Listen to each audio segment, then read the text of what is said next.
breakout conference flow, just here where we are. The sessions will be displayed on the digital screens outside of the venues. I'll run you through them as well, just before we break off for lunch. If you're not able to go through to your first choice, we know people had pre-registered for these sessions. Please pick up a second choice and be able to participate. And then we have a daily register that is being circulated currently in the room. It will be circulated for the next days to come as well. Please ensure that you sign in. And finally, the code of conduct is still available at the reception. You received one to your email as well yesterday. Please make sure that you sign it and hand it back to us. On that note, welcome once again, comrades. I would like to call upon Reverend Elias to give us an opening prayer as we start the day.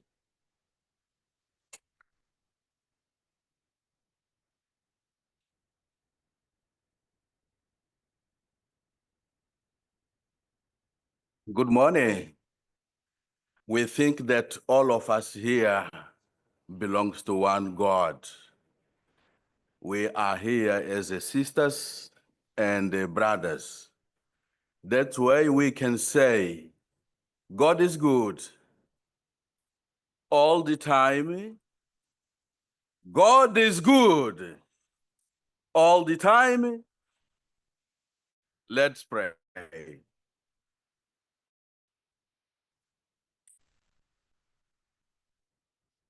Senhor nosso Deus, nosso Pai, poderoso para conosco.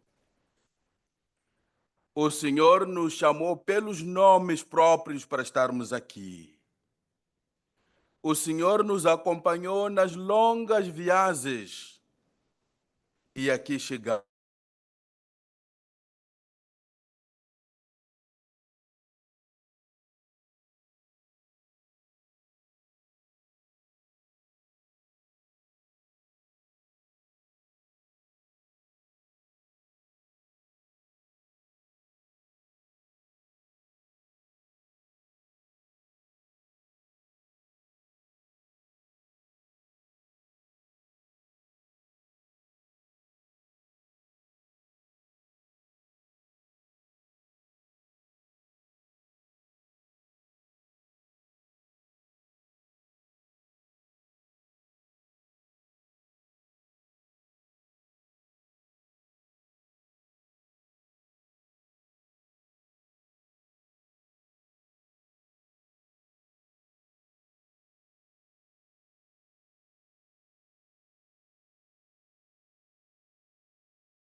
A paz que vem de ti.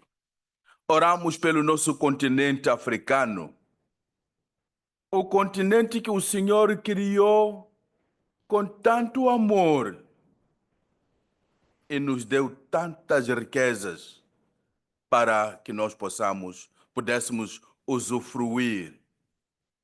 Senhor nosso Deus, pedimos desculpas por não usarmos como devíamos usar. Também oramos, pedimos desculpas pelos nossos irmãos de outros continentes que vieram a pensar que vem nos ajudar quando vem nos ajudar a tirar os recursos.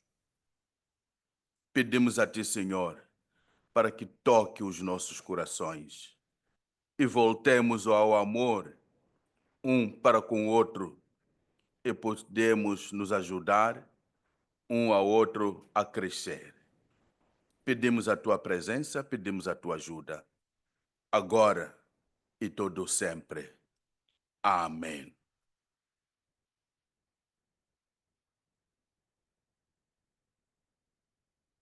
Thank you, Reverend, for that prayer.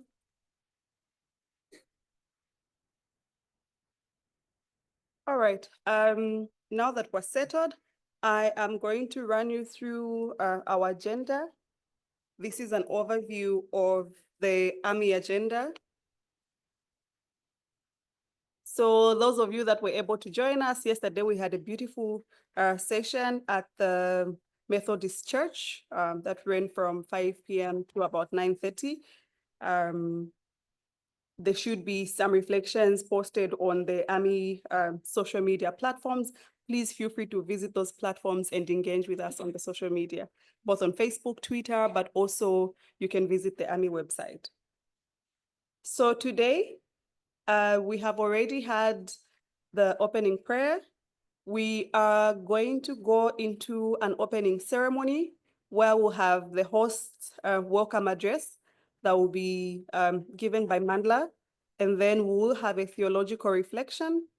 Then we'll have opening remarks and hear more about 16 years of the Army that will be shared by the Army Chairperson. And then the lead drafters will take us through the communique drafting process, just so we understand what we are doing and how that process is going to look like. After that, we will have a session. So just to mention, all this is happening within the main auditorium. I think today, all the way up to about lunch, we will be in the main auditorium, or the side rooms, if that's where you are. We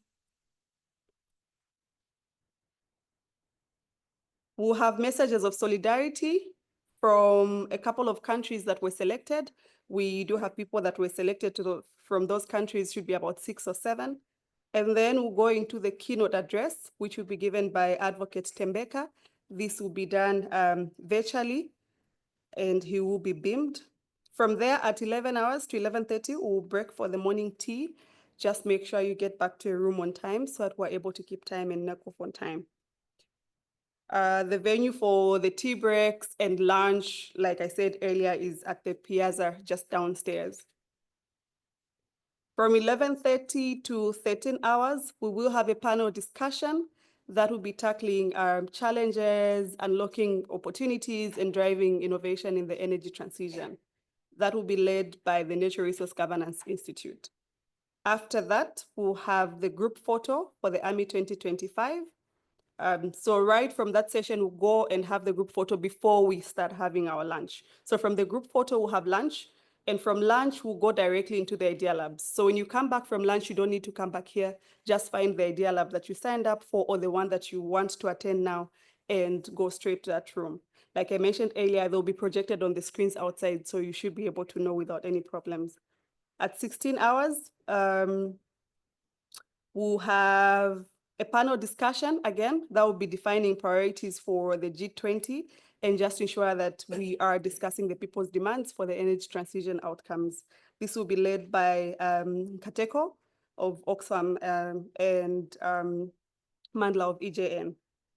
And then we'll have concluding remarks and just reflections, and we should be able to close latest by 17 if we keep time and we come back from tea break on time.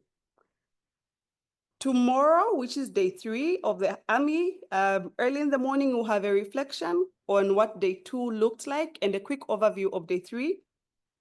This will be done here in the main auditorium. And then we'll have an opening panel on whose future counts. That will be led by Tax Justice Network Africa through Gloria. And at 9:30, we'll have the People's Court.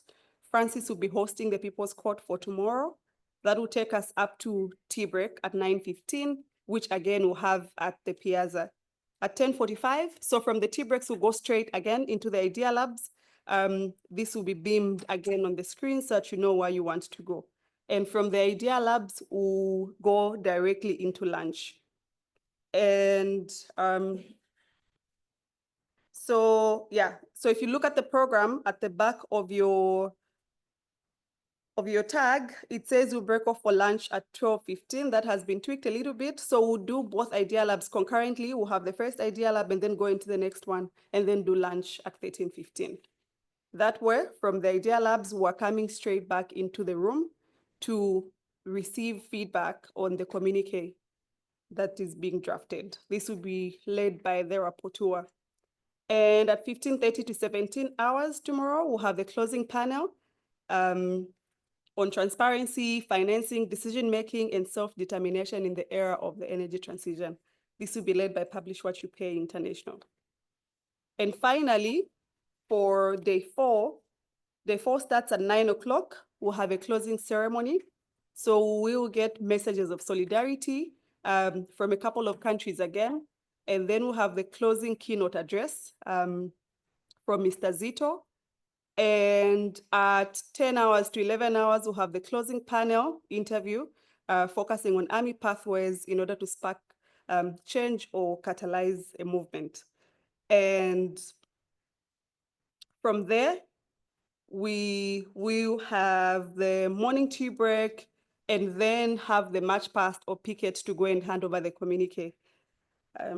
We should be back here by 13:30 to have lunch up to 14:30, and that should be the end of the army. So that's what our program looks like for now. I want to thank you again for showing up on time.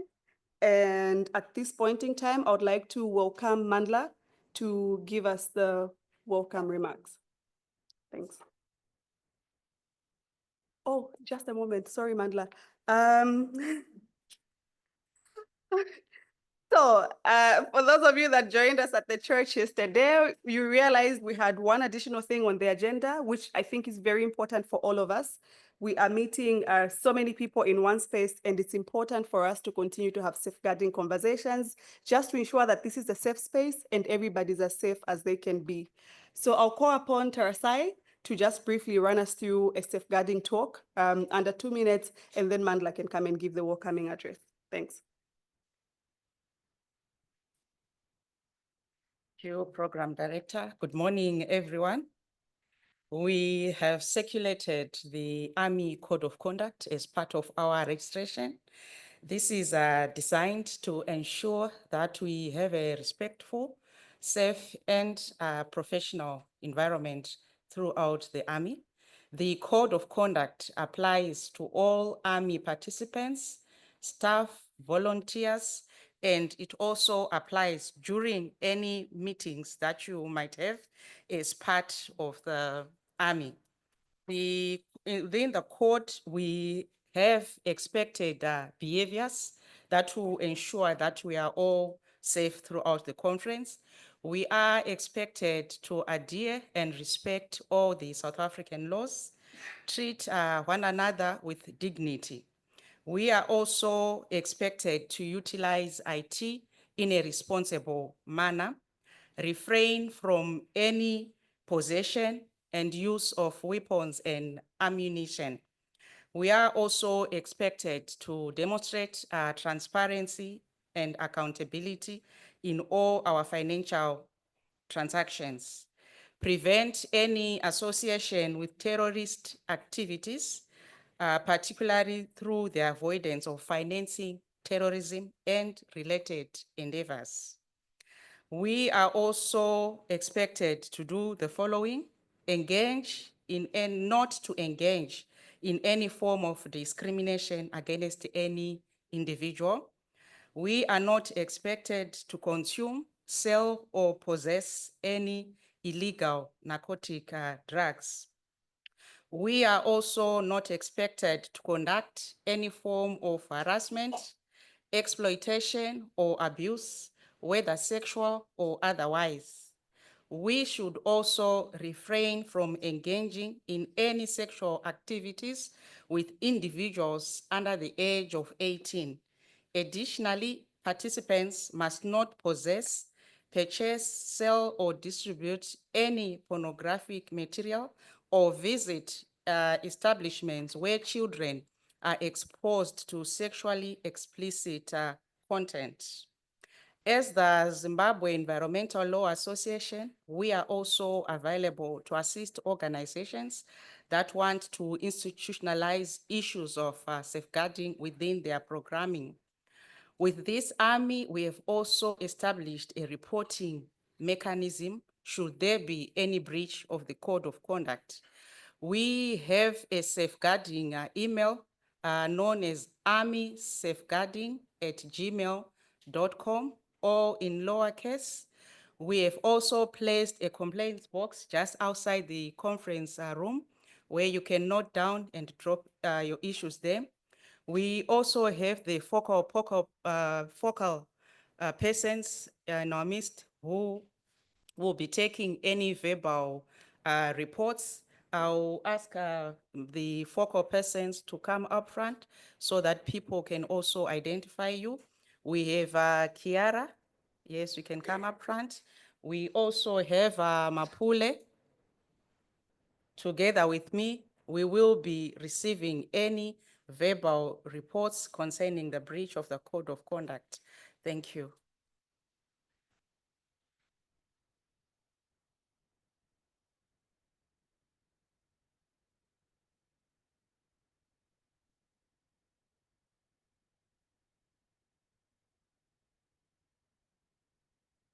God is good all the time. And then my favorite, Amandla. Amandla. Awethu. My name is Mandla. And I would just like to welcome you all to the 16th consecutive gathering of the great people we see here today. This is our 16th year together, and this is a historic year for all sorts of reasons. I will show you some of the people who are here on day one, who are sitting among you today. You won't believe it. But for 16 years, we have been convening. We have been asking you to come and share your great ideas, and we welcome you. Honored guests, distinguished speakers, and members of parliament, who I'm going to mention by name because this is a historic moment. We have with us members of parliament from different parliaments across the continent. They come to us through one of our partners, the African Parliamentary Network on Illicit Financial Flows and Taxation. We have, of course, our very own Honorable Dr. Kanyisile Litchfield Shabalala, who is the chair of APNIFT, and she has brought her friends, the Honorable Dr. Hawanis, who is the deputy chair of APNIFT and coordinator in Central Africa. We have the Honorable Nancy Abisas, the regional coordinator for East African, well, she's from Kenya anyway. All right, East African community is what I wanted to say. Honorable Josephine Drabo, regional coordinator for West Africa, who is from that great nation of Burkina Faso. Don't you want to hear more from her? Please give them a hand so far, please, as I mentioned their names. We have Honorable Senator Lorraine, the regional coordinator for, this is right, Southern Africa, from the great kingdom of Eswatini. Then from South Africa, we have the Honorable Lerato Ngobeni, from, who's the chief whip of the Parliamentary Caucus of Action SA, and a member of Senate committees, Home Affairs, Basic Education, and Small Business and Development. And Honorable Vuyo Zungula, who is the APNIFT South Africa chairperson and president of ATM. We also have Honorable Selepe from Mpumalanga, who's a committee member on minerals, resources, and petroleum. And we have Honorable Sifiso Oscar Sibambo and Honorable Sabelo Isaac Masinga and Honorable J.S. Malinga. Please give our parliamentarians a home. We welcome you to this great gathering, and we hope you'll keep order. I also want to welcome my faith leaders, my bosses. It's very important that they are here because this platform was created out of conversations coming out of the church. We recognized the need for a church, the voice of of the church in such a great meeting. It is a revolutionary gathering, and we feel sometimes that our tempers get the better of us. So it's good to have the presence of the church to calm us down. So I have my leaders from the Fellowship of Christian Councils in Southern Africa and the general secretaries of the churches in the region. Welcome. I also think we have traditional leaders. We always have had our traditional leaders who accompany the communities that are affected in their different zones. I welcome you all. We also have, of course, your civil society representatives and leaders in their own rights. We have mining industry stakeholders who are going to join us. We have academics, and we have all our dedicated advocates for responsible resource governance. I welcome you all. But before we do that, we also want to recognize that we are in a very, very difficult period for us as South Africa. The situation unfolding in one of the districts. The mining company forgot to close their mine. And they forgot to pay the workers that the mining company left. Quando esta empresa largou-nos e deixou as minas então dispersas and by other companies. We have more than 6,000 mines closed properly in South Africa. So you can imagine that these mines unattended and also unattended. And the workers still have their skills. Abandonadas, have no other means of earning os livelihood. trabalhadores não têm outra They've forma gone de into this ganhar dinheiro, mine. And our outra- government, in its eles wisdom, desde tried to cedo punish começaram a these trabalhar people. mesmo. E o And governo the tenta end assim result in tragedy that has not. castigar essas pessoas. E We isso resulta em so algo far que know that 87 nunca people viu antes. lost their lives Até in a aqui, mine 87 shaft pessoas perderam because as government suas vidas a porque decision to tomaram a stop decisão any de food parar or qualquer supplies reaching these tipo de miners, fornecimento and they de perished. comida And it que is a sad chegaria até for us, estes especially after what happened in Marikana, where again the government forced, showed its anger with organized mine workers by firing on them indiscriminately, and we lost 34 lives then. So I would like to ask you all to please stand, and we are going to observe 87 seconds of silence for our departed brothers from across the continent. a menos dentro do continente. Gostaria de solicitar a todos que possam levantar-se para então prestarmos honra. They are muting us, meaning we are not assigned as interpreters yet. Yeah, you are sweet. When you are assigned as interpreter, then you can let them know.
May their souls rest in power. Thank you very much.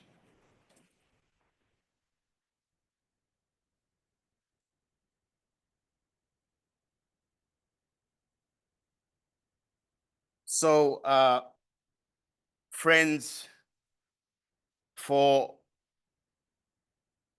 me, it continues to be a great honor and privilege to stand in front of you and welcome you, and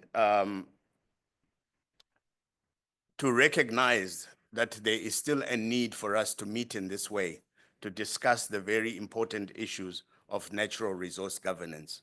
It means for 16 years, we have not found the solutions that we want, and we need to keep coming together in this manner.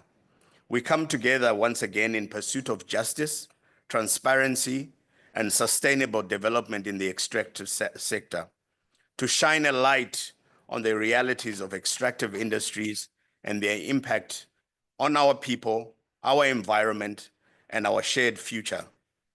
For more than a decade, or for 16 years, to be precise, the alternative mining Indaba has served as a beacon of hope and a platform for dialogue. We emphasize the dialogue.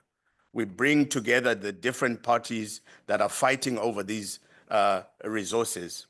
We are custodians of these resources naturally, but we don't know where they are. And those that have better science than us come and tell us precisely where those resources are placed. But they move us, they displace us, they batter us, and they take away our rights. And we are here to sharpen the tools that are going to demand those rights back.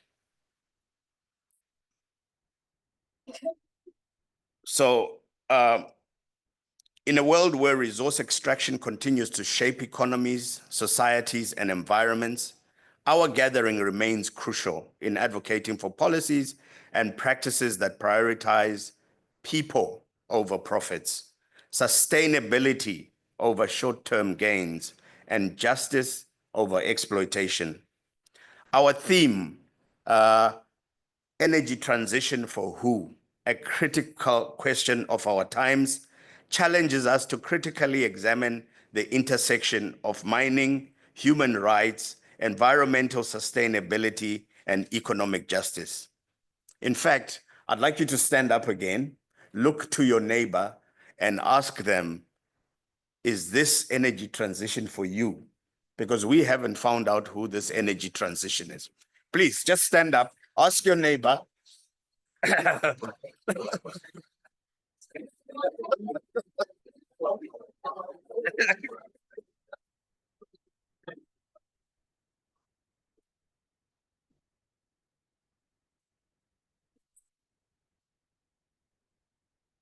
Okay. Thank you.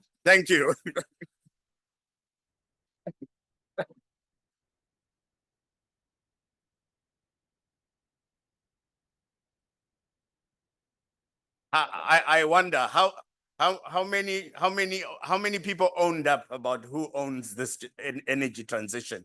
Did you get clear answers? Because we have been trying for the last 3 years.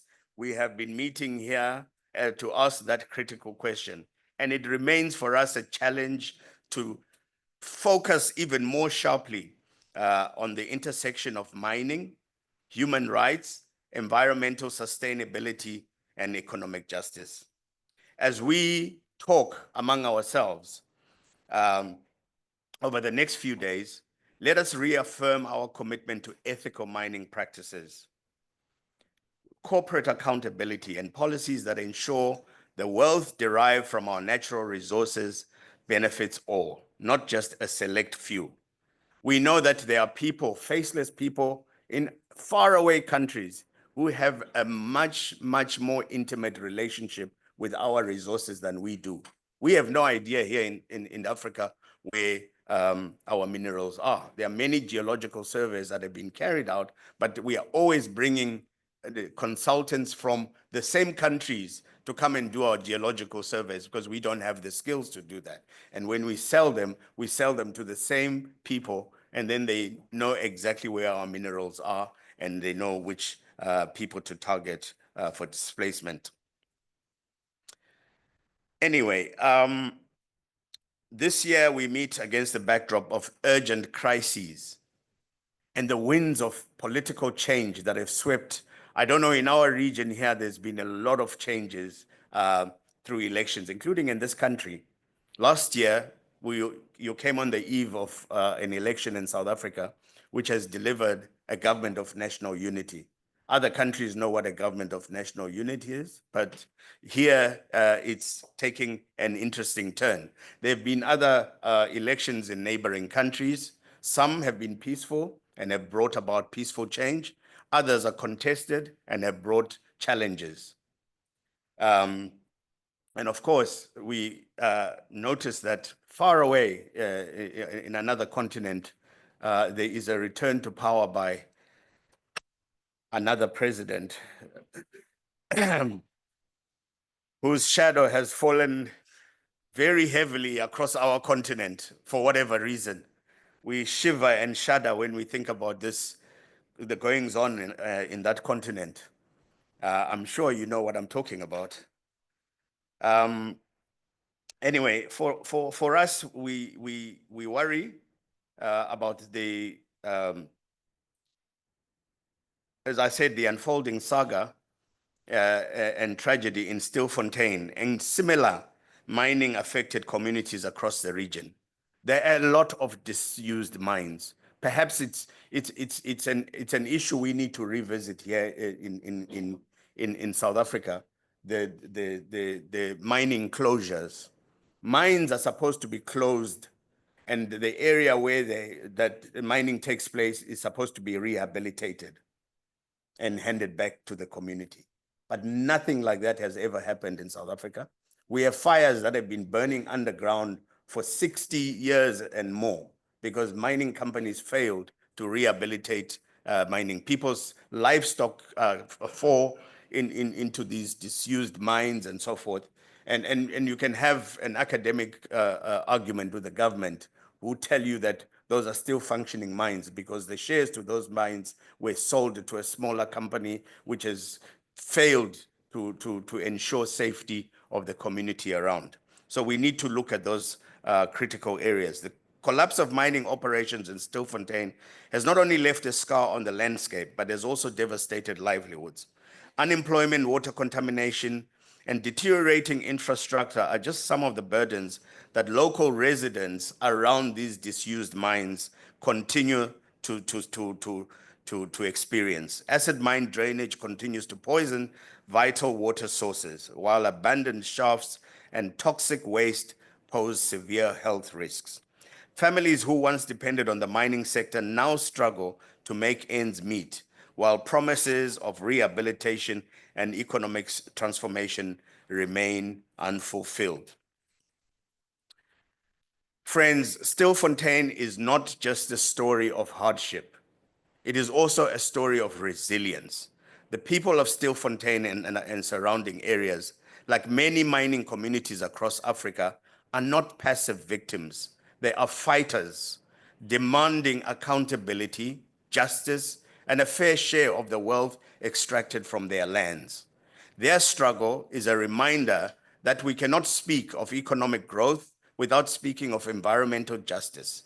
We cannot discuss resource wealth without addressing inequality. And we cannot push for mining investments without ensuring corporate accountability.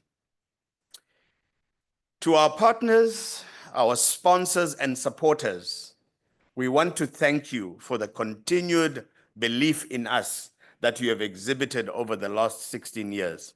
It has not been easy putting this together. It never has been. But we thank you for your faith in us, and we thank you for continuing to support and make this gathering possible. Please give a hand for our supporters.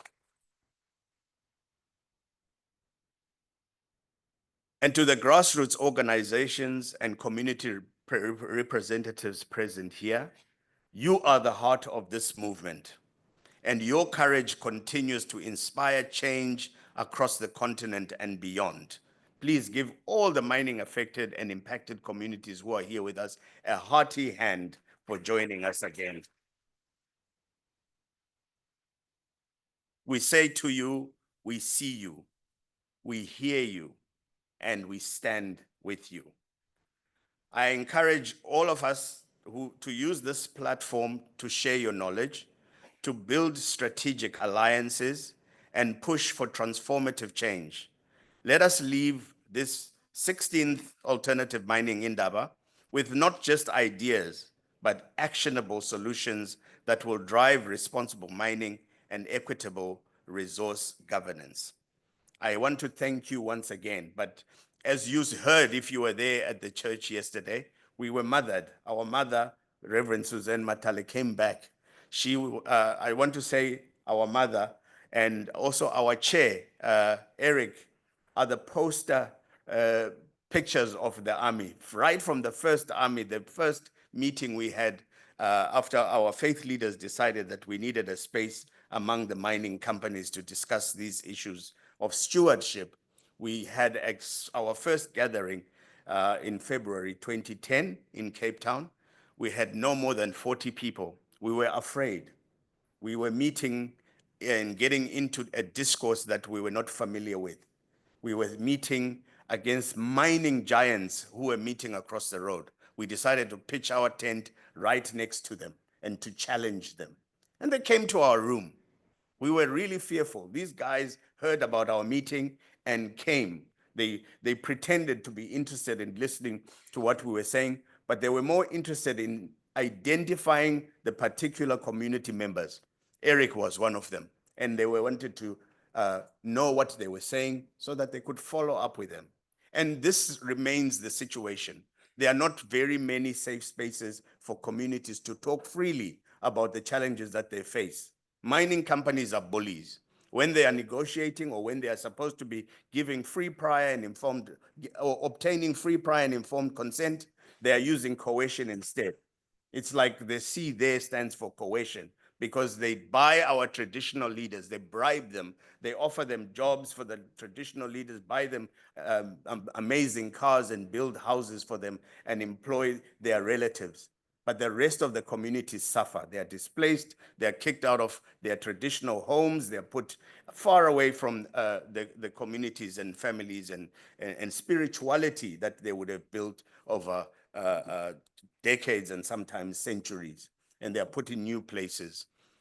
So we still need to find an answer to all those challenges, and we will continue to meet here to have an army space. Even if there are 3 of us in the future and we are meeting under a tree somewhere, we will still call it the Alternative Mining Indaba, because our aim is to find alternatives. When you talk about sustainable mining, it's an oxymoron. It doesn't exist, because when you mine, you're damaging the environment. So there's nothing sustainable about mining. But unfortunately, it has been going on for more than 2 centuries. There's nothing we can do to stop it, but there are ways in which we can make it profitable for us as communities that live there. Amandla. I will identify some people to you over the next few days who made this possible. The person who wrote the first concept note of the first army. The person, I saw my brother Xavier here, who used to stay up nights trying to write the declaration. What have the people been saying? What are our demands to the mining companies and to our government? They are all here. Somebody said last night, there are people who grew up in the army. Imagine 16 years ago, how old were you? Some people grew up in the army, but some of us grew old in the army. So we are hoping that the next army will be hosted by the younger generation who have more energy and more ideas than we have. But we, the people from the archives, we will be there on the sidelines to support you. Amandla, thank you very much.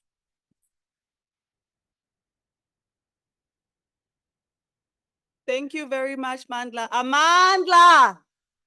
Okay, my name is not Mandla, but that's also one of my favorites.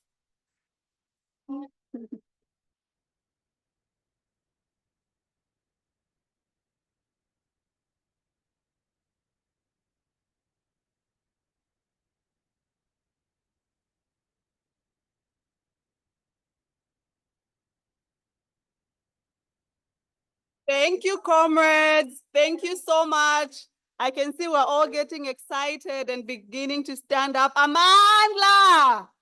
Thank you so much. We're not doing so well on time, but we'll try and catch up. We apologize for curtailing the beautiful song.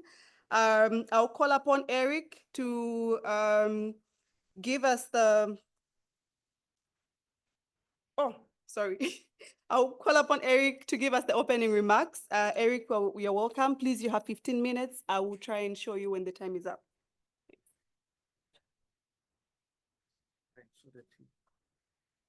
Thank you. Thank you, Comrades Program Director. Manja, delegates of the AMI, Faith-Based Fraternity Social Movement, and I now know that there are MPs in the room, trade union representatives, community representatives from across the region, activists, scholars, and distinguished guests from different institutions. Ladies and gentlemen, comrades and friends, as Mandla said, I stand here on this podium nostalgic because 16 years ago, we met in what looked like a cockpit or a small room downtown Cape Town. That is where it all began. I never imagined that a small meeting would multiply to this magnitude. The 2025 AMI is framed under the theme, Energy Transition for Who? The critical question of our times. Jargon is used to explain the big shift from carbon to renewables, but little of this question asks about the consequences of the transition. The theme will provide for robust exchange in the 3 days. As a critical safe space, the AMI is expected to offer catalyzing tool of trade to the communities faced with unmitigated resource plunder threatening their livelihood. We are charged with the difficult task of providing alternative solutions and building counterpower where necessary. The AMI is the pinnacle of African mining community solidarity in action, a protest action demanding real mineral transformation. 16 years back, I came from home called Luka, a village in the northwest province of South Africa under the Royal Bafokeng administration. A community that has long endured negative impacts of platinum mining in Rustenburg. I had difficulty explaining how the Royal Bafokeng model of community corporatization is unworkable with an institutionalized marginalization of local communities, undemocratic practices, and decision-making outsourced to small group of technocrats, or if you like, established elites. The model itself, it's worse than the disease it's supposed to cure. It further deepens inequality. At the risk of losing friends, I must say this, that proponents and hopefuls of the African mining vision want to convince me and my community that such discredited model forms the future of mineral rents benefit. By saying this, I'm in no way doubting the richness of AMV's contents. However, with my lived experience, I remain an unrepentant rebel. I find comfort in Albert Camus' suggestion that rebellion is demand for clarity, an existential necessity. The contradiction within the AMV needs attention, especially if it has to be taken as a local or a Pan-Africanist product. Ali Mazrui warns us that intellectual acculturation ought not to be confused with ideological conversion. Ladies and gentlemen, AMI is taking place under a divine context and circumstances. Thus, we meet here as a movement, cognizant of the difficulties facing us in achieving the total transformation of extractive industry on the African continent. There is an overwhelming consensus among academics think tanks, and powerful global institutions on this agenda. Yet, we are constantly confronted with continued obfuscation, tinkering, and reforming of old models.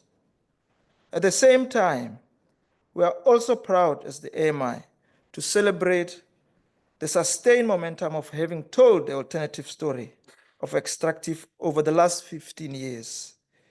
In these 16 years, we are yet to test the genuineness of the industry to transform and prioritize unconditionally benefits and resource control to those at the receiving end, which is still a pipe dream though. All attempts to engage thus far had failed.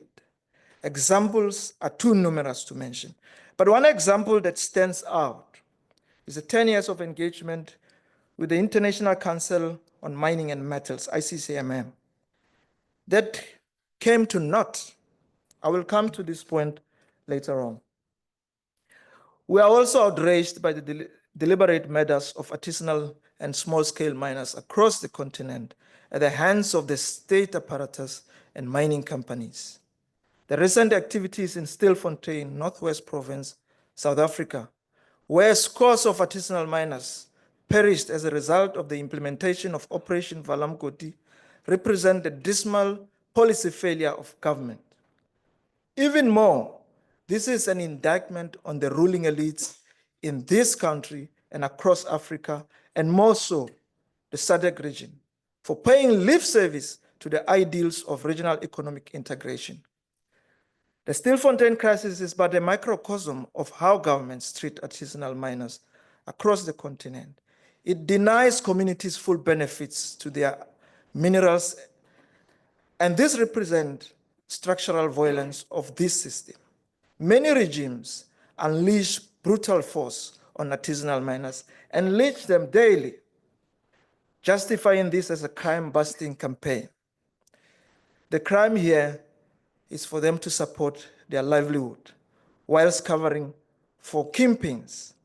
The current South African state's forgetfulness or amnesia of the historic institutionalized migrant labor system, which birthed the problem and is recreating itself years after generation of miners, is puzzling and absurd. This system is now at the whim of criminal syndicates who are ahead of state intelligence, if not in collaboration. We have set sight to scenes of horror and injustice in recent times, the continued genocides carried out by the State of Israel in Palestine and Middle East, the failures of democracy and increasing conflicts that continue to displace over 40 million people on the African continent, and the Mozambican electoral theft, which threatened her stability. We cannot overemphasize our solidarity with all victims and those who continue to fight for their just cause in this situation. Industrial mining as a symbol of inequality has just allowed, and sometimes in collaboration with states, to commit more crimes for profit with impunity. Year in and year out, people are killed in avoidable situations involving mining, and significant profit is made without justice being served and compensation being paid.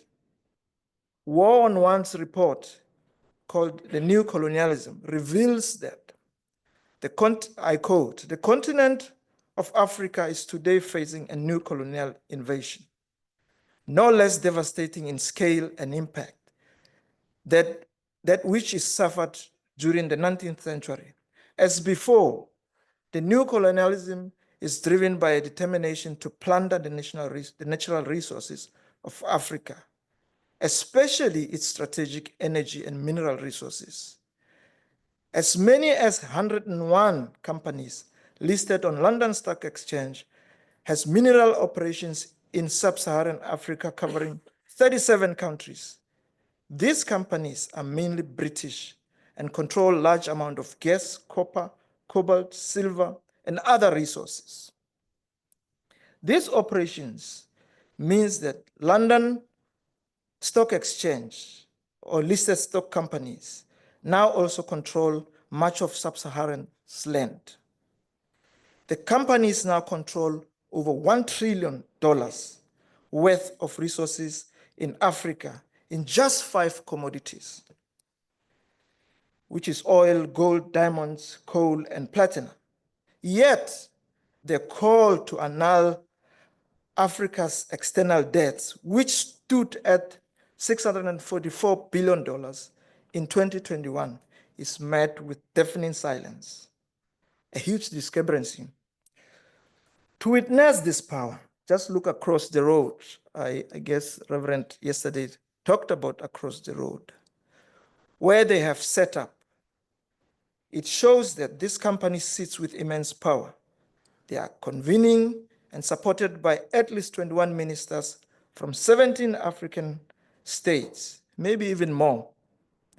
The political elites and capitalists, with a heavy media complements of over 80 media houses, with the belief to resolve the problem of mining, which often sustain their opulent life of these elites.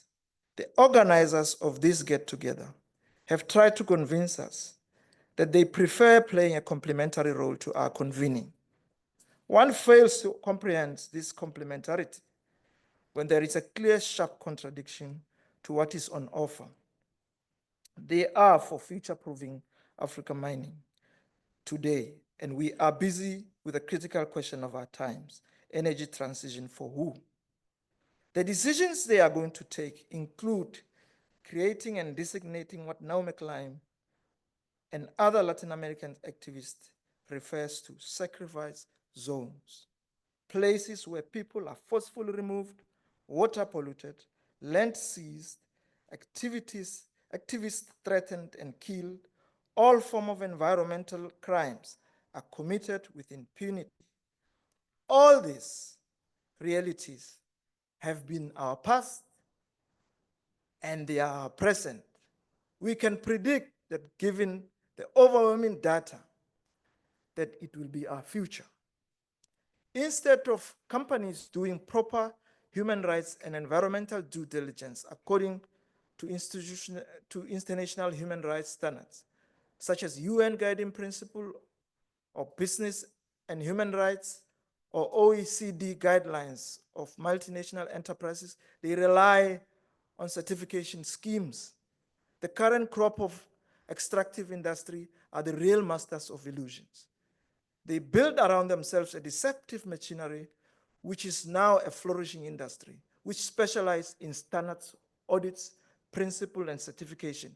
All this is done to truthfully tell lies and control the narrative. The pressure to perform on the ESG obligations weighs very high on their agenda. Resources are deployed for large-scale corruption of civil society, diluting genuine calls for accountability. They create alternative civil society space and even disguised as communities, essentially eroding genuine voice of the community. Progressive civil society needs to call out the hypocrisy of those who subscribe to this corporate strategy.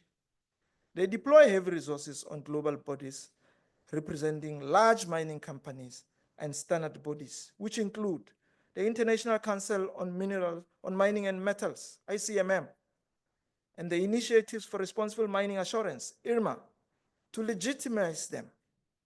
These bodies have gained significant and are integrated part of public relations system which enables greenwashing. They claim independence while they are openly controlled by the industry. The extractive industry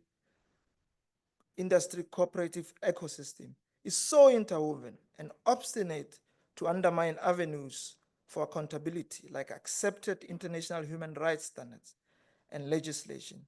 IRMA standards might be great in content, but our experience with Anglo Platinum in Mogalakwena and Sibanye Stillwater, Vonderkop, Marikana, and ongoing audit points to inadequacies, that the implementation of audits is easily manipulated, falls short of independence, and move from flawed system with grievance mechanisms poorly functioning. According to Human Rights Watch, this form of corporate self-regulation should no longer be considered sufficient. So what then is left for those who are affected by this extractive? In her book, This Changed Everything, Naomi Klein suggests that if we are to think of the lasting remedy to all these global maladies created by current capitalist system, we must build a mass social movement. We can see and know where the current system is taking us if left unchecked. This is the conclusion which is also shared by one of the authors, Ngugi wa Thiong'o, who referred to the idea of social movement as a force for change. We should seize this moment to amplify our demand for change. Now to return, I know time, now to return to the failures in engagement shortly, I referred to earlier. It concerns the unceremonious withdrawal of abrupt termination of AMI-ICMM dialogue. One must say it was difficult to understand what the International Council on Minerals and Metals, ICMM's engagement with AMI achieved for the 10 years, if not only sitting across each other. There was never a dialogue. If anything, this was a manipulation of civil society. The strategy to lock the AMI up into unproductive and endless discussion, to give the impression that there is a relationship, thus easing the industry's conscience. Perhaps what we are left with is lessons for the AMI.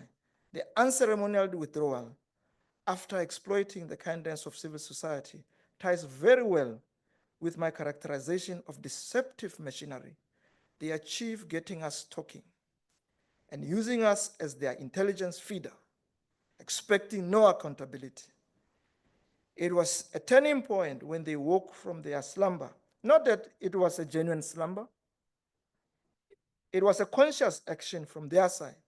After 10 years of engagement, unprovoked, they came to the realization in their own words, they say, based on those years of experience, we do not feel that the ICMM is the most appropriate partner to continue to cooperate, to coordinate engagement between industry and AMI in the manner we have done so in the past. This is primarily because the very real and serious issues that AMI members have brought to the table consistently in the last few years are very localized, down to a site and a community level. As a global body representing 24 large mining companies operating all around the world, it is not possible or appropriate for ICMM to engage on such local issues. Given this response, I close quote, given this response, we should learn that the extractive industry remain hostile to spaces demanding accountability. In conclusion, I wish everyone a vibrant engagement over the next 3 days. Let us tell the world that we want what we want from transition and what the real transformation means for us at the local level, regional level, continental level. AMI is a safe space. Let's defend the gain. Thank you.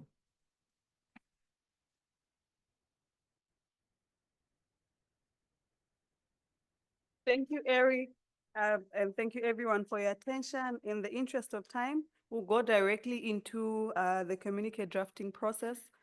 Do we have Janet nearby?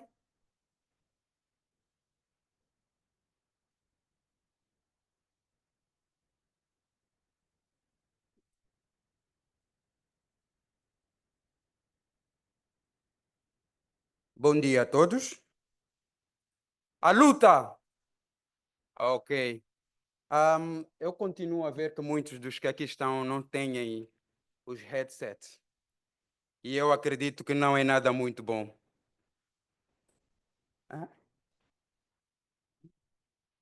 The guys make it. I'm still seeing that most of us are not using those gadgets. You do understand? All of us. We do understand Portuguese and French. And then I will speak in Portuguese because I'm much more comfortable to speak in Portuguese. Okay? Excuse me? English. No, that's not democracy.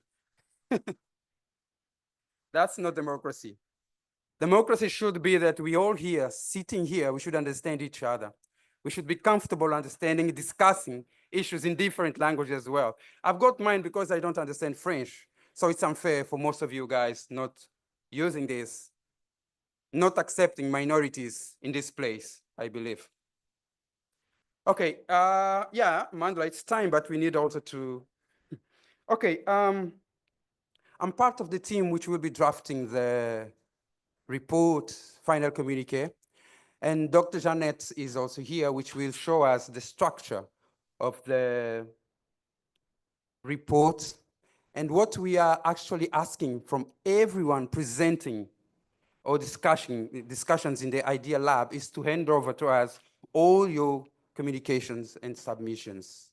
So we'll be presented at every room, and we also be following every Idea Lab. So I would ask everyone to submit even in advance your communication so that we can easily start drafting the communique and the report. We will have members of the team in every place, and in time we shall ask them to raise so that anyone can know and submit their own presentations. All right? So I'm waiting for Dr. Janet to come over here and then show us and share with us the structure of this process. And once more, I will ask everyone, please go downstairs to collect this. All right? Okay.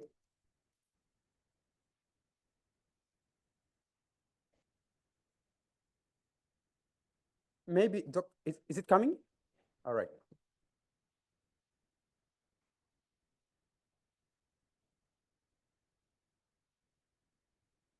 No one wants to rush downstairs, eh?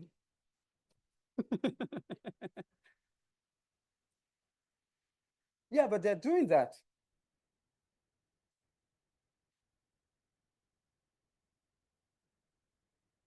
I can't get you. Sorry. Maybe the mic. Yeah, because some people are not handing it over. So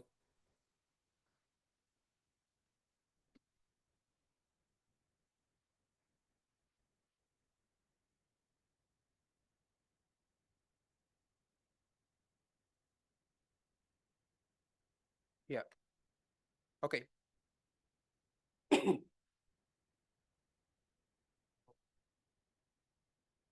Maybe you can just skip over. So, Comrade Brown, he says I should give to Comrade Mark. Good morning, comrades. Ladies and gentlemen, comrades and friends. All protocols observed. So as my colleague has already outlined, we'll be just responsible for making sure that we document, take note of all your input. We really value your input because we are all here to really air out our voices, and I'm sure it will be great to see at the end of the day the outcomes and the product of what we'll have worked on. So I was just waiting for the template. So I'm so super grateful to Advocate John Lynn and of course my colleague Comrade Nelson, that we managed to put together a template so that which would guide us so that we have quite a homogeneous process of capturing the notes. So all we need from you colleagues is to ensure that after you make your presentations, you please kindly send them directly to us. And especially for the idea labs and the side events, because we wouldn't want at the end of the day to miss out all that valuable information. So I was still waiting for the colleagues at the back to just pitch up. But also in your rooms, when you go for breakaway sessions, you'll find that there are some templates that will be on your table. So please make sure, I think the facilitators of the Idea Labs would respectively have to ensure that there is somebody who is scribing for that particular session, although we'll also deploy our own, assistant rapporteurs to the room so that we just complement each other's efforts. So basically the framework will be there in the room. Unfortunately, nothing has been pitched, but they can do it over break. We can all just have a look at how things are supposed to happen. It's just a summary of what has transpired in that particular Idea Lab, then followed by priority areas. What are the issues that your Idea Lab would really want to prioritize? And the key recommendations, and these are the ones that are going to constitute the key components of the declaration and the final report. Thank you so much.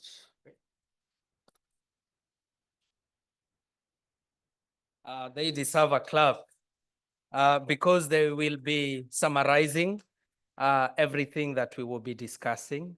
My name is Francis Kairu, and because I'm standing on the podium for the first time, I am with the Tax Justice Network Africa, co-moderating alongside my comrade Daisy. We want to interrupt briefly the flow of the session because our keynote speaker, advocate, he's called Advocate Thembeka. And as I'm introducing him, I'm going to ask the technical team to allow him to come onto the screens and get his sound ready. Advocate has a commitment at 11:15, and we therefore do not want to miss him for this session. And we therefore request that we do everything else, the theological reflection, the messages of solidarity from the different communities after we have heard from Advocate. And I see, and now I can be able to say my senior learned friend is on the screen.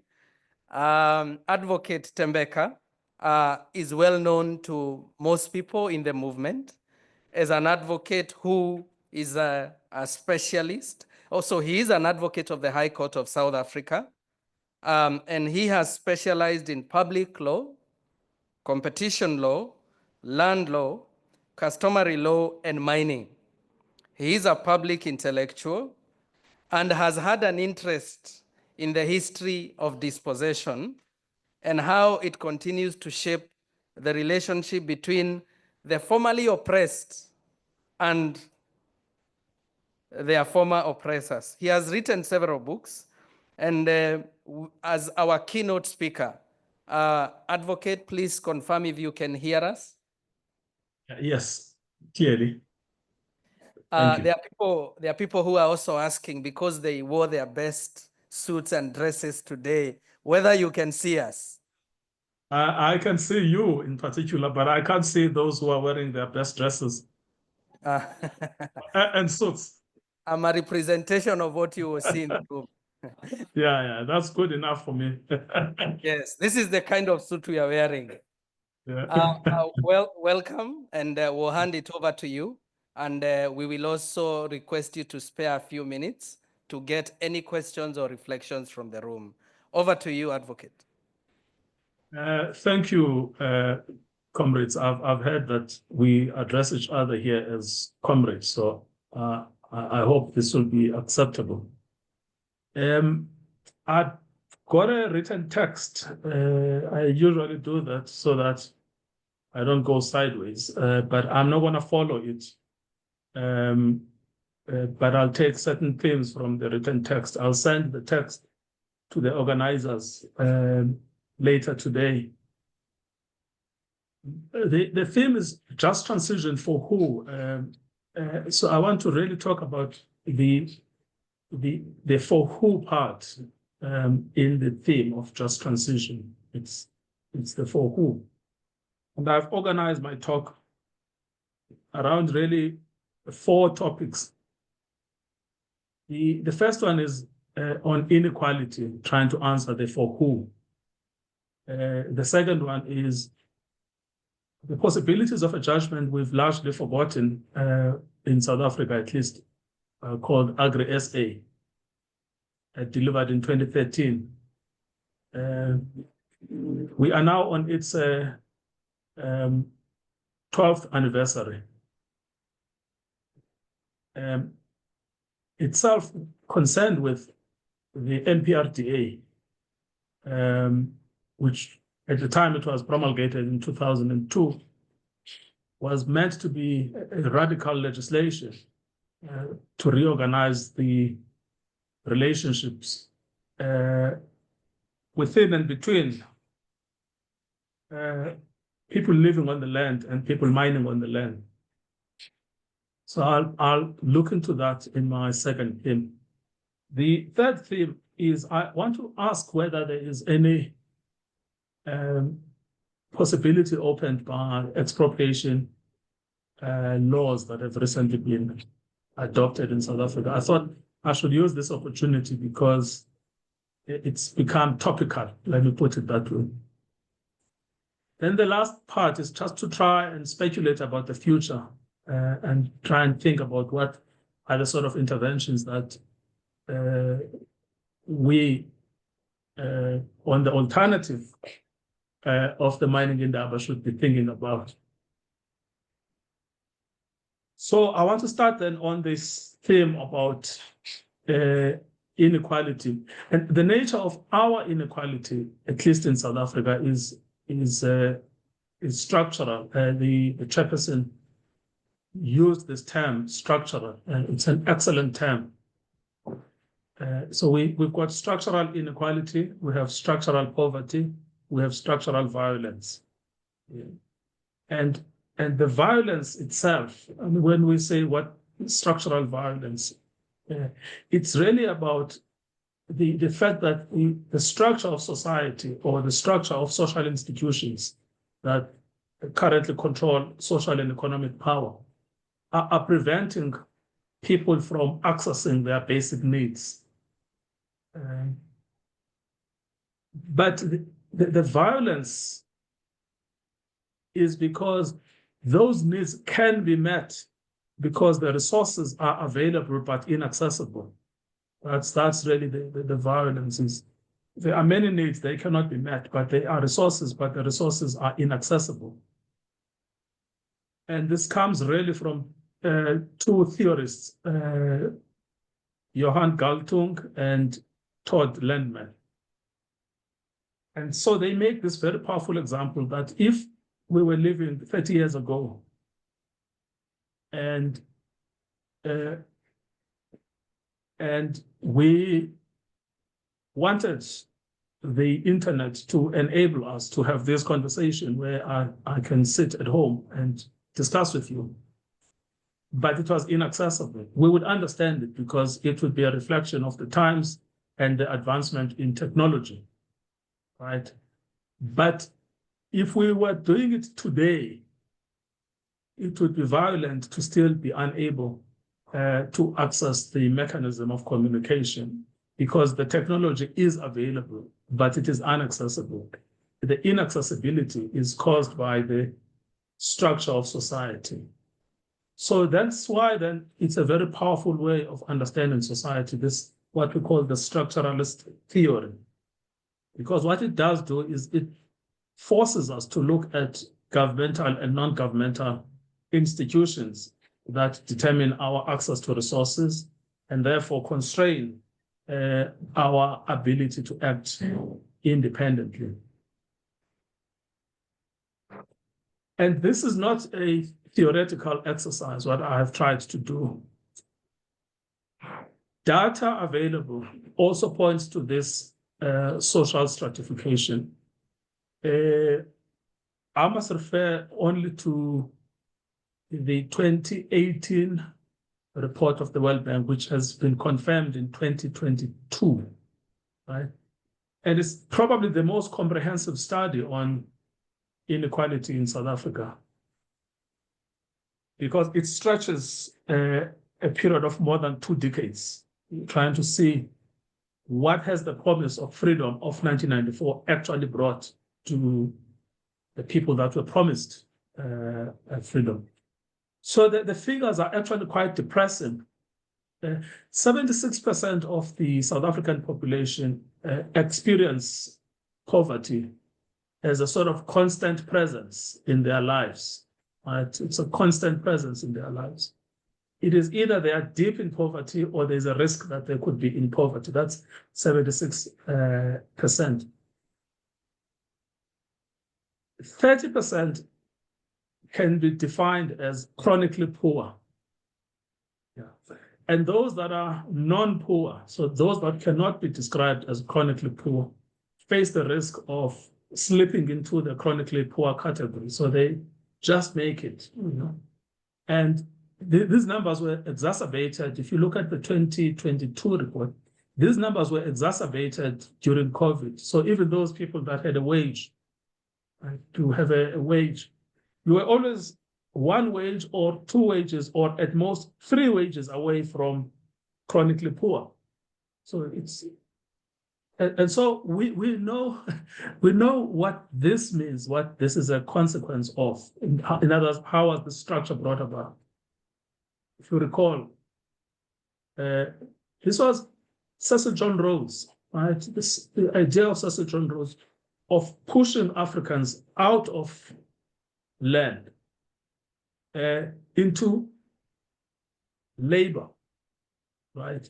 And the basis for which he did that was to make them dependent, right? Make them dependent on the wage labor system. So that process has taken place over 200 years, right? Of displacing communities from land and then making them dependent on the wages. So the World Bank confirms, in fact, that you are either chronically poor or those who are not poor face the menacing risk of slipping back into poverty if the wage is taken away.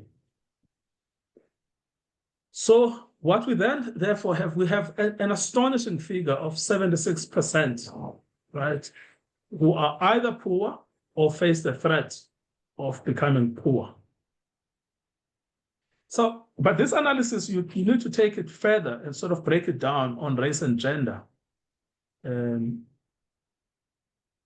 Africans are at the highest risk of becoming poor. In fact, this number I saw was also confirmed last week by Statistics SA when they were doing, and their focus is usually on income inequality.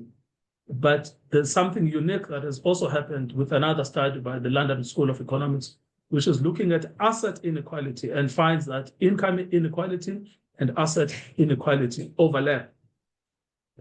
So what this means is that, firstly, Africans are at the highest risk of being asset poor and also income poor. And children in rural areas face the risk of remaining poor for lengthy periods of time. So it's race-based, but it's also geographic.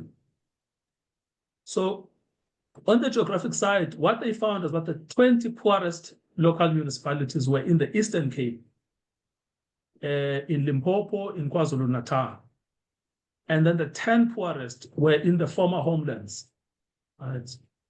Now, for a mining conference, this is absolutely eye-opening, because these were the areas that sent the greatest amount of labor into the cities, right? They also found that it was gendered, poverty is gendered. So with the highest incidence among African women.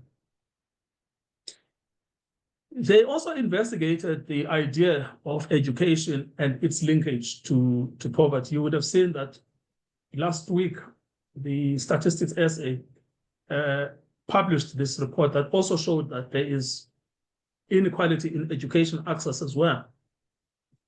But the finding of the World Bank is interesting because what it found was that education on its own is not going to end poverty and inequality.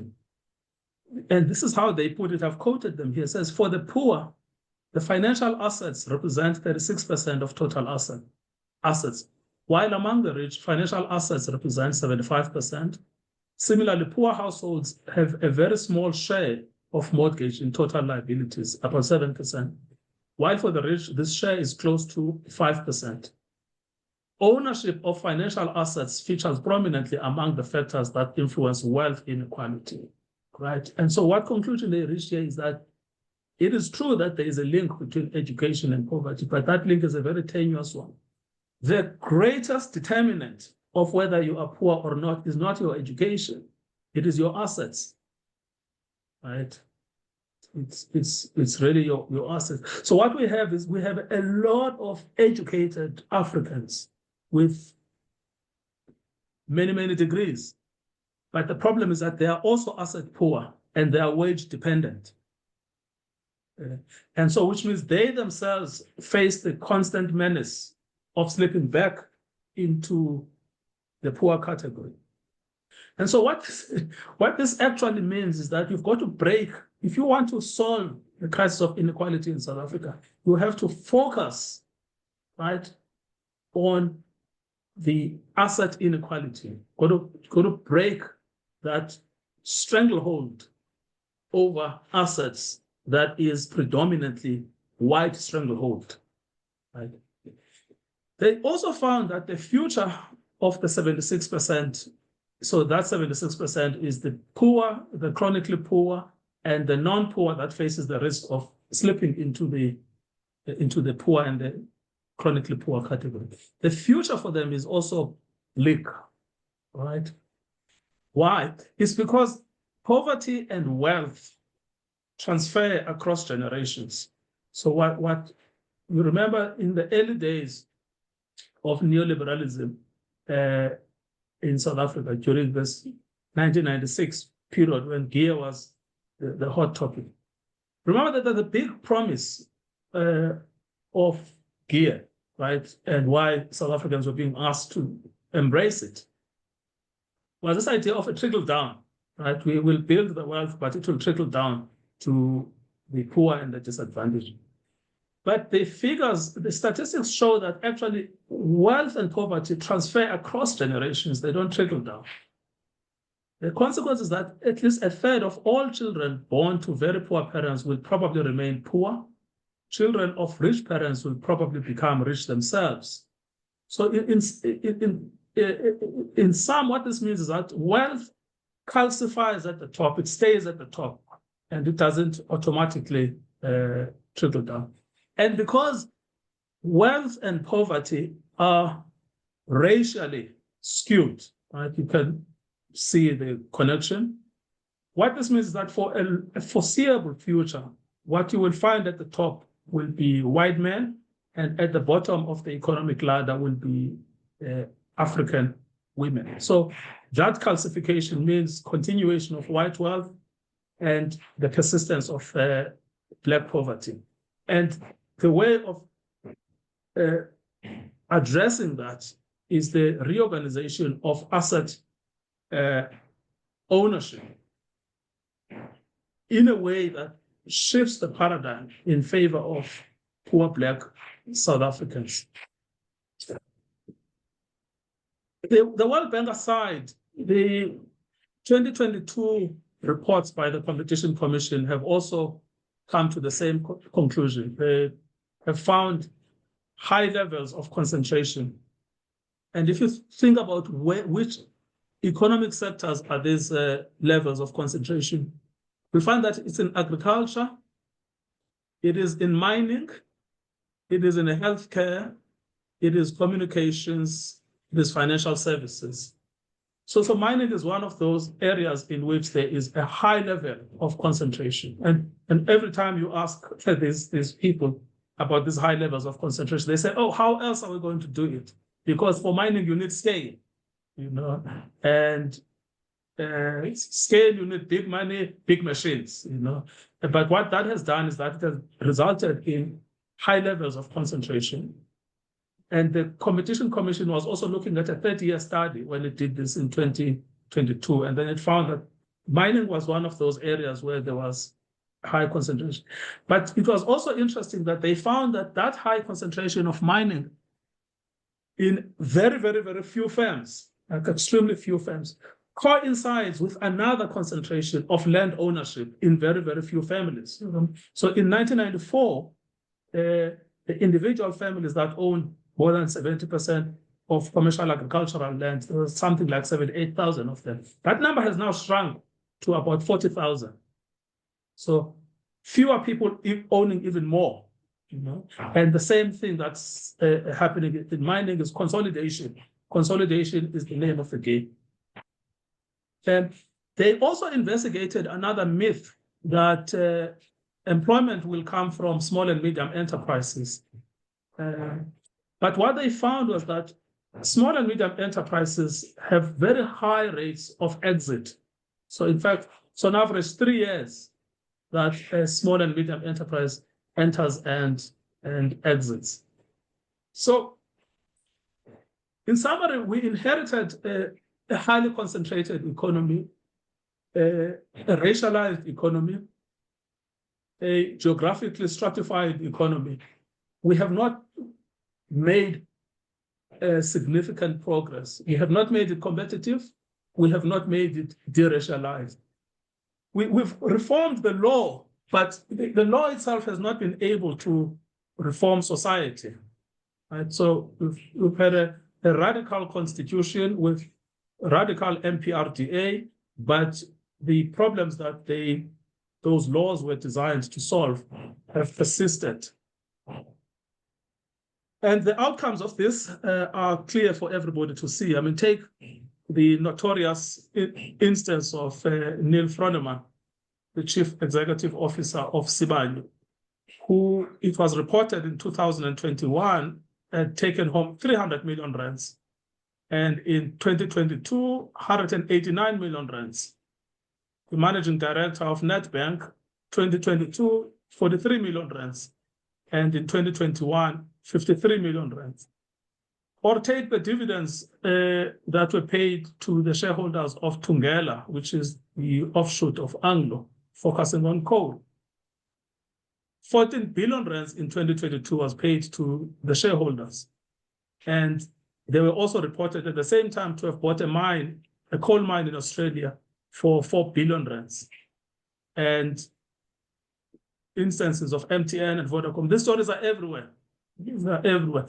All of them showing this point about a highly concentrated economy and growing levels of inequality. So these are clearly the winners, the Fronemans, the Thungelas, these are clearly the winners because we have an economy of clear winners and clear losers. So who are the losers?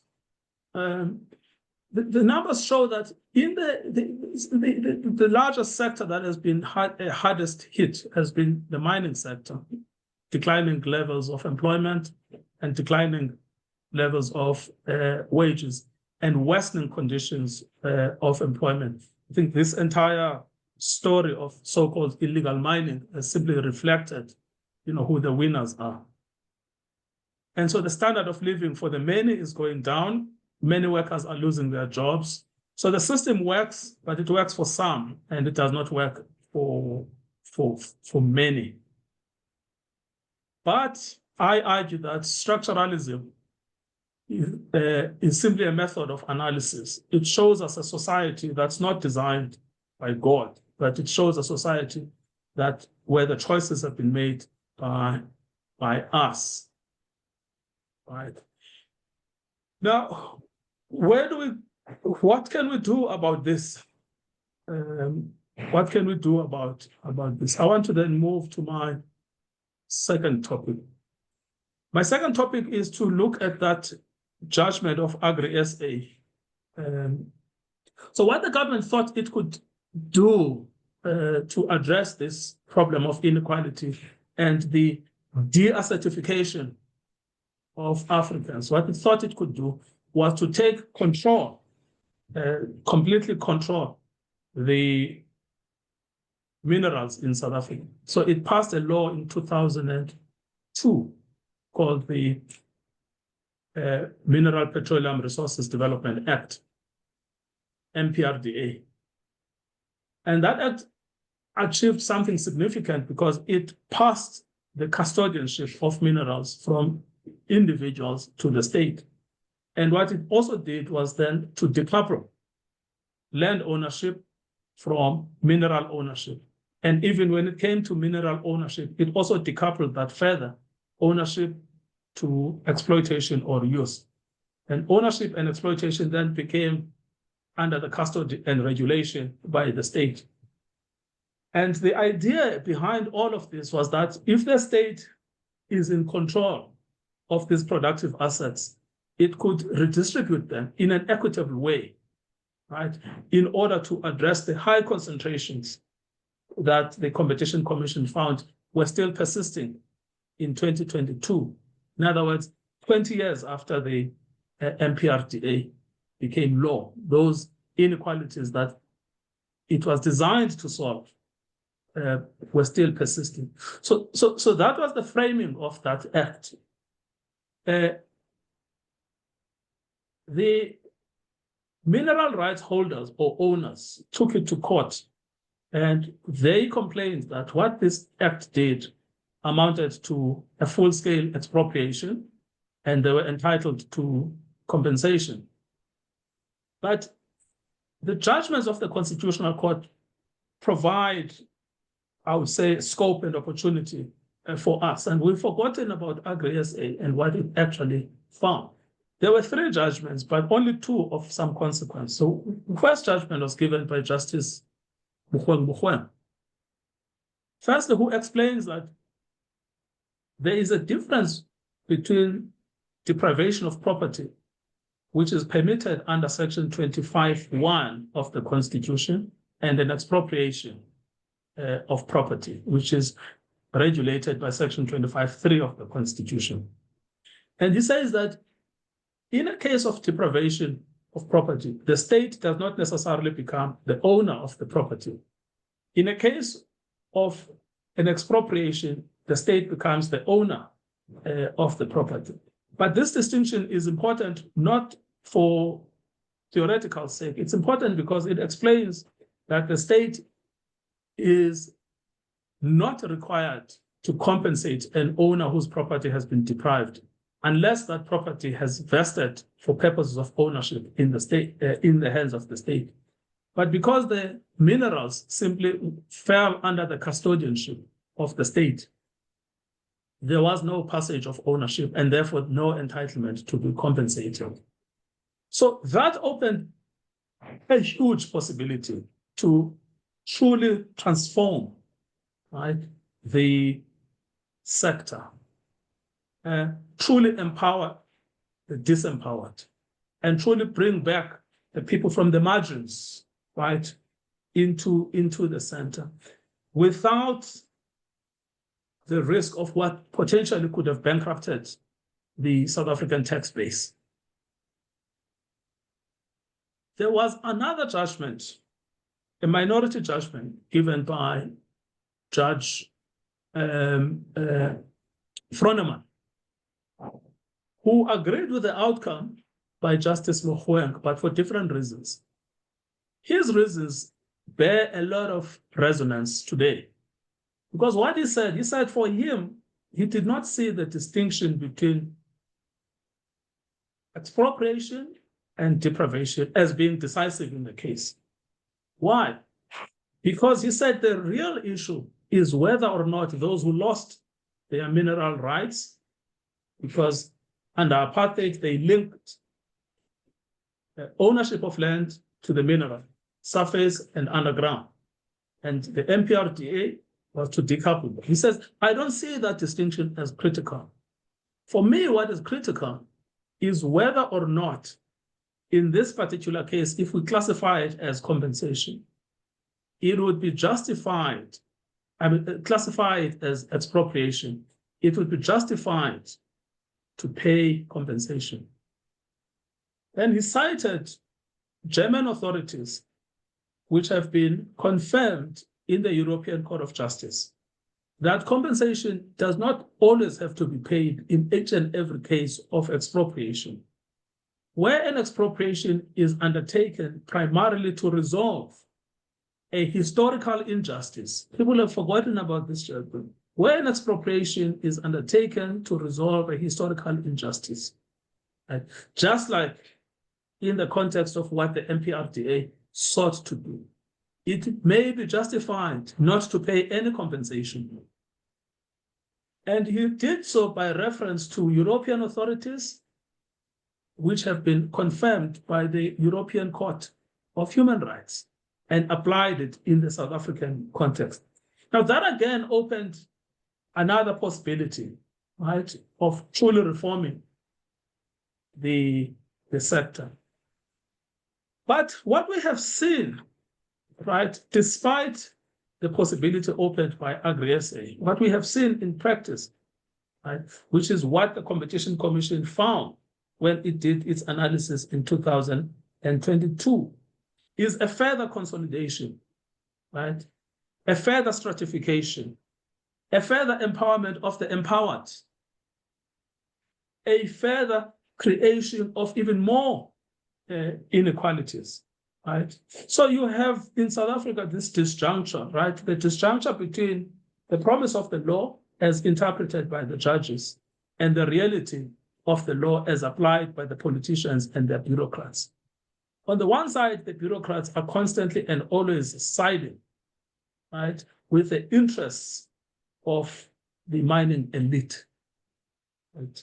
Interests of the mining elite. This is why, despite a revolutionary sounding law passed in 2002, affirmed and reaffirmed in 2013, in fact, the space, right, has become smaller and smaller, right? The space for the marginalized, the people from the outside, has become smaller and smaller. In fact, something even more perverse is happening.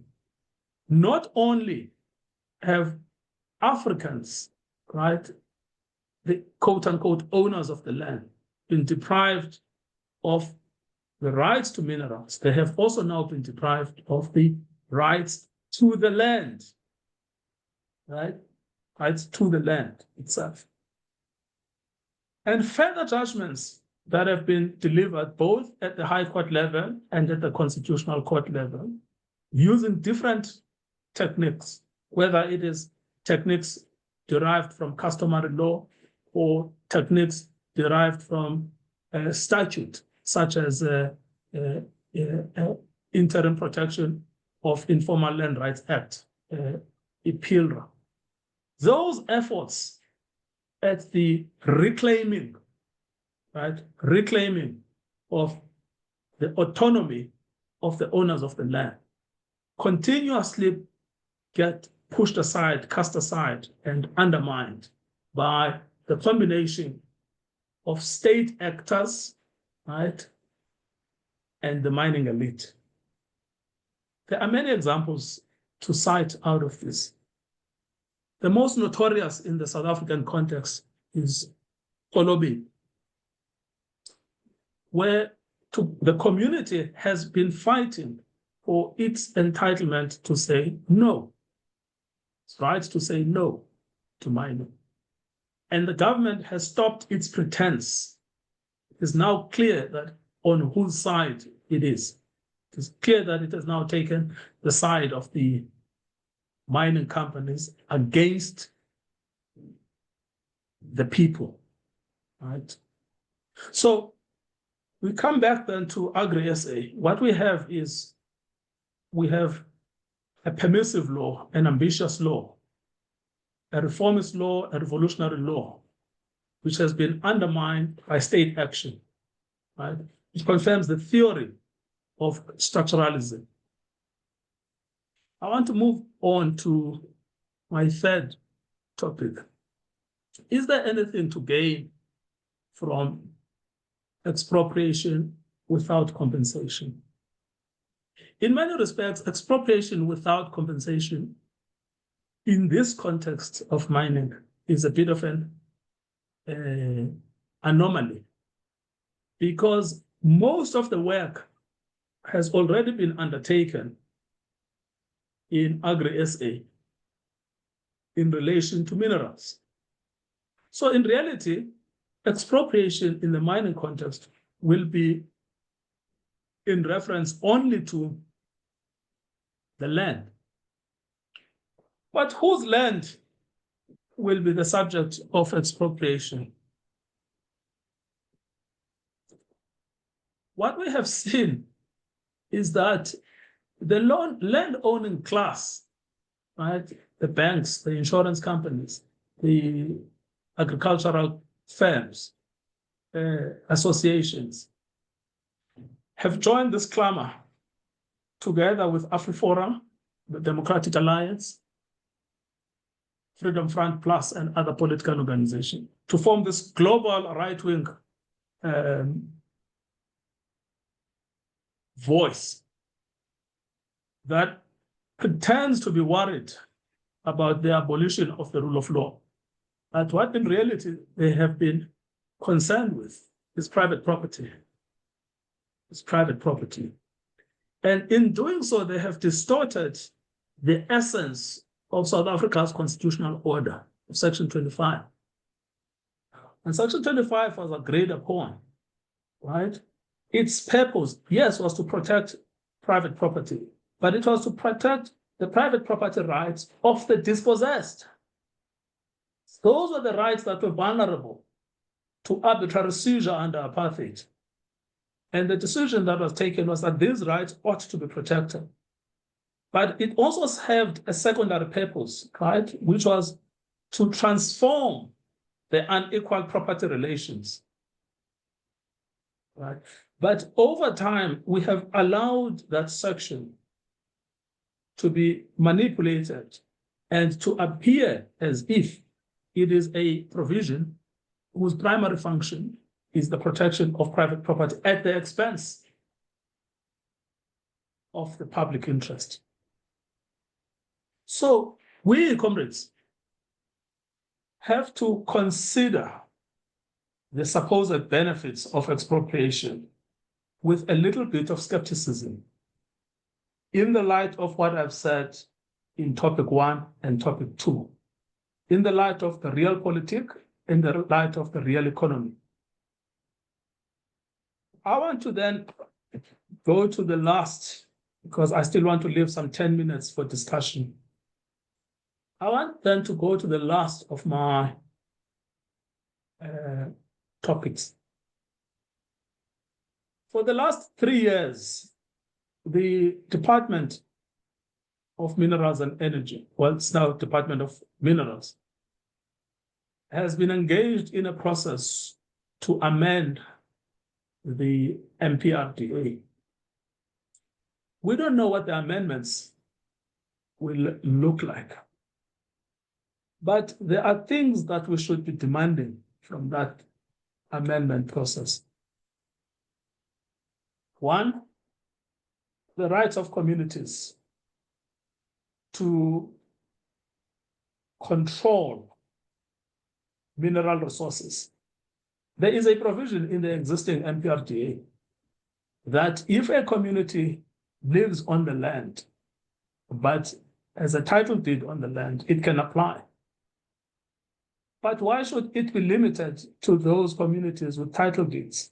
Because most communities in South Africa do not have title deeds as a matter of history, right?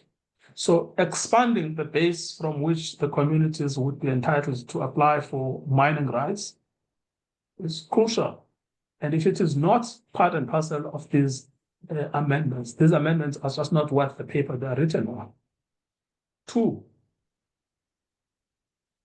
clear and enforceable environmental regulation. Comrades, I cannot stress this enough. The current regulation, as far as the damage that is caused to the environment, as far as the damage that is caused to water, to the air, to the soil, to the animals, has proven to be ineffective. Communities living next to mining activities are increasingly reporting levels of sicknesses that they have never experienced before. Their life expectancy is radically reducing. We are so accustomed to stories that appear on television where people open the taps and there's smelly water. That is because the environmental regulation into mining activities is ineffective.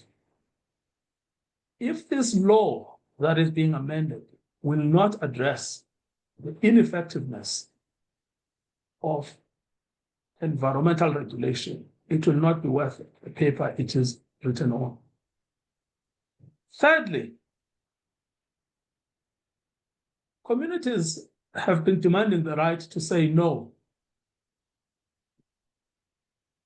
In other words, not just the right to be consulted, which is what the MPRDA guarantees, but the right to consent, which is not in the MPRDA, and it has to be derived from other sources, from customary law, from IPILRA.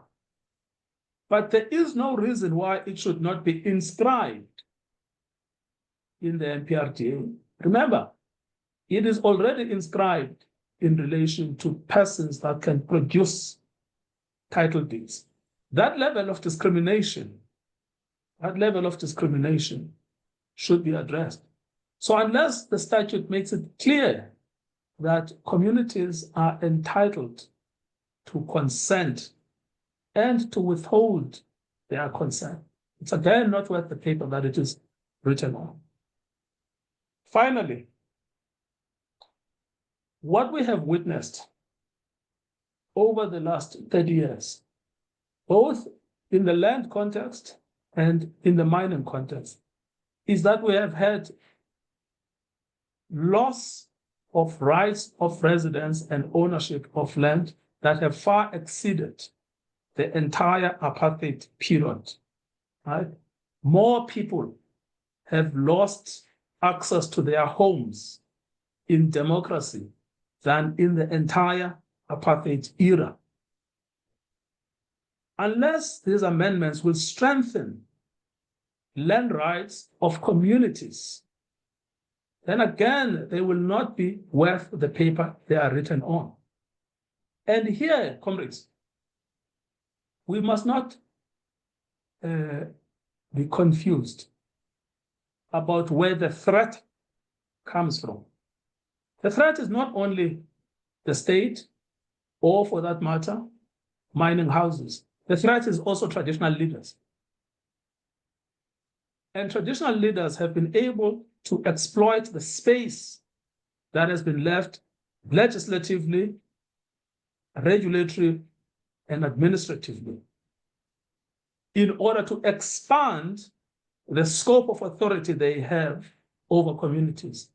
They've given themselves powers that they've never had during colonialism and apartheid. They've got new powers of land administration, which powers are often used together with mining houses against the communities in pursuit of the interests of mining houses. So again, if the legislation that is being amended does not address this power imbalance between communities and traditional authorities, we will have to say no to it. What should we be doing, comrades?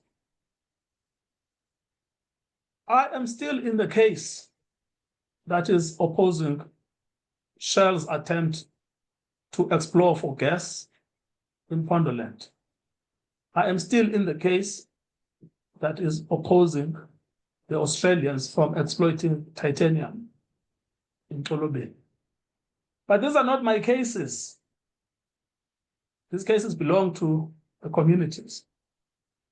And I have learned over time that the involvement of lawyers can be debilitating on its own. But it is nevertheless central and crucial to the struggle. So, comrades, we should be building robust communities.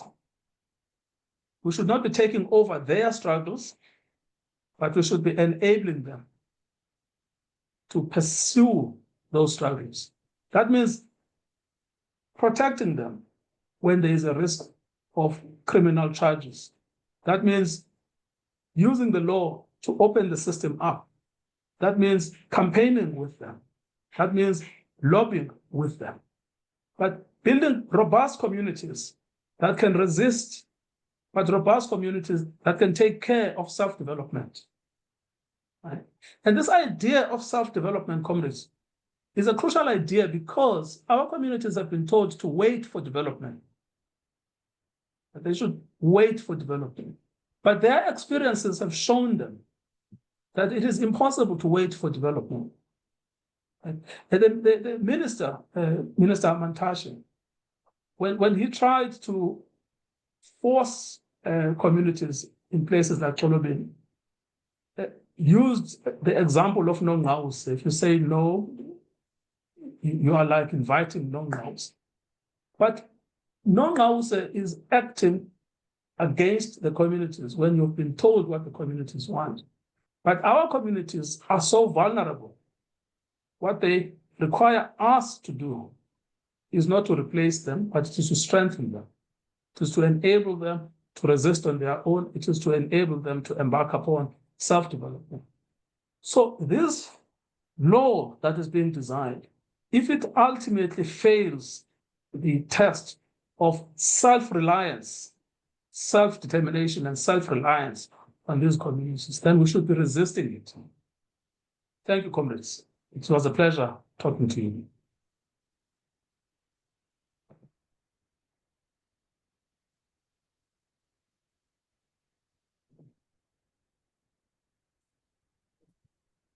Wow, wow.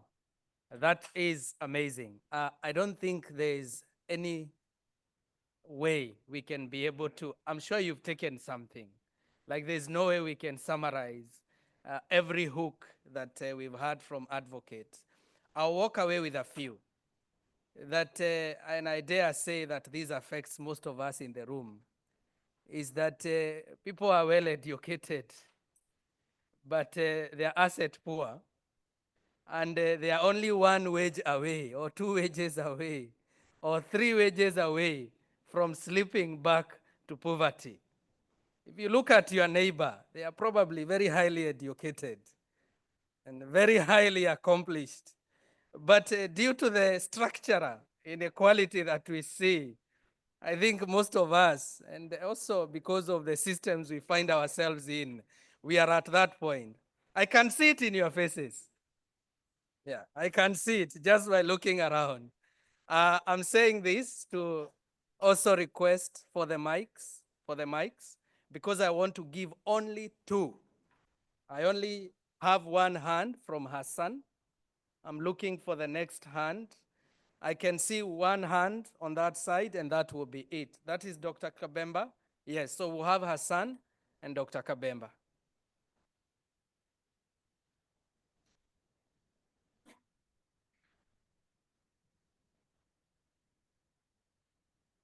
Do we have any lady who wants to come? Any lady? Any woman? Ah, I see you, Reverend. So we'll come to you. Thanks, Comrade Advocate. I think in your great input, you did not discuss our beloved continent, which is going to be subject to a major wars of invasion because of critical raw materials. And to help focus the question, I'd like to know whether we could start with having a more Southern African solidarity economy, because our histories are so intertwined. And under apartheid, we knew more what was happening in Namibia, Mozambique, and at the frontline states than now. And this, the developments in the DRC that has seen spillage of humans inside their own country and into becoming car guards in Cape Town, has resulted in xenophobic or attacks against Africans, and because the bigger picture is not there. So I really want you to try and focus on the continent, which I know you love very much. Thank you, thank you. We have Dr. Kabemba. Do you have a mic near you? And then we'll hear from you, Reverend. Advocate, thank you so much for a brilliant articulation. I want to push you to think in a comparative term. South Africa gets its independence in 1994. Ghana gets its independence in 1957. The structural analysis that you've given us to respond to for who, using the South African example, is an interesting one. I just want to ask, how has the structural analysis evolved over times? Because this is a continent that get independence with Ghana in 1958, but it seems what you've described here reflects a number of countries that got independence before South Africa. What can we learn from this evolution of the analysis that you've given? Is there a way to change the analysis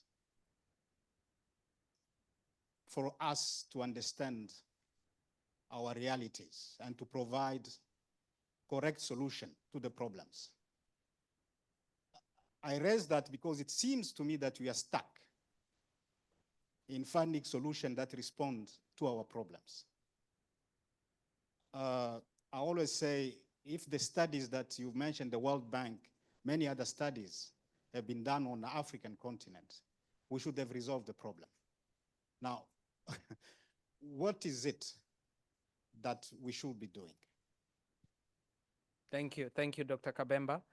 We'll hear, please, the mic from Rev here. I request brief. I know you have about 14 questions. Please make them brief. Thank you very much, Program Director. My name is Masi Chaba Torela from the beautiful mountain kingdom of Lesotho. I'm the General Secretary of the Christian Council of Lesotho. I have two short questions. One, in your beautiful presentation, you talked about a democracy. In your own perspective, can you say democracy is meant for us Africans or it's foreign? And then if we talk about South Africa having its democracy in 1994, we are now experiencing the death of 87 people in the mines. Can we say this is democracy? South Africa took a legal initiative to talk to some sense into Israel about the genocide in Gaza. But then we are seeing the genocide in South Africa. For us, the church, one life lost is way too many. What can you say about that? The second question is short. Towards the end of your presentation, you talked about not only the state is a threat to us, but also the traditional leaders.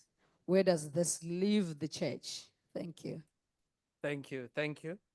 Advocate, we have several hands in the room, but we are trying to save on time and catch up on some few sessions we missed. So I'm going to request you to come in, and I know that as you address that, you can also give us your parting shot. Over to you. Wonderful. Thank you very much. I think that it's a pity I'm not there with you, because I would have loved to be in the room, because what I was trying to do was to provide points of provocation for discussion, right? For us to reflect and then to think about what we can do together. So in that say, I'm not chickening out, but I'm trying to say that I don't see my role, right, as sort of providing the answer, but I see my role as simply one of the people in the room having a conversation. So it's in that context that you have to understand my reflections now, which I'm about to give, not providing the answer, but to simply provide another way of looking at it and just a contribution in a continuum, of conversations. So I think to start with the first issue around Southern African solidarity, I mean, I'm absolutely fascinated by the idea. And you know why? Because of history. The history of mining in South Africa is linked to dispossession in the whole of Southern Africa. It's impossible to understand mining in South Africa unless you understand the labor that we got from Swaziland, the labor that we got from Zimbabwe, the labor from Lesotho, the labor from Mozambique. Because the Europeans did not see us as distinct, although they separated the enclaves for European exploitation in the Berlin Conference of 1884 and 1885. The reality is that they didn't actually see these distinctions. In fact, if you look at the definition of the word native, it actually included Damaras, who are not quote-unquote South African by birth because they are from Namibia. So they always understood that all of us were one and the same, And if you look at the approach of Cecil John Rhodes, I mean, Cecil John Rhodes thought of Cape to Kairu, So the reason I mention this is because there is already that solidarity from below. Right. In the actual mining compounds, when you go there, there is already that solidarity from below, and which is why mine workers actually never understand this discussion about xenophobia, because from time immemorial, they have always worked together from the entire Southern Africa. So which means that it's about coordination, as in fact, I think you excellently put it. It's about naming it. It's about naming that solidarity as a Southern African solidarity. And then perhaps introducing different layers into it, a professional layer, an NGO layer into it, right? You are right in pointing out that I didn't discuss Africa. In part, it's because I do not consider myself knowledgeable enough about the rest of the continent. And I am a student of South Africa's experience with colonialism and apartheid and its related experiences with economic exploitation through the migrant labor system. And so I think a lot of comrades in the room know a lot more about the rest of the continent than I do. I do think, though, that South Africa's experience is something to be studied and avoided by our brothers and sisters in the rest of the continent. So that's why it's my own reflection about my own limitations of study and interest. And if I had said wrong things about Nigeria or Ghana, I would have been very embarrassed for someone from one of those countries or someone who studied it. They don't have to come from there to point me. Whereas I'm actually very confident about my story when it comes to South Africa. But I absolutely endorse your point about the Southern African Solidarity Network as a starting point. But I point out that at the mine worker level, that solidarity already exists, and it was forced upon them by the conditions of empire. Yes, I also agree that it's necessary to look at a comparative analysis, even if we're using my theory of structure, because structure actually makes it easy to replicate, in different contexts. Now, the story of independence, has been a fascinating story because it's largely been a story of disappointment. Many Africans look back at independence with fondness, of course, because we had to get the Europeans out. You couldn't tolerate having Europeans in the continent. We had to remove them. But the other side of independence, which is freedom, as opposed to the removal of oppression, but the other side of it, which is freedom. Many of us look at that period with a bit of disappointment. Right? South Africa is no example. It's no example. What freedom has been very good to white South Africans. Right? Everywhere you go. There's a book that came about 3 years ago by Professor Dominic from Stellenbosch University showing there are more billionaires now that are whites than ever under the apartheid system. More white billionaires now than under the apartheid system. So the removal, obviously, of sanctions, the liberalization of the economy, the deregulation of the stock exchange, all of those have enabled this emergence of a white billionaire class. And when you look at what has happened to the position of Africans, I mean, it's obviously true that there are a few. I mean, look, me sitting here is itself an example, you could say, that some progress has been made. But by and large, Africans remain at the bottom of the economic ladder. This is the story everywhere in Africa. You have a super elite of the native population together with the former oppressor enjoying the spoils of the economy. And then you have a base which is either poor or extremely poor, or is always under the risk of slipping back into the poverty. The question about democracy is a complicated one because democracy clearly is also for Africans, right? And one must always distinguish. There's a phrase I like, which is the full beneficence, right? So often what the Europeans did, they said, look, if we have fed you, why should we listen to you?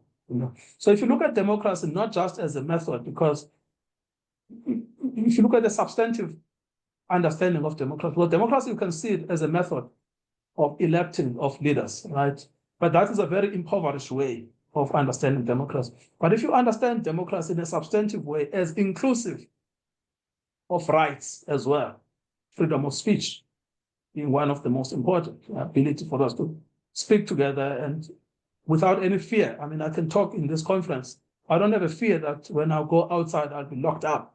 So that's very, very important. But that too is what in South Africa we call a democratic right. So if you understand democracy as both method and also as substance, is it for us? It's obviously for us as well. Now, the fact that 87 people were killed in a so-called illegal mining activity is a regrettable incident. It is a scandalous indictment on the South African government. The response by our politicians has been disgraceful, utterly disgraceful, because some of them actually encouraged the fact that those people should not be taken out of the mine. Right? And they forgot that we are where we are because of their own policies, right? So it's a scandal, it is a disgrace, but one needs to draw a distinction between the government and the people, right? It's the government that responded in such a disgraceful way. But a lot of South Africans have shown a lot of compassion, right? It's them who campaigned to go to court. It's them who campaigned for food and aid. It is them who supported. And by the way, these so-called illegal miners are not all foreign, because that is also the trick that the South African government has been playing in our minds. It is to assume that every time you see a so-called Zama, they're foreign. They work in conjunction and in solidarity with South Africans. So I don't think that example itself is a stain on democracy. It is a stain on government conduct, right? We can debate the issue of genocide. I think South Africa was right in calling out the genocide in Israel. I think South Africa is wrong in failing to deal with 87 deaths, which were preventable. It had the power to prevent them. It didn't do that. And I think There's quite a long legal process that will still be pursued in this country, and it is currently being pursued for full accountability for those deaths. Whether those people came from Lesotho or whether they came from Zimbabwe, it doesn't matter. A human life is a human life is a human life. The church in this country, at least, is a large owner of the land, and sometimes it has structural power, and sometimes it can also be a constraint to the exercise of freedom, in the same way as the state, traditional leaders, mining companies. So because it has institutional power, it's capable of exercising structural control. So yes, it must be placed in critique, but the church can also be a transformative institution, right? The same way as traditional leadership, all of these institutions can be transformative institution. It depends, it depends on the locus of power, depends on our ability to influence and shape change. The last words, if you said I should give you a parting shot. Can you hear me? Yes. I'm requesting you wind up in the next few. Yes, I've basically finished. I was just going to say that the last word is simply that we must remember this is not our struggle. It is the struggle of our communities. We lend our labor and our intellect, but it's their struggle. Thank you, comrades. Thank you. Thank you so much. And I think you can hear by the sound in the room that we appreciate taking time. We also appreciate the depth with which you have enabled us to reflect on this. We wish we had you in the room. We wish we had more time, but the conversation continues. We wish you all the power that you need to continue defending the communities out there. And thank you for being one of those leading advocates defending communities. Have a good day. Comrades, because I want to allow you to have some sugar into your system so that we can continue, I'm requesting that we take 10 minutes, theological reflection, and then we will go out and take a break so that you can stretch, have some water, take some tea. So I want to welcome Reverend Wilfred, and I'm going to request you to do your reflection in 10 minutes, and I'll be a good timekeeper. Over to you.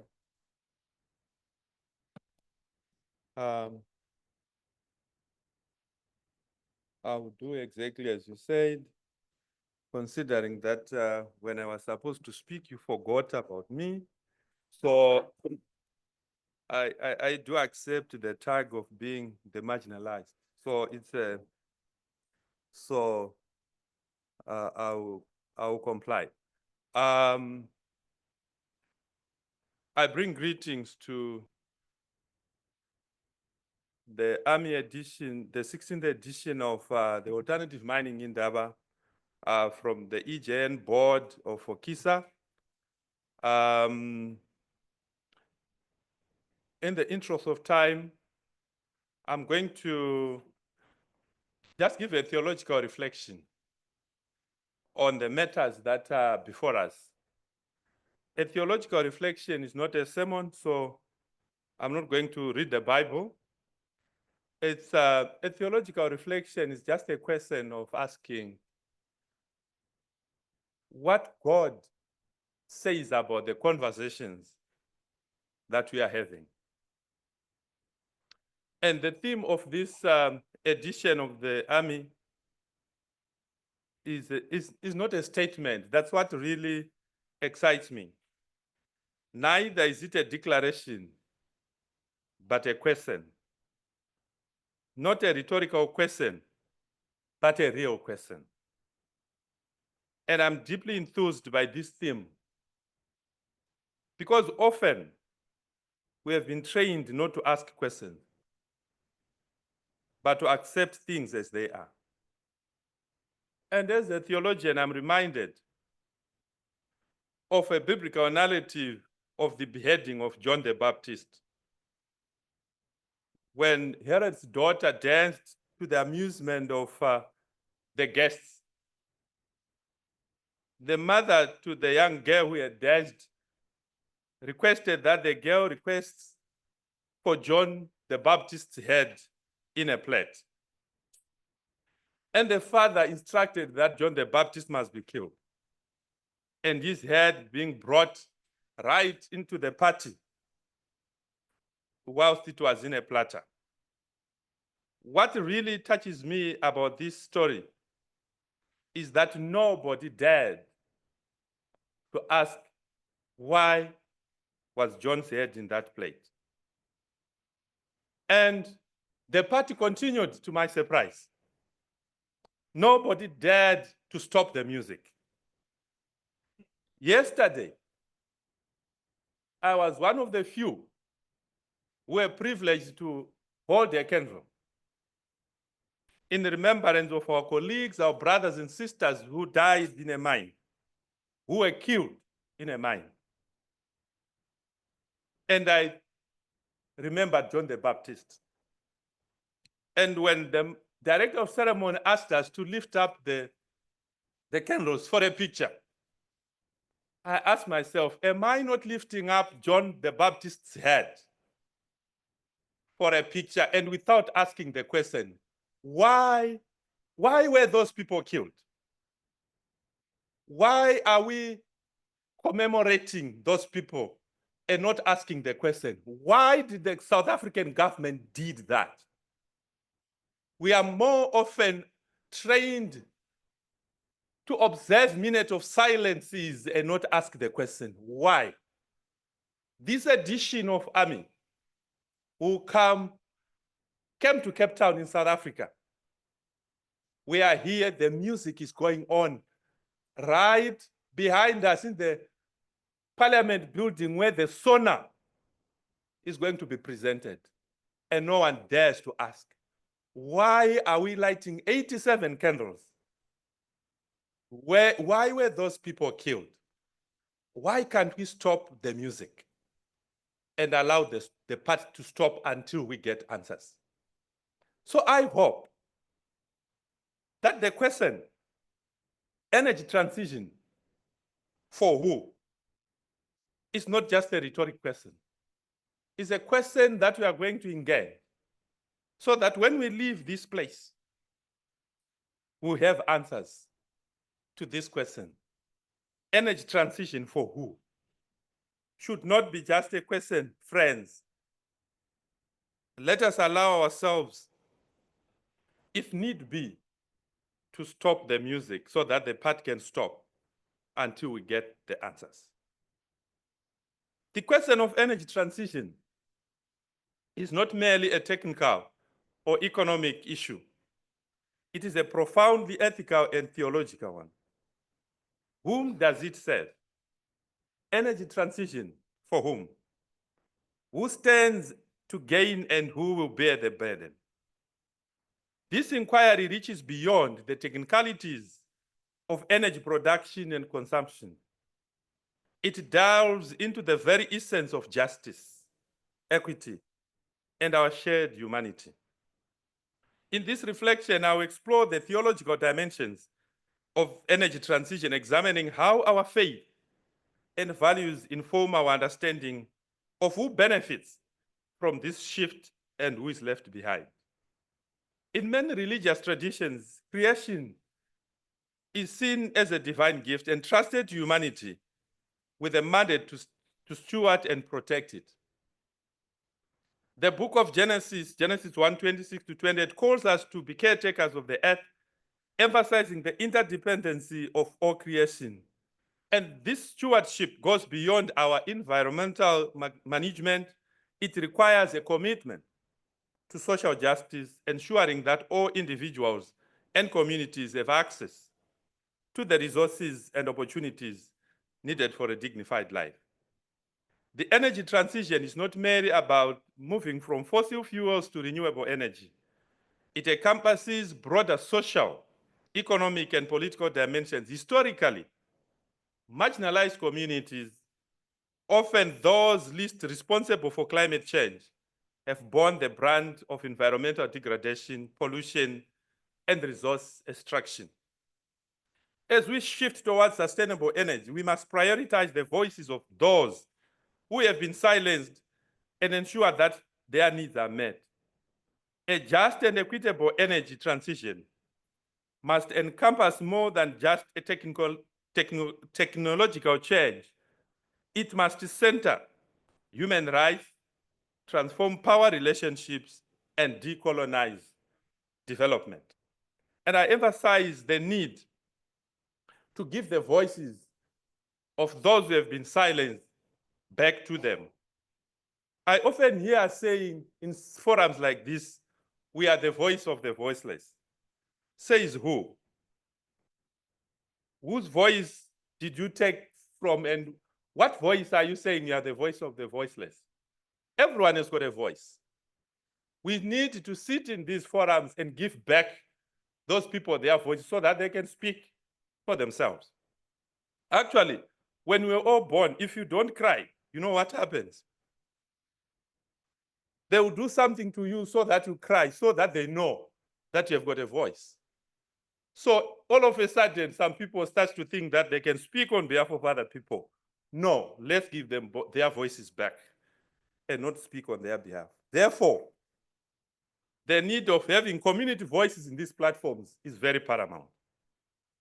To the question, energy transition for who? From a theological point of view, I'm going to answer that question based on Matthew 25, verse 31 to 46, using the theological concept of preferential option for the poor, which is a concept that emphasizes concern for the marginalized, vulnerable, and those living in poverty, signifying a moral priority to address the needs of the poor and marginalized in society. Essentially, meaning that when making decisions, the needs of the poorest should be considered first and given greater weight than others. It is a call to actively advocate for and support those experiencing poverty, often rooted in the belief that Jesus Christ identified with the poor and marginalized. In the context of energy transition, this means prioritizing the needs and interests of the poor and vulnerable in the transition to a more sustainable and equitable energy system. Why preferential option for the poor is relevant in energy transition? Number one, energy inequality. The energy transition can exacerbate existing energy inequalities if not designed with the poor and vulnerable in mind. Energy poverty, lack of access to modern energy services, and energy insecurity can affect the poor and the marginalized. Vulnerability to climate change. Number two, the poor and vulnerable are often more vulnerable to the impacts of climate change, such as extreme weather events, water scarcity, and heat stress, which are more closely linked to energy production and consumption. Number three, social justice. Preferential option for the poor requires that energy policies and programs prioritizes the needs and interests of the poor and vulnerable, promoting a more just and equitable energy system. I'm going to just say a few principles on preferential option for the poor in energy transition. Number one, participatory decision-making. Engage with and involve the poor and vulnerable in decision-making processes to ensure their needs and concerns are taken into account. Like I said before, give them their voice so that they can speak for themselves. Equitable access. Ensure that energy transition promotes equitable access to modern energy services, particularly for the poor and the vulnerable. Affordability. Design energy policies and programs that prioritize affordability and make energy services accessible to all regardless of income or social status. And support community-led initiatives that promote energy self-sufficiency, energy efficiency, renewable energy adoption, particularly in underserved communities. Lastly, social protection. Implement social protection programs that cushion the impacts of energy transition, such as job losses, skill gaps and changes in the energy prices. When I look at the word transition, I'm reminded of the transition that happened when the children of Israel were moving from Canaan to, from Egypt to Canaan. When they were in the desert, God taught them how to manage transition when he fed them with manna. Obviously, coming from the Pharaoh economy, where people were being classified in accordance to what you have and what you don't have, the slave and the master. But on giving them manna, God says everyone will pick what is enough for you today. You don't have to pick more than what is enough for you. And those who had the skill, those who were taught by Pharaoh to move faster and pick more than others, they would find their loot rotten the next morning. And may God help us that in this transition, we appreciate and understand that God requires us all to have enough for ourselves and not having more than what we need. As I conclude, I'm reminded of what the Nigerian economist Sam Aluko said. He said the poor cannot sleep because they are hungry, and the rich cannot sleep because the poor are awake. Let us not allow the rich to sleep whilst we are awake. May the good Lord bless you. I thank you.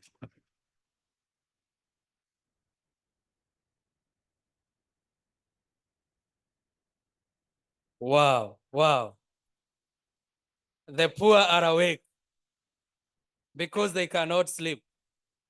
Oh, because they are hungry. And then the rich are awake because the poor are awake. Wow, no better way. But I also like what Reverend has reminded us. It is not being, representing the voiceless. It's also about allowing everybody to speak out, because upon birth, everybody found their voice for them to be alive. And if you don't have a voice, they will do something to you to make sure that you have a voice. Thank you. It would have been a disservice to miss that kind of reflection. And you have now, therefore, having been very patient and kind to us, you have now qualified for a cup of tea. You have also qualified for a glass of juice, for a health break, for stretching. And we come back a few minutes before 12, because at 12, we will be starting. And anybody who tries to sneak in after 12, we will have a special punishment dance for you to make sure that you keep time next time. So we come back a few minutes at 12 so that we start. Tea, as mentioned, is served on the ground floor. Enjoy your break.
you did. We have made very quick tweaks to the agenda. We will very quickly go into the solidarity messages, which were supposed to be shared in the morning. That will take us 15 minutes. And then we'll have the panel discussion that has now been reduced to an hour. And from there, we'll go and take our group photo. So lunch will now be at 13:30 instead of 13 hours as initially communicated. We apologize for that. Without any further ado, I would like to call upon the speakers from the various countries that were selected for the messages of solidarity. That is Zimbabwe, Mozambique, Tanzania, DRC, Mali, Angola, and South Africa. If you're here, please come forward.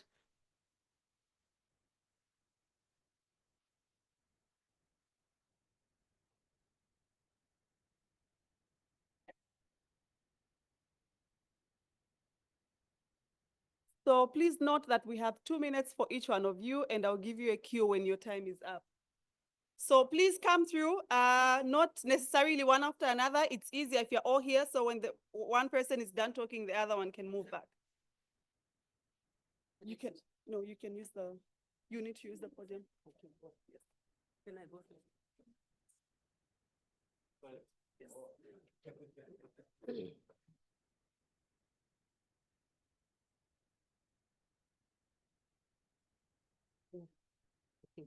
Hello, everyone. Am I audible?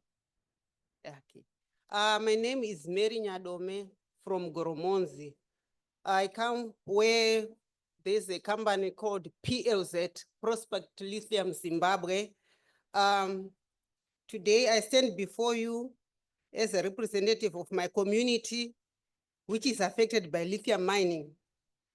We are told that lithium mining is crucial for the energy transition, but we must ask, energy transition for who? Our community is facing numerous challenges due to lithium mining. We struggle with water scarcity because the lithium production is water intensive. We struggle again with human rights violations, environmental degradation, cultural variations rights, and community displacement. It's clear that energy transition must prioritize our community's needs and respect our human rights. Communities like mine must be at the center of the energy transition, but how can we be at the center, when our community, when our voices are not heard, when our concerns are ignored? We demand meaningful community consultation and participation in the decision-making processes. This includes environmental impact assessments, which often exclude our perspectives. We want to be part of the planning and decision-making process. We want to ensure that our needs and concerns are taken into account. We want to make sure that the benefits of lithium are shared fairly. Beneficiation is key. We want to see tangible benefits for our community, such as job creation, infrastructure development, and social programs. We want to see our community thrive, not just survive. So how do we ensure this happens? First, companies and governments must prioritize community consultation and participation. This means engaging with us in a meaningful and transparent way. Second, we need transparency and accountability. Companies must disclose their operations, impact on our community, and governments must hold them accountable for any violations. Third, we need support and solidarity from all of you. We are not alone in this struggle. Together, we can ensure that energy transition is just and equitable for all. Let us stand together and demand a better future for our communities, a future where our rights are respected, our voices are heard and our well-being is prioritized. Thank you.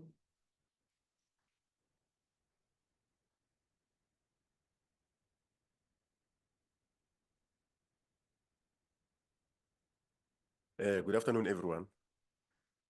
Amanda. Yes, that's more like it. My name is Tepo Musi, and I come from the organization called the Catholic Justice and Peace Commission, and I'm also a facilitator for the Benchmarks Foundation Community Monitoring School. I come from Klerksdorp in Stilfontein, where you know a lot has been happening, you know, in the past couple of months. It is really sad of, you know, what has transpired in our area, and then it has left our members of our communities in devastation. And, you know, I mean, to talk, you know, I mean, about what happened, it is really heartbreaking. The incidents started, you know, to unfold since from last year, October, after the activities of the operation, which is called Valo Umgodi, you know, I mean, has started. Many speakers have already, you know, articulated more as to what happened and then as to what transpired. As a community-based organization, we were called, you know, to a scene to can come and you know, witness what was happening. Because of now, to what it is believed as a deal went wrong between, you know, the police and the illegal, you know, miners. Because of now, apparently, there was a stoppage of, you know, food and water, and then the underground, you know, miners were trapped, and then vulnerable, weak, and sick, couldn't even move, you know, to resurface, you know, themselves. Because of now, that hole, I mean, is something like 2 kilometers, you know, deep. So what happened is that, I mean, since, I mean, we are from a church organization which affiliates to South African Council of Churches, we were there, you know, to come and then, you know, provide assistance in terms of maybe say helping those who were trapped underground with food and water. And then at a certain stage we were stopped because of now, it was, the police believed that, I mean, we provided food and water, you know, to workers underground so that they can continue with their illegal mining operations, to which, I mean, poor miners were struggling, you know, weak, so they couldn't move so that they can be resurfaced. And then members of the community came, you know, to assist, you know, community volunteers, put a pulley whereby, I mean, we pulled, you know, those, I mean, who were trapped underground, you know, one by one. So it was a straining exercise. So December came, and then not much work, you know, was done because of now. About 11, you know, workers were resurfaced. So now, I mean, came December, the operations, you know, came to a standstill. And then January, I mean, the government, you know, made a decision, you know, to provide aid, and then the company was appointed to provide, you know, machinery so that more workers should be resurfaced. But now the amazing part is that, you know, machinery and the company was provided, but now government did not, you know, commit, you know, to saying that it will avail its personnel to go underground and then, you know, help in ensuring that, you know, they resurface, you know, each and everyone, I mean, who was trapped underground. So now community volunteers had, you know, to come again and then do resurfacing of, you know, dead bodies and surviving miners underground. So in the process of retrieving, you know, trapped miners underground, on arrival, you know, they will be taken and then, you know, be put, you know, straight into a police van or maybe police vehicles, né? Without being given time, you know, to go and then, you know, visit, you know, the health facilities so that we could see if maybe say they are ready, maybe say to can be deported back, or maybe you know to can stand trial. But now I'm told that my term is now up, so I'm not sure if maybe say I should maybe say request maybe a minute more so that I can finish my presentation. Please, I'm begging. Yes, I think a lot has happened, and then now we are suffering, the aftermath of, what happened in Stilfontein, because of now there are still a number of miners, who are not even accounted for. And then according to the reports that we received from the community volunteers, who are assisting in retrieving the bodies and, miners, who are trapped underground. There are reports that, there are, still remains of other, miners, who passed on, who cannot, be identified. So now this is a problem, for us. And then we are also, having a challenge of tracking and, tracing of the deceased. Ne? Because of now you find that, most, of the deceased are people, from foreign nations, and then they don't have, identity documents. So it becomes difficult, for the families, to can, track them. So now they are now and then, coming to us, asking for assistance as to how can we be of assistance, and then government is not doing much in terms of that. And then those, who have survived, they are traumatized. So now they need psychosocial, treatment. And then also, widows and children, are being left, just like that, because of now the people, who are assisting them, to survive, have passed on. These are our brothers and sisters, who we lived with them within our communities and neighborhood. So really, this is devastating, for us. We are left with emotional scars, and then we don't know how, we are going to pull our way, from this. Thank you.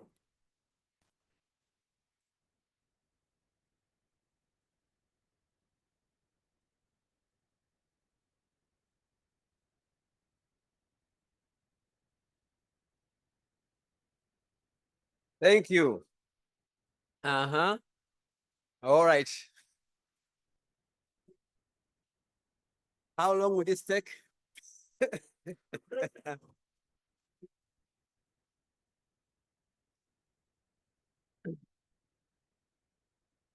God is good.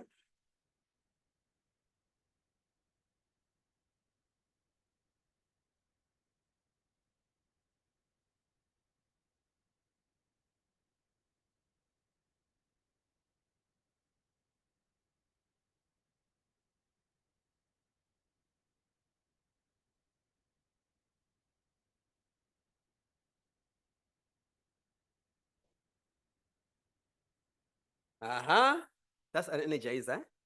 Thank you very much.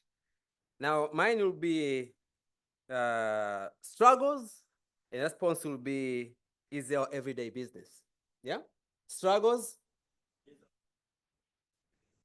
Yeah, it should be. Yeah. Struggles? Yes, because yesterday I was told I have to have in between my two names, I have to put advocates in between. So my name is Jimmy Luhende. I come from Tanzania. I will speak on behalf of the Tanzanians who are here. I've seen a lot of them. If they can stand up, please, quickly. There you go. They are there. Stand up, Francis. Oh, yeah. It's a big team here. Asanteni sana.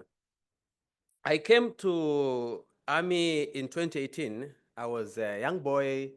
I saw Mandla was very slim by that time.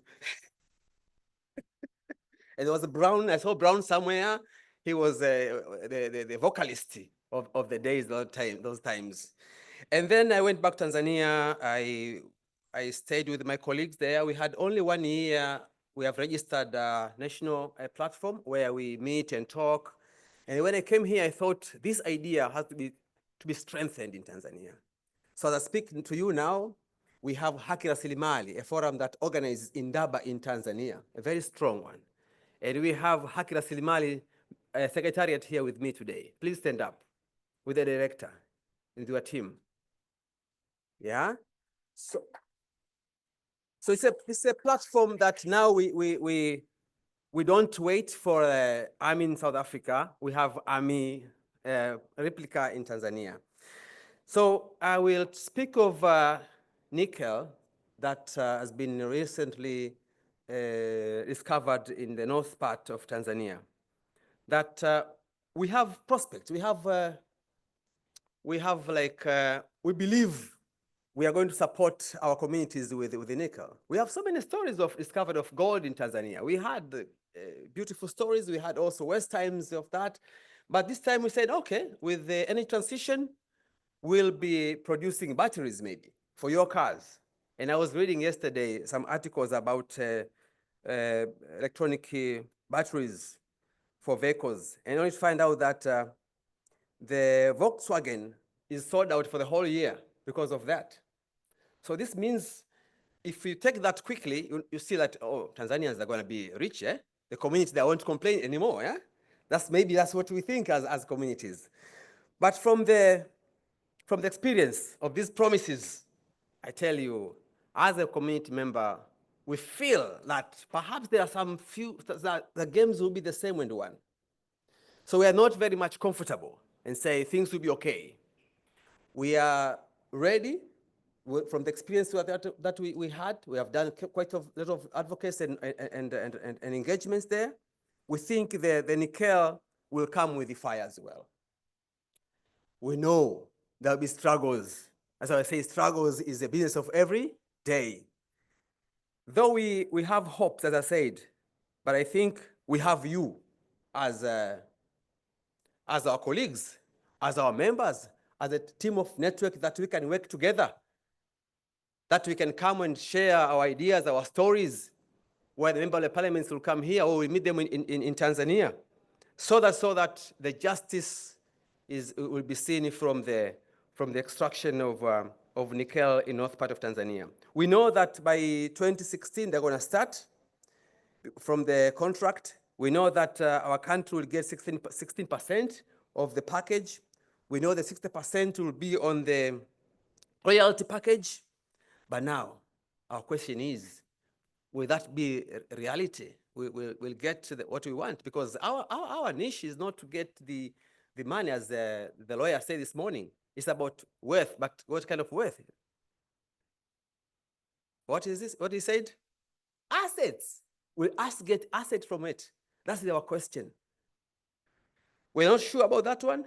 That's why I say we have you as a team of people from different parts of Africa. We can talk, we can discuss, we can help each other to see how we can get lithium ion batteries, be of advantage, be human rights violation free, so we can enjoy having lithium in the part of Africa. So the negotiation table might not be smooth. That one we know. So when we call you to join us for discussion, for activism, for struggles, don't hesitate.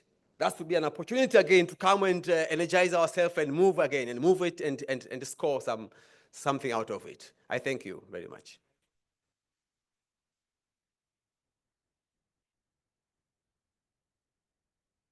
Thank you for the strong and powerful messages of solidarity shared so far. I think what I took from the conversations is, one, there is demand for meaningful consultation, and people do want to be part of all the planning processes, because only then will this energy transition really be for them and can they benefit from their minerals. I think there's also a very strong reminder. We keep talking about the 87 people, or maybe even more, that lost their lives after being prevented from resurfacing from underground. I think the incidents reminds us every day of the risks that are associated with our people trying to take part in the mining industry, because they will continue to be called illegal as long as we don't do anything about it. And when they're called illegal, anything can be done to them and nothing will really happen. So I think there is need for that strong solidarity against some of these vices. It's beyond just South Africa. At this time, we'll go into a panel discussion. We'll try and power the future, calling upon Silas from Natural Resource Governance Institute, who will then call upon the speakers for this panel. Thank you, Silas.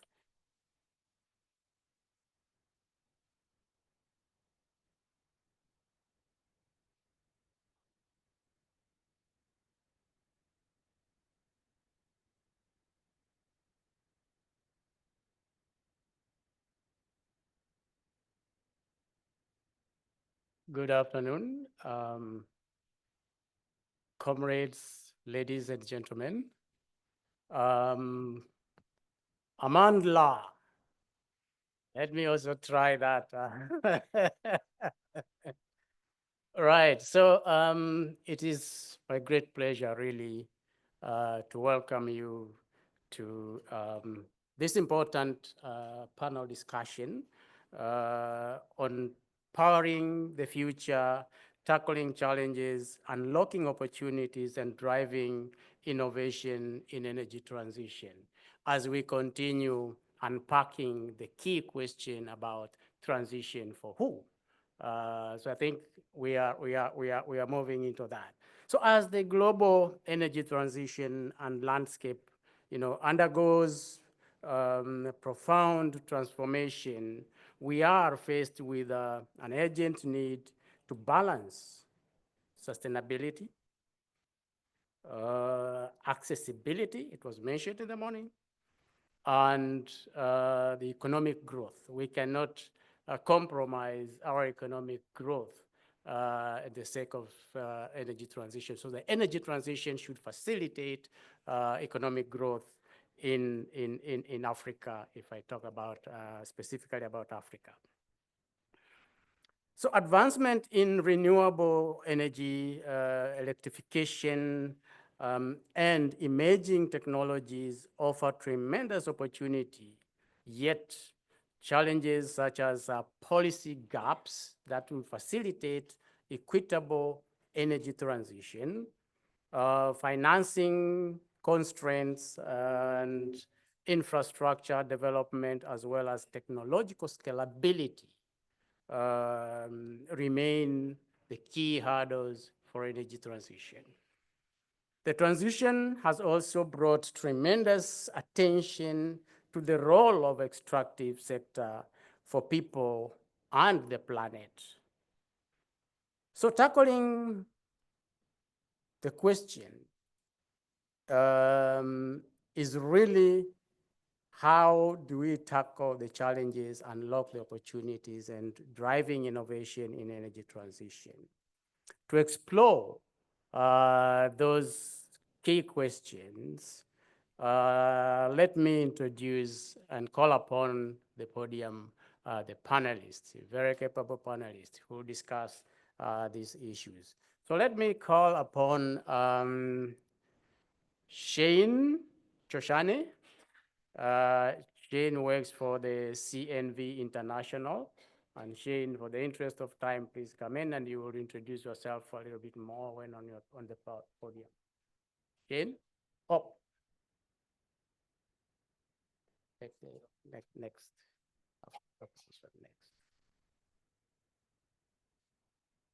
Thank you. And next is Dr. Katakandriana Ratifson. Okay, please take your seat. Next to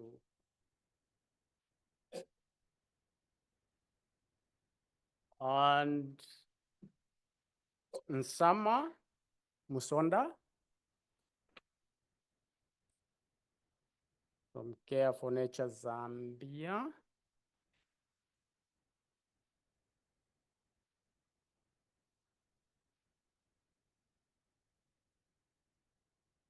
Thank you.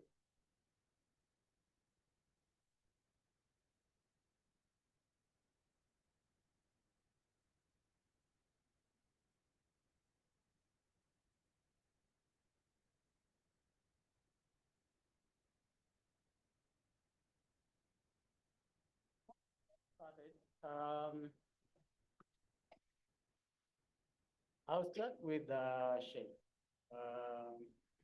The geopolitical dynamic, the global geopolitical dynamic is actually affecting energy transition in a big way.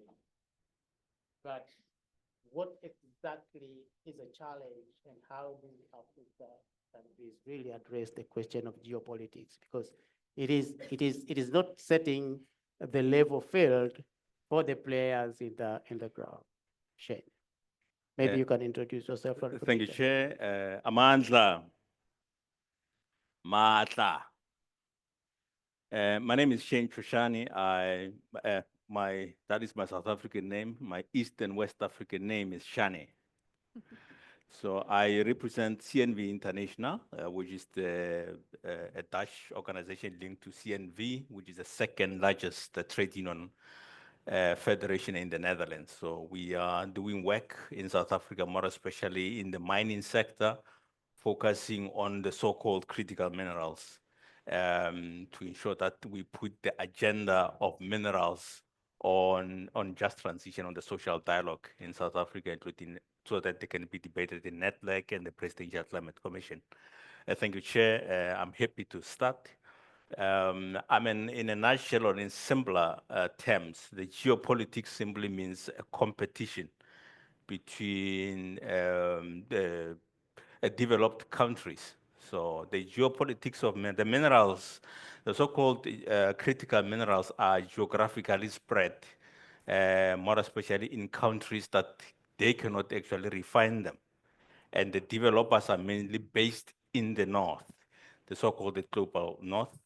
And then at the moment, there is because they don't have access or free access to these minerals, they are now competing. If you look at the emergence of China as a competitor to countries in the global north that in the past, they have actually dominated the production of minerals and other components, are now competing with China against the so-called China Road and Belt Initiative, which wants to connect Eurasia with South America and Africa through land and sea and air. So we are seeing a development of new policies.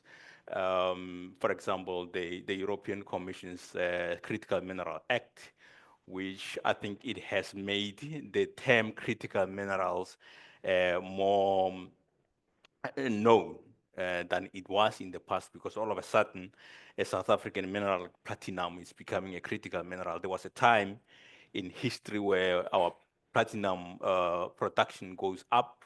That is when the technology of exhaust catalyst was introduced. So we have a booming economy because of platinum. Now it is declining, but it is called the critical minerals, simply because these countries want to have a supply, a guaranteed supply of minerals for the development of the components in the global north, because we are caught in the center of transition, because for us to transition, we need these minerals.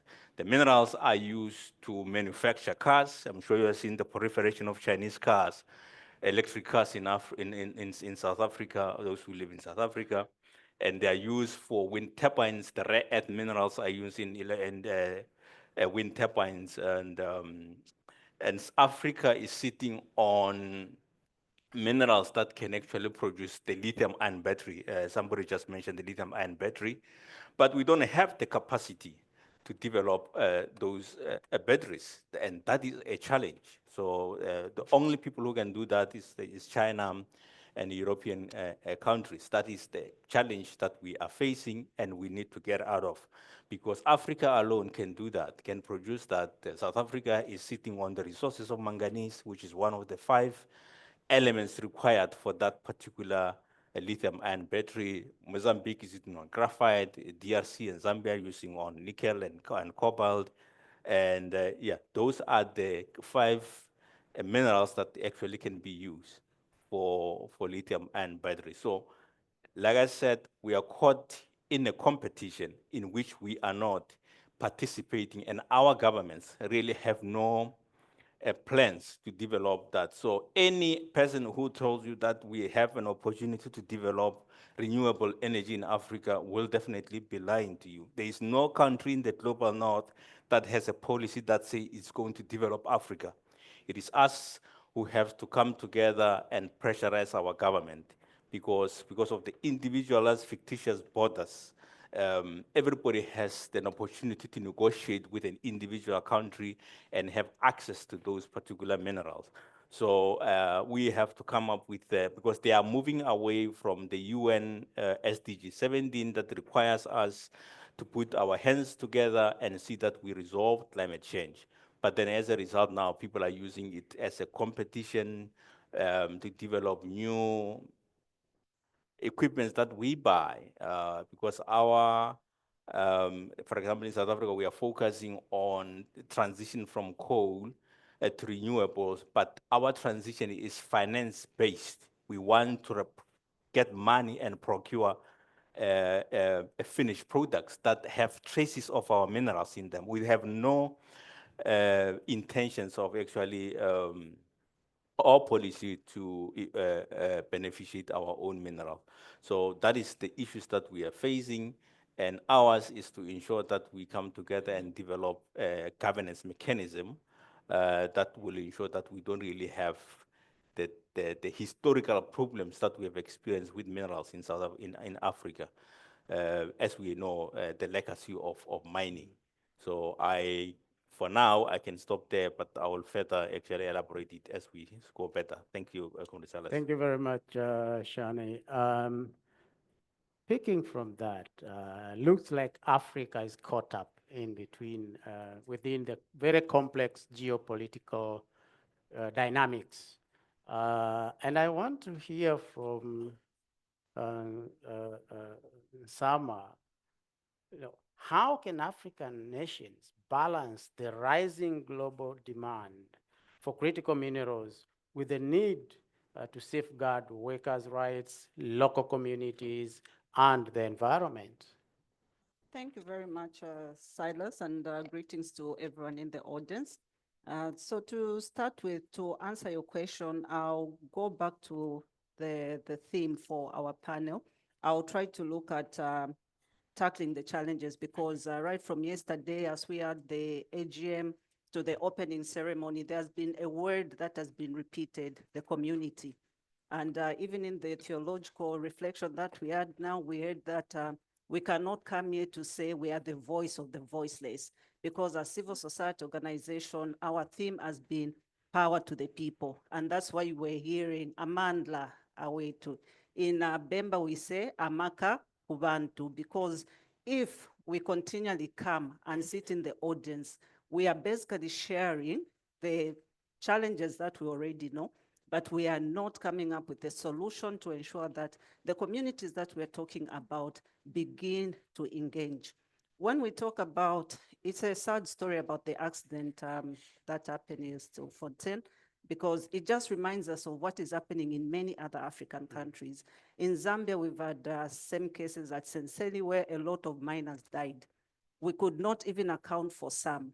We've had a lot of accidents happening, and almost every day it is the story. So I want to begin by saying for us, we are a local NGO working in rural Zambia. And the first time that we attended the army, we came with children. Because as we are talking about the critical mineral and energy transition, we are saying it will not be just if we don't address the issues of human rights. So as we are talking about Zambia, we are talking about Congo. Already there are about 40,000 children working in the cobalt industry, which is child labor. But those children don't even have the space in this platform. And when we talk about issues of the energy transition, it is basically coming from the climate change perspective, because we are saying we've got global warming. We've got issues of reducing the carbon emissions, basically the degree to 1.5. And one way we're going to reduce that is to transition from the use of fossil fuels to the use of renewable energy, whereby we stop using cars that are diesel and petrol powered to electric vehicles. We stop using electricity, which is powered by coal, to using solar.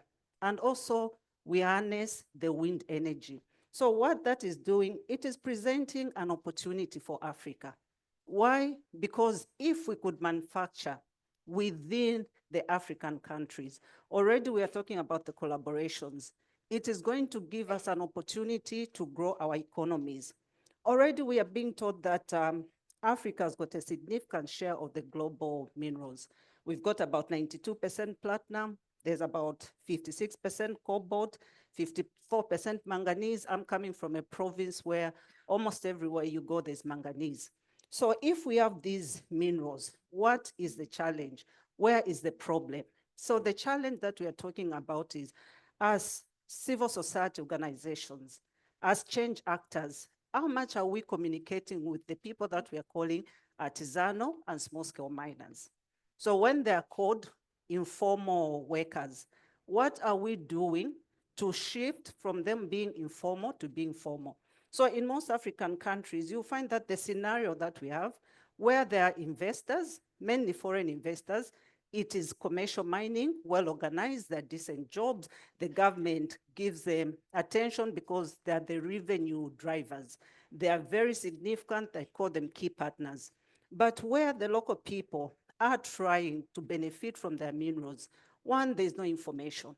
So they're going to start mining without any mining knowledge. They don't have geological information, they don't have the financing capacity, they don't have environmental knowledge. So you're going to find people working in hazardous conditions. And again, as civil society, we have seen the environmental impacts. So we are looking at how are we going to help the local people to benefit from their minerals, but doing it in a way that is sustainable and also not bringing other problems, because also where there's informal mining, we are finding issues of child labor. So you will find that as civil society, maybe we are not looking at how do we bring into our education curriculum the issue of mining, so that the people that we are talking about, the local communities, the artisanal and small-scale miners, are not just going there for trial and error. They are mining, and when there is no minerals, they will leave the trenches open. The same is happening with other maybe licensed mines. So you'll find that, like where I'm coming from, recently we had a case of pollution. It's not just affecting the environment, but also the health of people. In Chingola recently, there was an accident where emissions were acidic acid was released in water for Chabanyama River. So the minister went there and said the people should not drink water in this river. So they'll be supplying water, but there's also biodiversity. There was fish that died. The same Chingola, you find that there was a heritage area called Hippo Poo. The hippos are gone. So now you find that because as Africa, now looking at the opportunities which are there, the opportunities are, if we move as one voice, looking at the Africa Mining Vision, the Agenda 63, and we come up with policies that are protecting Africa in terms of the African people. What do we call as decent jobs for the African people? Can we have universities that are taking in people regardless of the education background? Because our education is meant to believe that only a person with a grade 12 certificate, a PhD, can be in the university, or maybe someone who has qualified a certain standard can be in the university. You'll find that the local people are cut off from accessing information which they need to transform. And then again, we look at how are we protecting our heritage? Can we have mining in the forest? Can we have foreign investors come and do mining in a national park? Can they do mining near heritage sites or where there's a river? So you find that we are not putting in place policies that are protecting the local people, but rather we are putting in place policies that are meant to bring in the foreign income. But then again, when we get that foreign income, it is going back to paying our debt. So I'll conclude by saying that we need to look at this issue from a human rights-based approach, because if we look at it from the human rights business principles and guiding principles on human rights, you're going to find that the communities will be protected. They will be aware of their rights and they will stand up for themselves. We also have the issue of legal representation. Where I'm coming from, there's a mine about 11,600 square kilometers. These are people who have lived there and they call it ancestral land. They don't even have any form of paper to show for it because they never expected that in future, someone will come and say, you don't belong here. So those people face displacement. So now if they understand their rights, they'll be able to come out and speak for themselves. But also the people who are in mining are elite. So if they threaten them with legal cases, who is going to represent them? So again, that is where you find that the communities are standing on their own. They don't have legal representation. They don't know all these concepts that we're talking about because almost every month there will be a new concept which will start from global level, at regional level, but it will hardly trickle down to the community. And so the policy gap starts not only at implementation, but also at formation. The people are not involved. They don't even know what this transition is and what we are talking about. Even the question we are asking, critical for who? We also need to ask ourselves, is answering this question critical for us or also for the people that are right in the communities where mining is taking place? So for now, I'll end here. And as I wind up, maybe if I'm given another opportunity, I'll talk about the opportunities that exist and the innovations that we can bring to the energy transition for the communities to benefit. Thank you. Thank you very much, Ms. Rama. Yeah, there is you pointed out a very important point about not only having the policies and laws in place, but also effectively implementing, enforcing those policies. That requires very strong institutions to be able to, enforce the laws to protect people and the environment.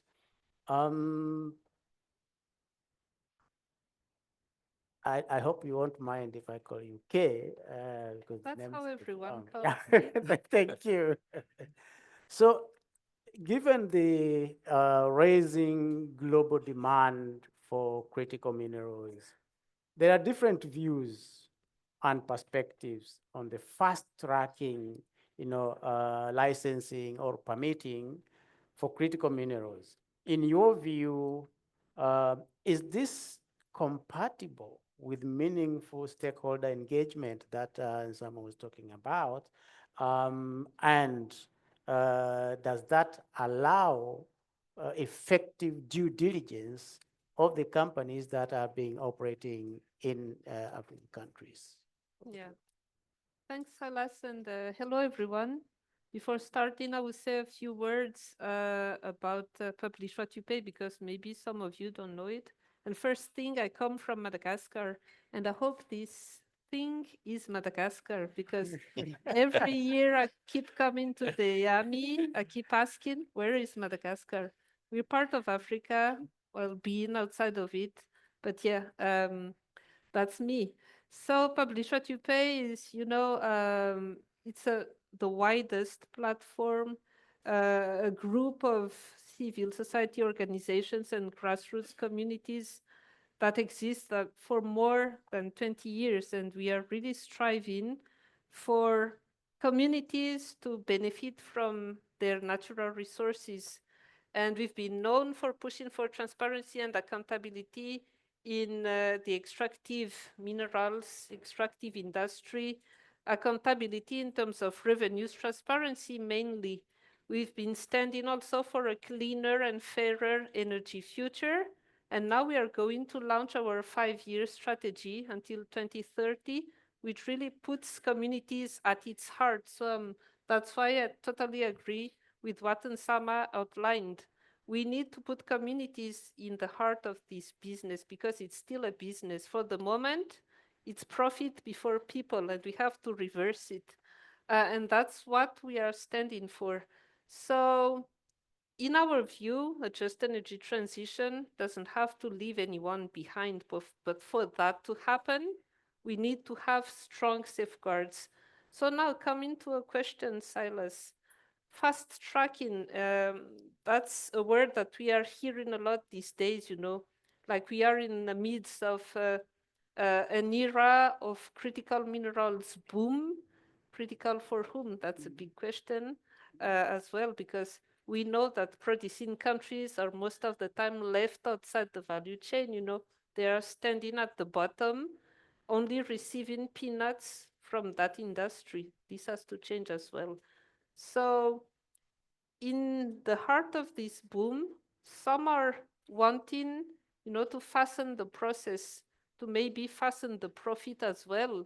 Well, in one hand, that may be a good thing. Some will argue, that fast tracking will accelerate the process and really, accelerate the energy access in some countries and maybe accelerate the transition. But once again, we have to be critical.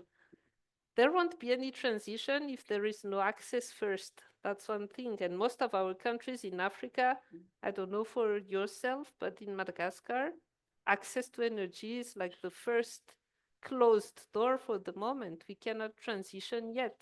We're still in the dark. That's one thing missing. So I think that acceleration will be illusional if we don't have access first. And then, in my view, it really poses significant risks in terms of people consultation, in terms of, free, prior, and informed consent. We are all aware of this. In the conventional mining already, FPIC is not respected. So if we go in fast tracking those licensing critical minerals, we risk greater damage, I would say, for our communities, greater risk for their voices not to be heard in a proper way. So this is really something which is dangerous, I would say, without proper framework and without proper safeguards, procedures into place. So yeah, we can think of it, but we need to take proper measures for really ensuring that people's interests are really taken into account. And here I'd like to say that we need to keep in mind as well the rights for communities to say no. If they don't agree to the exploitation of their minerals, of their resources, companies and governments must obey. That's logical. If we are in this logic of the people power, that should be the case. But, to sum up, I would say, without really those safeguards and measures, fast-tracking licensing may be harmful for our communities, so we need to change. And just a minute, Silas, before you take the mic from me, even if it's patched here, I wanted to bounce back on what Shane highlighted on the geopolitical side, because we are living in an era of danger right now. And I'm thinking of the US, and the war between the US and China, etc., on critical minerals, because our countries who are rich in resources are, in the middle of this war as well, and this has impact on our community. So I just wanted to get back to this and say that this war on critical minerals emphasizes double standards. There are standards for the global north and there are standards for the global south, where we are the one, having the resources, we are the one not benefiting from it. So as a reminder, in the US, for instance, the Biden Inflation Reduction Act introduced disguised protectionism. And on terms of tax incentives worldwide with their allied countries. Now, Trump's tariffs plan has also stripped away any pretense openly asserting economic nationalism. And I don't know if you've seen, but our colleagues from Tax Justice Network recently published an op-ed speaking about that. And they outlined very interestingly how Trump's tax policies will force countries to surrender sovereignty over taxing US multinationals, reviving colonial era practices, by prioritizing imperial powers tax control, by undermining global reforms, which was still in its implementation phase, of course, and threatening punitive measures like trade tools or tariffs against nations defending their taxing rights. So what I wanted to say is that for critical minerals to benefit Africa, it's really among our governments to make the right decisions. And we have to claim for our place, for our seat on the table of those negotiations and see what fits us, what really suits our populations, our communities, and claim for what we deserve. And this goes not only in terms of policy for ensuring decent jobs, technology transfer, creation of value chains, but also about trade and tariffs. Trade agreements are inequitable for the moment. We need to reform them in depth, and we have to put trade rules which benefit us, and we have to work together across the continent and try to find a way to embed this small dot in the continent. Thank you. Thank you very much. Yeah, for the last point about really African countries working collaboratively to address these challenges, especially to navigate the geopolitics, the global geopolitics beneficially, I think is very, very important. But there are also growing global initiatives around addressing social, environmental, and governance challenges. So, and there is concern like this is becoming a fatigue for those who are actually supposed to implement, the ESG standards. So, Shane, what is your take on this? The fatigue, is it necessary, and how to reduce the fatigue? At the same time, make sure that those ESG standards are actually effective in protecting, the society, community, and the environment. I think first and first, I think I need to warn, like the mining communities and organizations that actually operate in that space. We need to advocate for a global governance of the minerals rather than fall into another trap of being convinced of certain structures. The ESG standards, they are an agenda that has been set by consulting firms. Because many investors now, genuinely so, that is why we are also as CNV doing work in South Africa. Organizations are saying they cannot be part of the history where they are violating the rights and human rights of Africans and other people in the global South.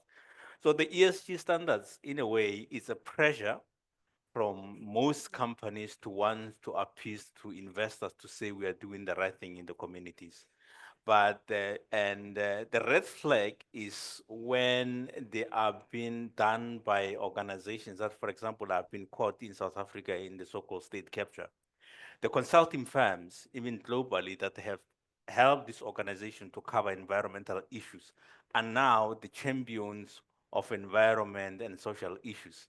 And for that, I think we should really be careful about it. And the fact that there are no consistent, they are different. I mean, every company will have its own rating company.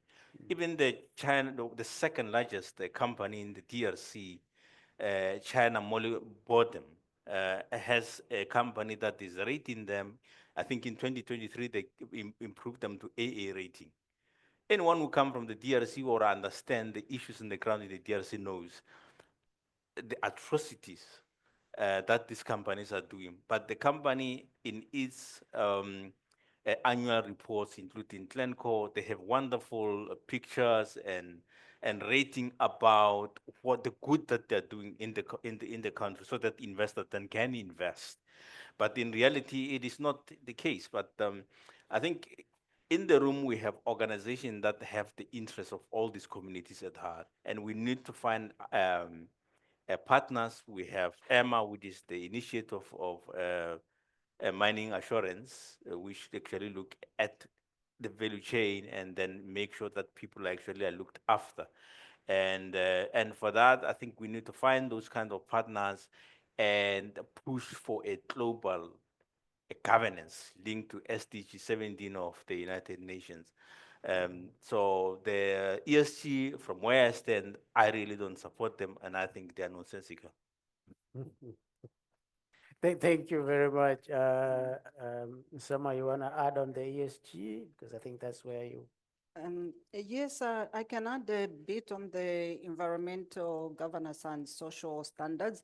I think most of our countries have domesticated these, like, for example, for us, our Environmental Management Act provides for environmental impact assessment. And within this process is a very key component of public hearing. This gives an opportunity for the communities to understand what type of development is coming. They interact with the developers. So this is where issues of if there'll be need for the community to move, where will they be moved? Are they agreed? So the issue of FPIC comes in there so that the communities are prepared for the project. They can agree or disagree at that stage. But again, we are finding that most of these policies are just like decorative documents, and on the ground, they do not work. So you find that because the multinationals or the developers come with a certain favor from our governments, they can skip a process and it will not be a problem. Because if we have the environmental report or the environmental social impact report, it is very easy to hold the developer accountable because you just go back to what they had put in place and what they had agreed. So again, for me, I think we are looking at two groups of people here. We are looking at the people that we are calling the artisanal and small scale miners, those who are in the informal type of mining, and we are looking at those who are affected by mining. So for me, I'll take back maybe because we have been blessed with a lot of theological lessons as we started the army. I'll give a reference to the people of Israel when they worked as slaves in Egypt. If freedom has got no transition or plan, if there's no investment in the plan for freedom, it will not be appreciated. So when the Israelites left Egypt, they rebelled because they thought they were better off where they're coming from. They were able to eat, and now they didn't see where Moses was taking them because there were struggles. So even for the artisanal or I'm trying to avoid illegal miners because calling them illegal has already brought a lot of discrimination. So the informal miners, if we are going to fight for their freedom, but we have no plan for them, they will not appreciate it because why they're in that situation already is because they're getting something out of it. For them, they are seeing that if they can go underground and get a block of copper, they will sell and have something. So if we go in as civil society and say, can we do everything by the book so that we protect your lives and you have decent jobs? If we don't have a plan, it will not be appreciated. So for those who are affected, as we are speaking as civil society organizations, our leaders have also met here in Cape Town. They are also meeting for the Africa Mining Indaba. This is where they're signing contracts with the people that will come back and violate the rights of the communities that we are talking about. But we are not there. We don't know what they're talking about. So we feel that accountability should start with our leaders from the platforms that we have. What is the African Union saying about protecting the communities? What is SADC saying about protecting Southern Africa? Because if we don't have this commitment, that is why you see that most cases are taken to the international court. For a community to be compensated, it will go maybe to a European court. It will not go to an African court. And lastly, the opportunities that are there, there is a collaboration. For Zambia, we've got the Lobito Corridor. There is also an MOU signed between DRC and Zambia with America for the EVs. And also we've got concepts like vital remediation, which we can use to repair the degraded land, but also provide entrepreneurship for the communities because they can plant trees, which they can sell to the mining companies to help repair their land and use it for agriculture. Thank you. Thank you very much. Yeah. I think it's 1 minute silence. fraction of a minute. Yeah. I want to get the views also Yeah. from the audience. I'll so- be rushing. Yep. I was just about to say, like in ESG, there is a G, and this G is tending to backslide really worldwide in terms of funding. For instance, funders seems no longer interested in funding the G, but the G, the governance embeds, anti-corruption. And this is really something very important in the mining sector, including in the critical minerals. That's what I wanted to say. So we have to be, ready to push for more, because if we don't include transparency, accountability, and integrity of the funding in the critical minerals era, that would be a disaster for our communities. And final thing is encouraging you to read two documents. The first one, a research that we have published, Publish What You Pay, on value addition in Africa, how to make that happen. We have proposed a lot of policy recommendations. Please read it if you're interested on the topic, how to make the most of those resources while safeguarding our communities. And the second read is a joint publication that we made with NRGI, which was just out on one of the actionable recommendations of UNSG Critical Minerals Panel. We were focusing on AR1, on value chain, diversification, equality. There is a set of recommendations that we just published. Please read it online, find it and read it if you're also interested in this aspect of equality creation. Thank you. Thank you very much. I'm mindful of time. We have 10 minutes and I just want to be fair to the audience. So I would pick one question from my extreme left, and then the middle, and then my extreme right. And then I think we should be able to wind up at that point. So any question from there? Yes, the first hand up. Mike. Thank you. Thank you very much for the opportunity to give my comments. Firstly, thank you very much to the panel. My name is Anushka Bogdanov and I'm from Risk Insights. So we are one of the largest ESG rating companies globally and the largest ESG data provider in the world for Africa. And so it was very interesting to hear about the greenwashing, the brownwashing, the red washing that everyone was talking about today. What is important out of this is that Africa has to use the data to actually determine the pathways. Without the data, we're actually flying blind. And what we've seen in South Africa, as well as we cover quite I think it's over 9 countries in Africa, with ESG data, that most listed companies or issuers are not taking the data seriously. They are greenwashing, and I think a lot of the participants spoke about the data being presented or the information being presented as if they are doing really good things for communities, as well as they're doing good things in the mining industry, as well as in the environment. But the truth be said, most of these institutions, we cover over 1,000 issuers out of 2,000 issuers on the African continent.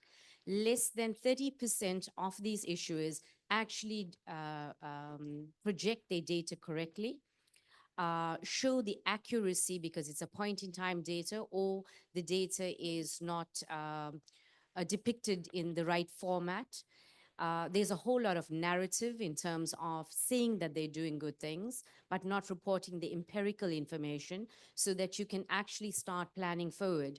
Now, when we developed this model, it's using AI and machine learning. When we started showing this to the rest of the world in terms of the data that was sitting for Africa, most institutions internationally, including asset managers, did not want to use the data.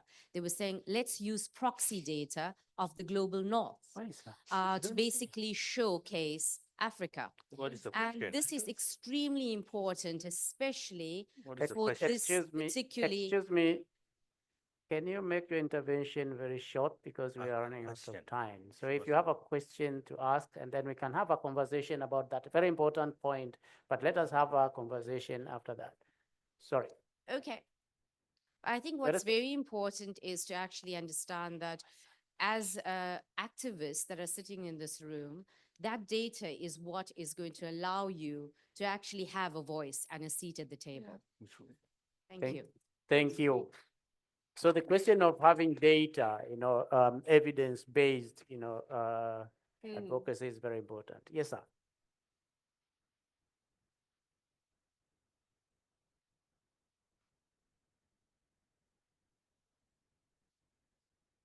Thank you very much. Mine is just an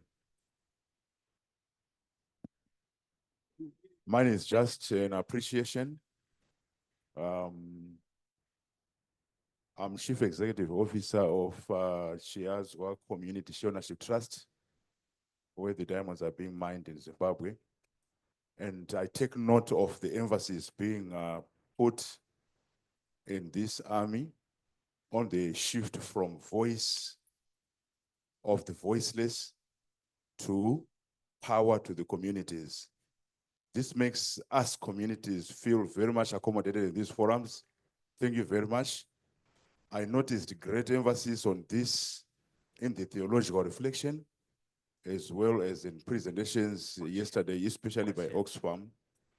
I would like to applaud especially our Zimbabwean CSOs, particularly Zela and CNRG, for observing this role.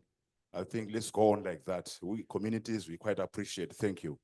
Thank you very much. That was appreciation, and I really appreciate that.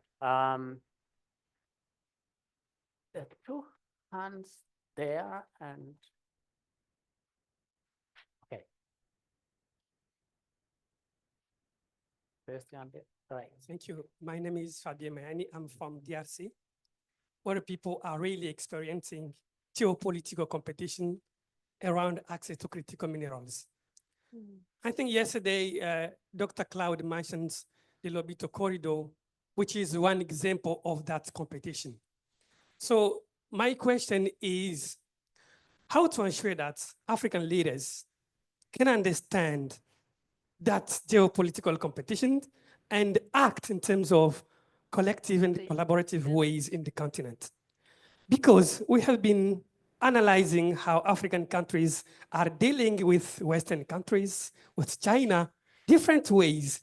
DRC is an example where you have China, you have Western companies. So how we can make African leaders understand those issues and ensure that they can act collaborative regionally or continentally. We have the African mining vision. What are African countries which are implementing it? That's the first question. The second question is about the FPIC. This is a key question about the right for community to say no. My question is, what kind of reforms we need, social and legal reforms we need to make this effective at community level? Thank you. Thank you very much.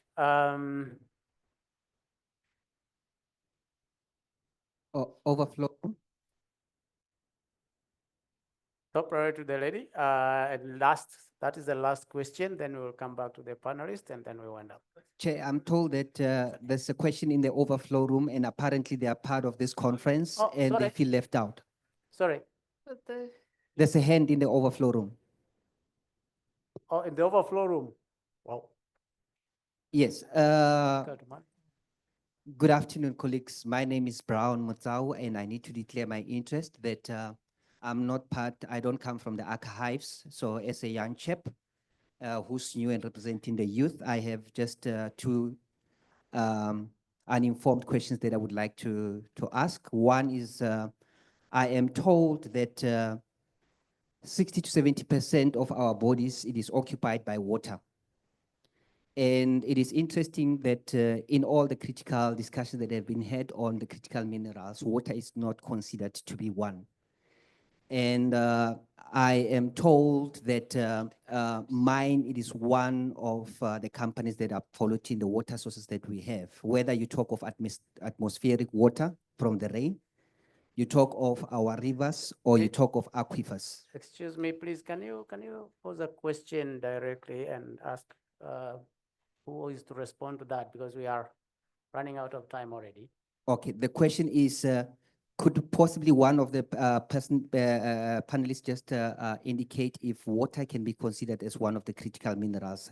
The last one would be, we heard that Admiral Lynchfield Shabalala is in the room, and I'm told that she recently went to meet with the leaders, Sahil, with Traore, and one would love to know what discussion did they have around the issues of critical minerals and how Africa can advance on Thank you. such. Thank Thanks, you Ben. very much. Thank you very much. Water as a critical mineral. Very last. Bear with me. I know there are many questions and we are running out of time. The lady in green. Thank you. I'm the lady. Oh. Thank you very much. I want to speak in my colonizer language because you are forcing me to speak in your colonizer language. So I'm going to ask in Portuguese. So if you understand, you understand.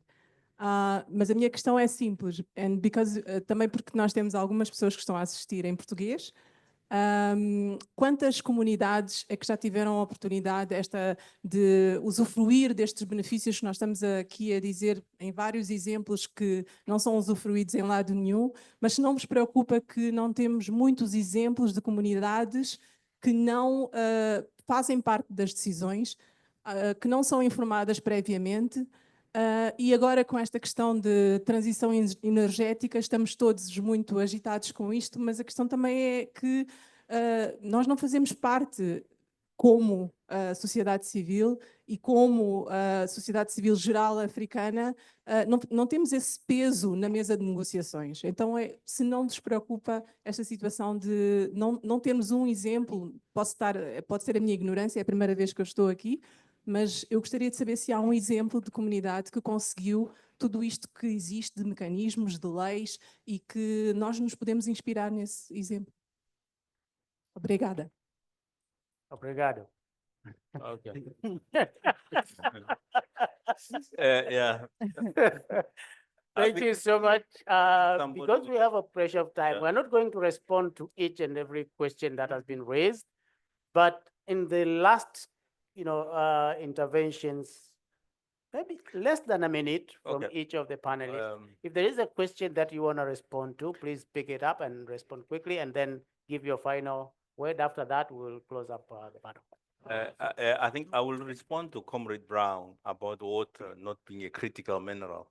To start with, like I've indicated, the concept of critical minerals is not our concept.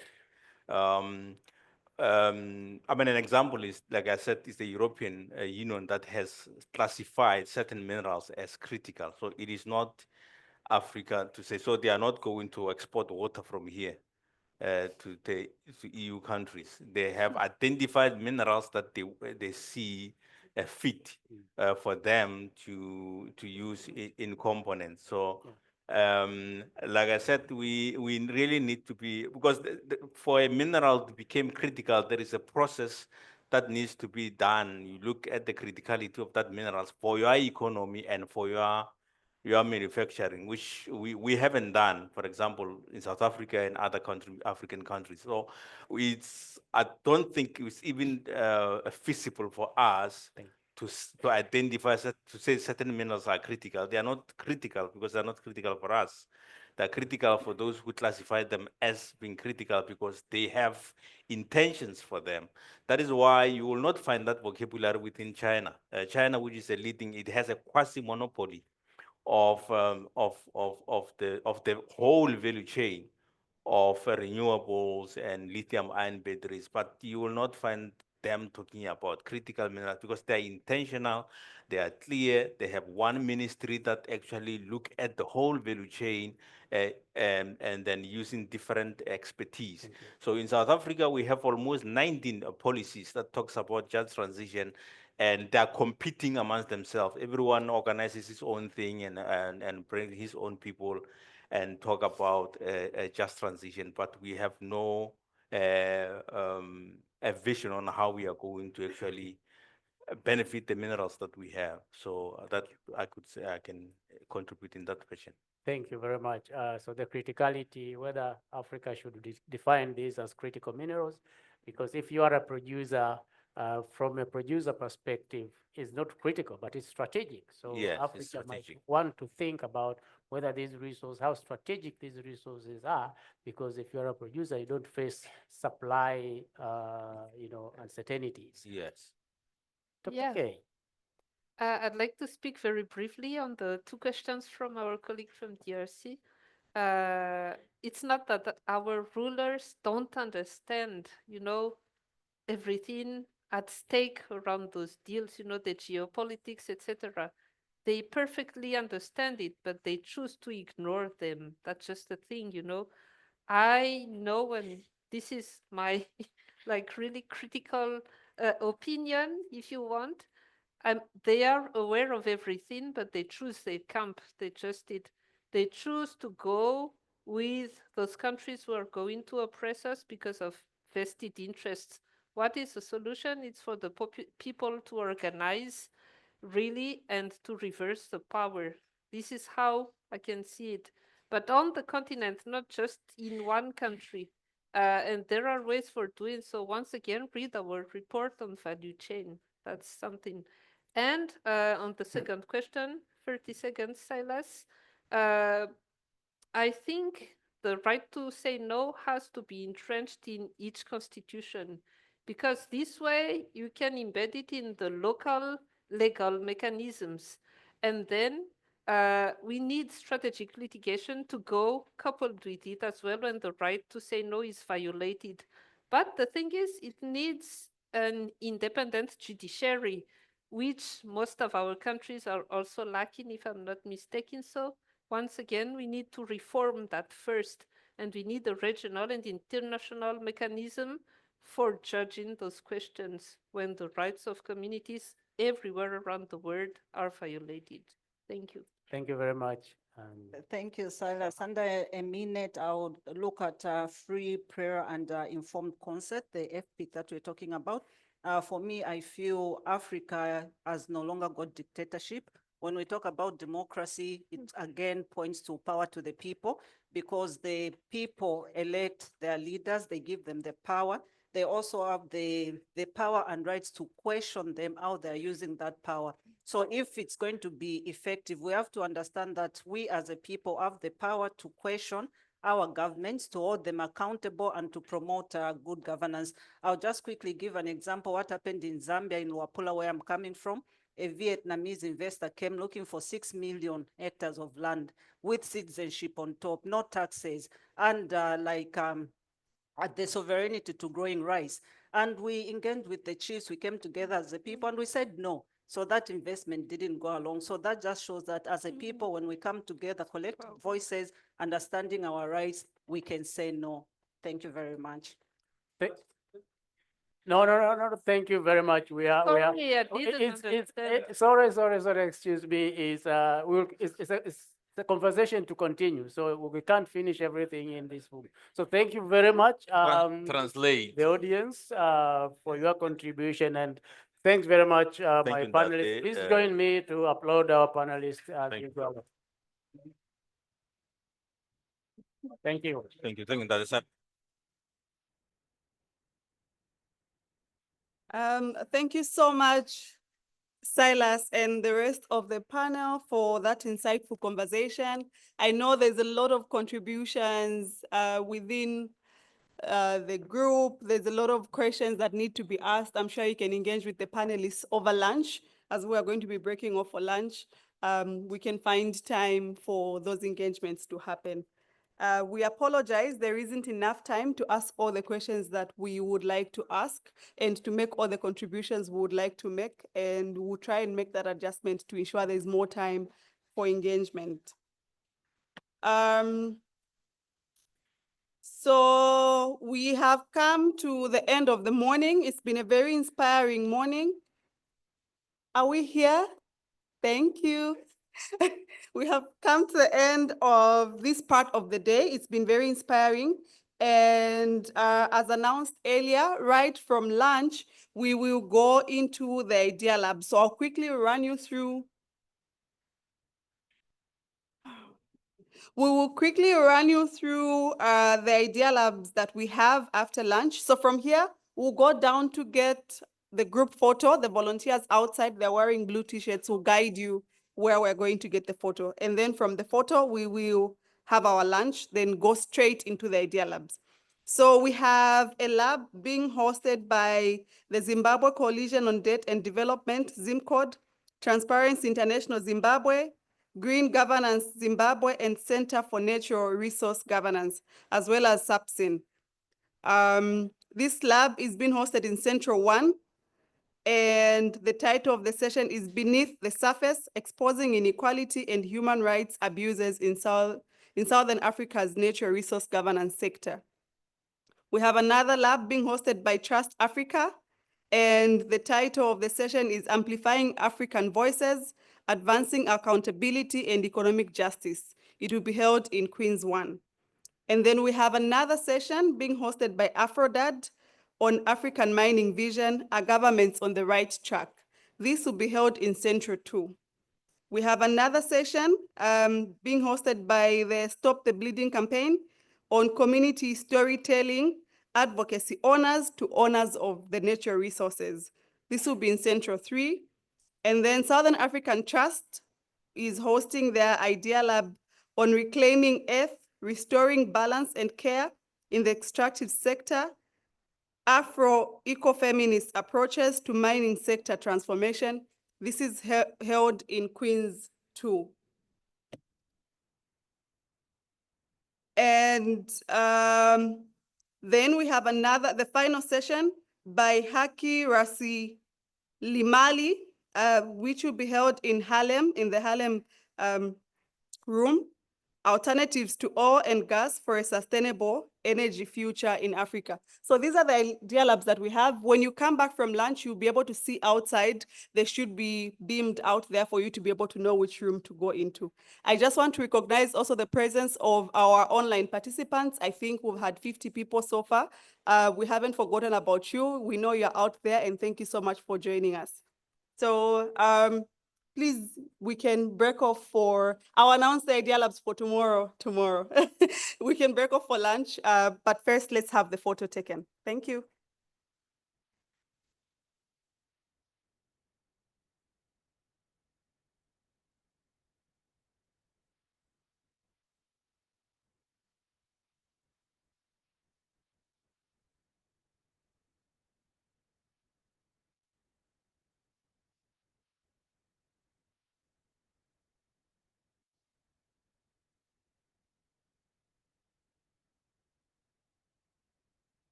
Okay.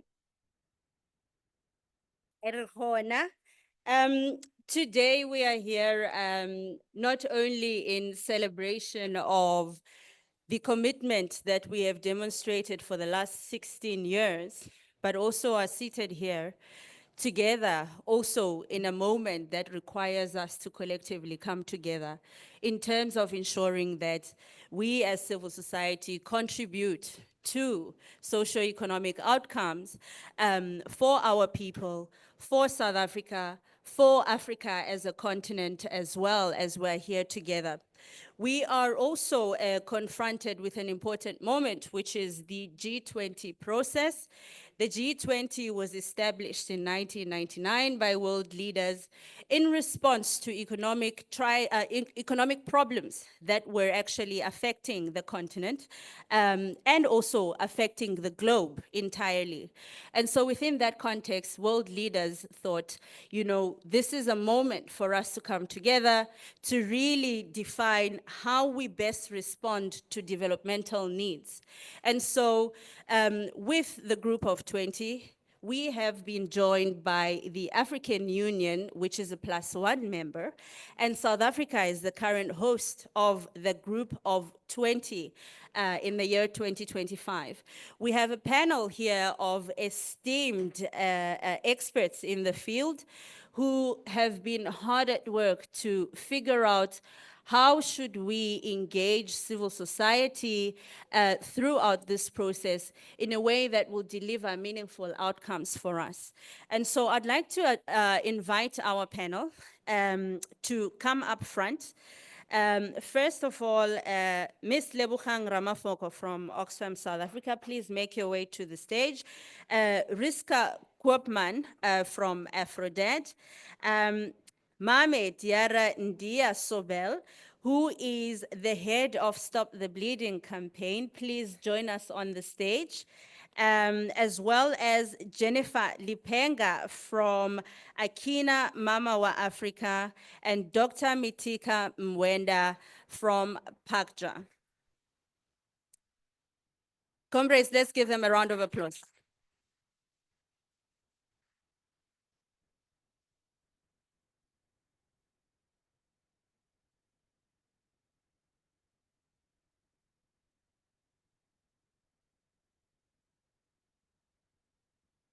Mame?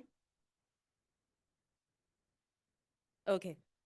Sorry, we also just trying to sort out translation for Mame.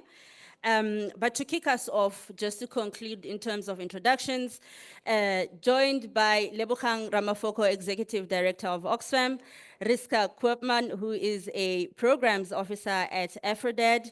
We are joined by Jennifer Lipenga as well, who leads the Climate Action and Economic Justice Program within Akina Mama wa Africa, and as well as Dr. Mitika Mwenga, who is the Executive Director at Pakja.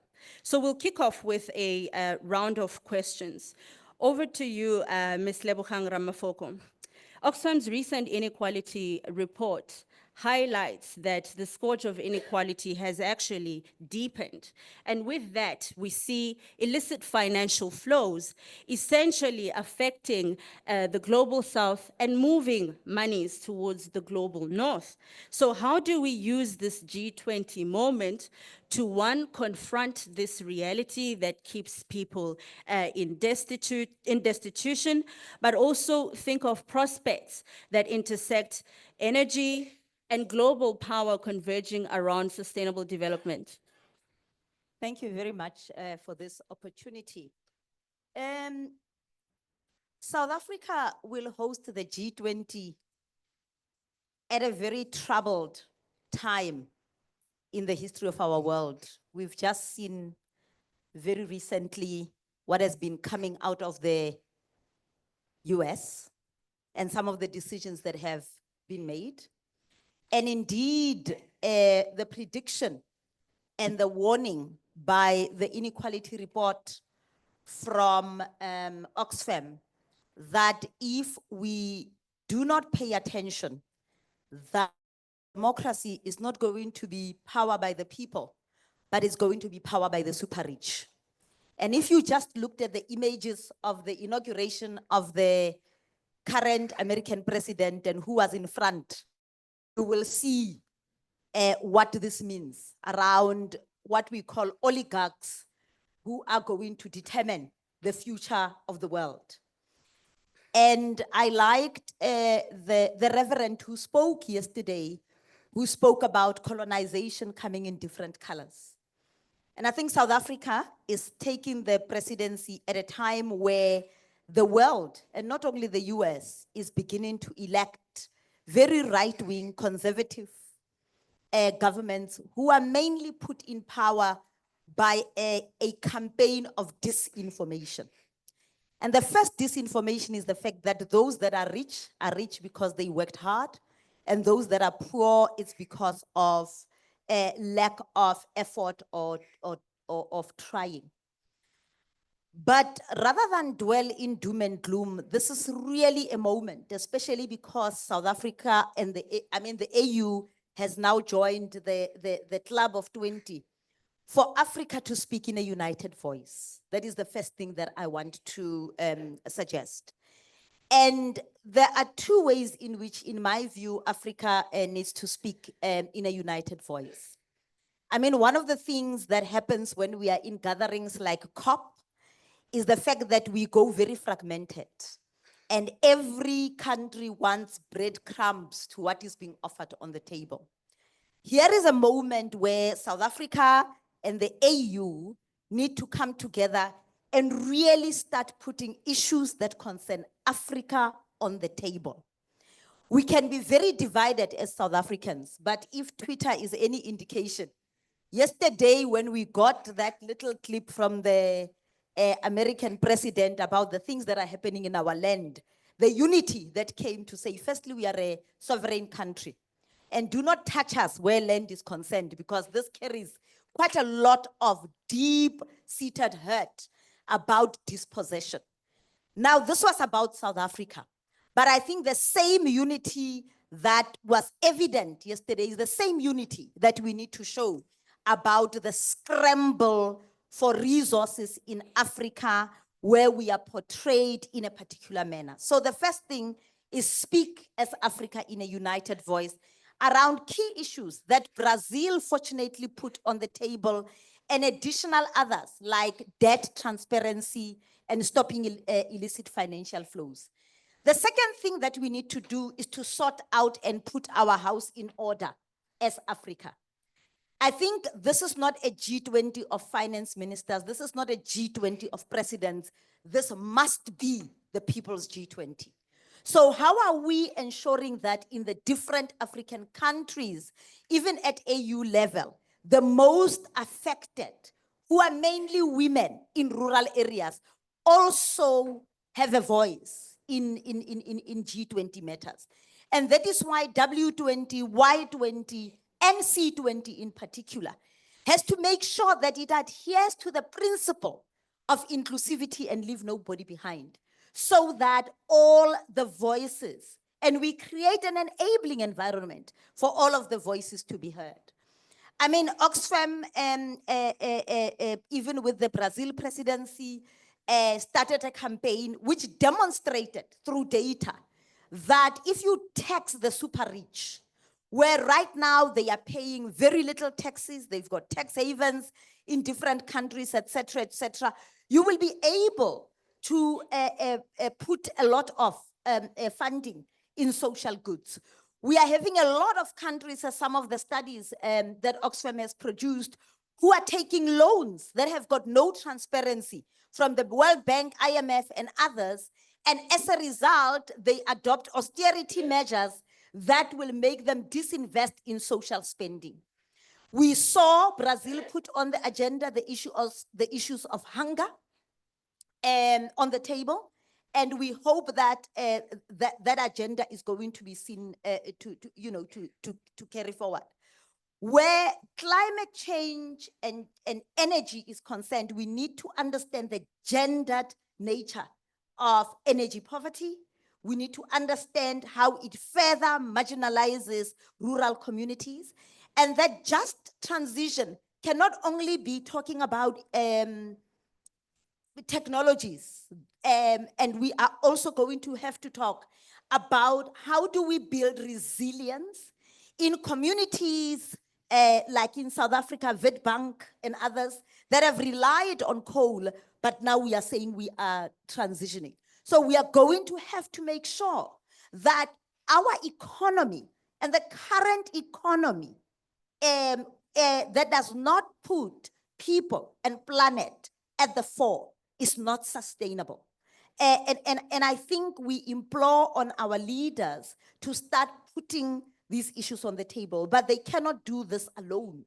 And it can be a top-down approach, the interaction, and definitely making sure that Y20, T20, which are think tanks, and C20 in particular, are able to really take on these issues and make sure that there are working groups that can also suggest some policy directive to all the leaders. Thank you.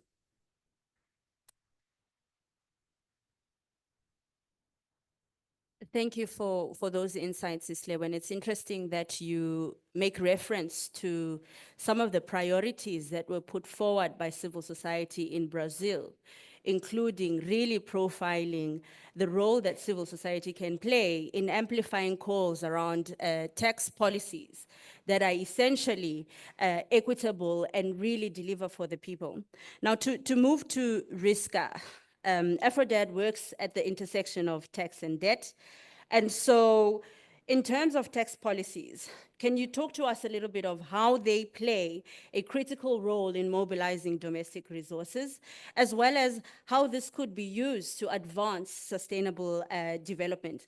I mean, African countries essentially rely on revenue generation from taxes. So how do we use this moment, which is the G20, to really influence outcomes around the energy transition working groups? Thank you so much. Is this on? Yeah. Thank you so much for the question, Kateko. Just building on what Sislebo said, I think that it's important for us to recognize that Africa's energy transition should not be funded in a way that deepens debt, inequality, vulnerabilities, or reinforces these dependencies. And so we must also then recognize that a tax reform doesn't happen within a year.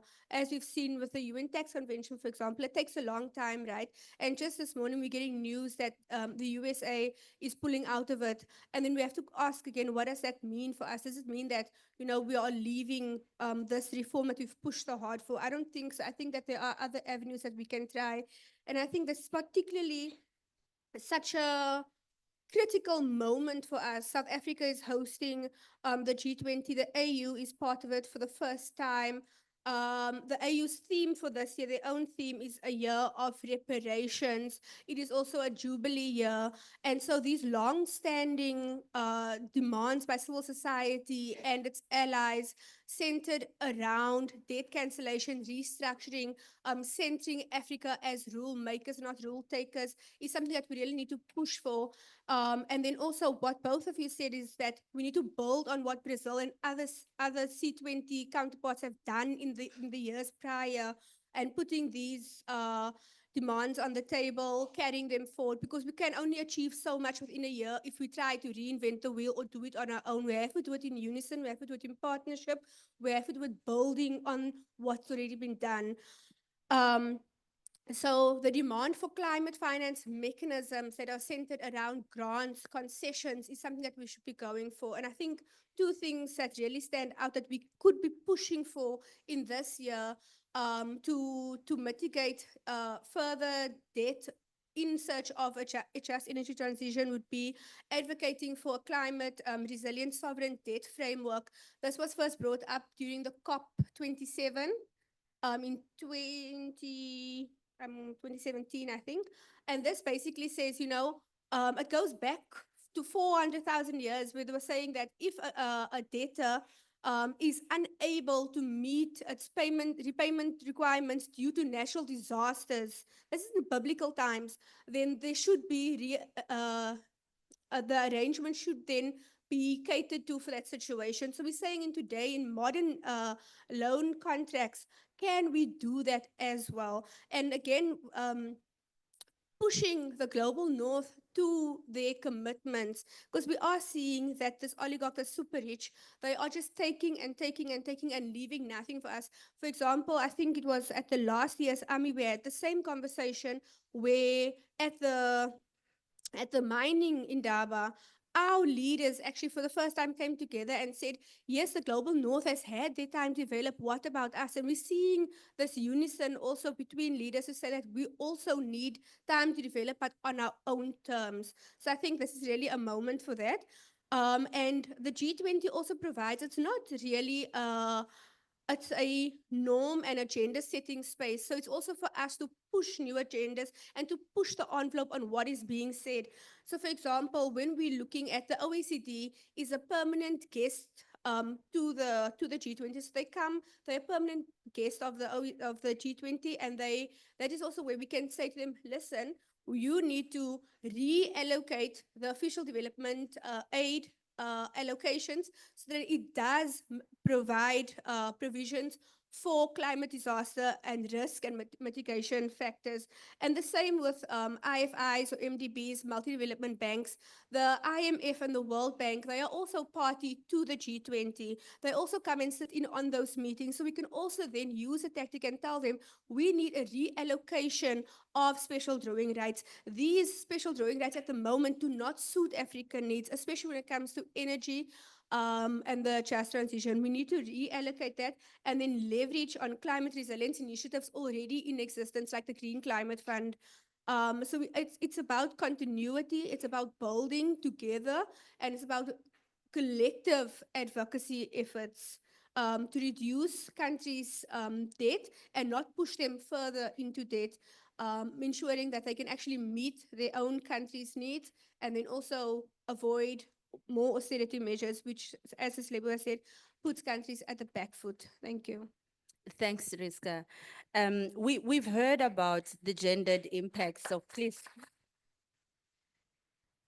We've heard about the gendered impacts earlier from Oxfam South Africa, particularly on energy poverty, and Riska outlines as well that there's a critical role that we as civil society need to play within the conversations around the just energy transition.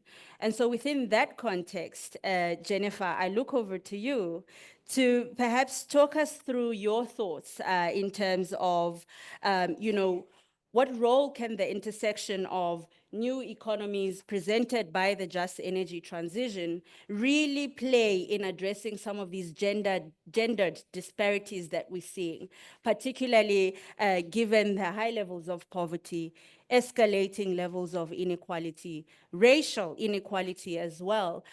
So a little bit of reflections from your side, Jennifer, on where can we locate this work as civil society? How do we influence the various platforms that we have? Thank you for that. I hope I'm audible. So I also thank you for allowing me to add my voice to this conversation.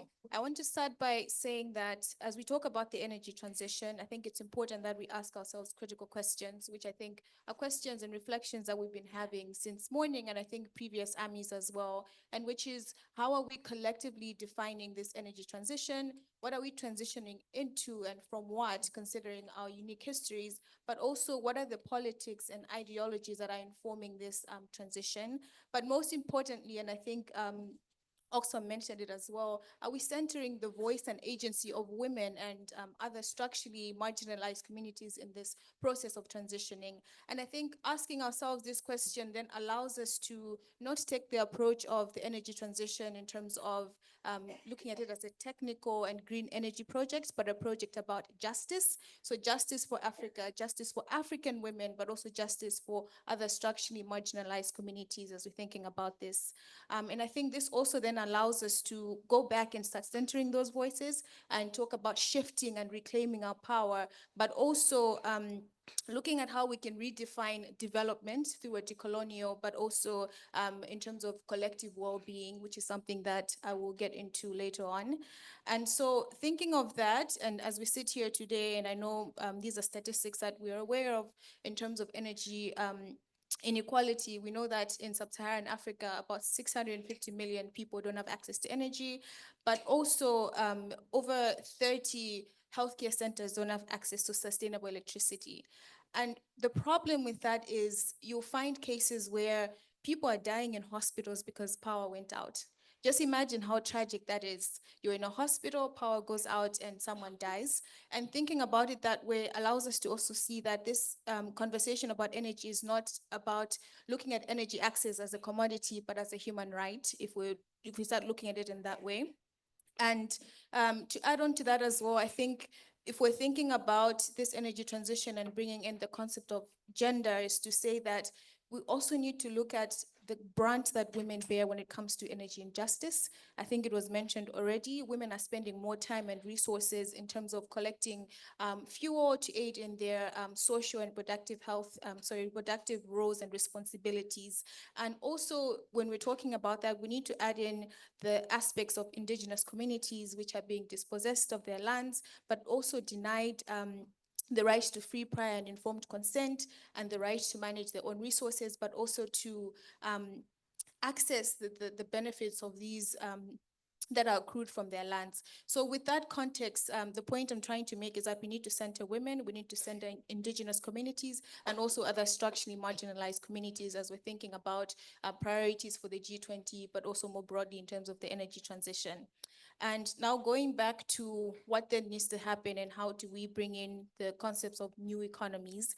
And I think that we need to acknowledge that we cannot achieve energy justice if we're not acknowledging the harm of and the limitations of the current global financial architecture, which perpetuates neoliberal capitalist interest, colonial legacies, but also patriarchal systems. And this then prevents women from, and other structurally marginalized groups. And I keep centering that because it's important that we highlight all these other groups that are being affected by this. It prevents them from shaping their own economic futures. But at the same time, we also need to understand that this system was intentionally created to benefit the top 1%. I think there was already a mention of wealth inequalities. It was meant to benefit the top 1% at the expense of the majority world. So those are also issues that we need to be highlighting as well. And so we need to understand that in terms of the G20 and the countries that are involved in that, is that we have to have common vision of what we're calling a just world. And this requires that we question and we interrogate the existing power inequalities as well as we think about alternatives. And then also comes in the ideas of the care economy, because we cannot be talking about energy transition without talking about the care economy. And so energy transition or just energy transition needs to acknowledge the care economy in that sense, but also the G20 must prioritize investing in energy solutions that center feminist ideologies and perspectives.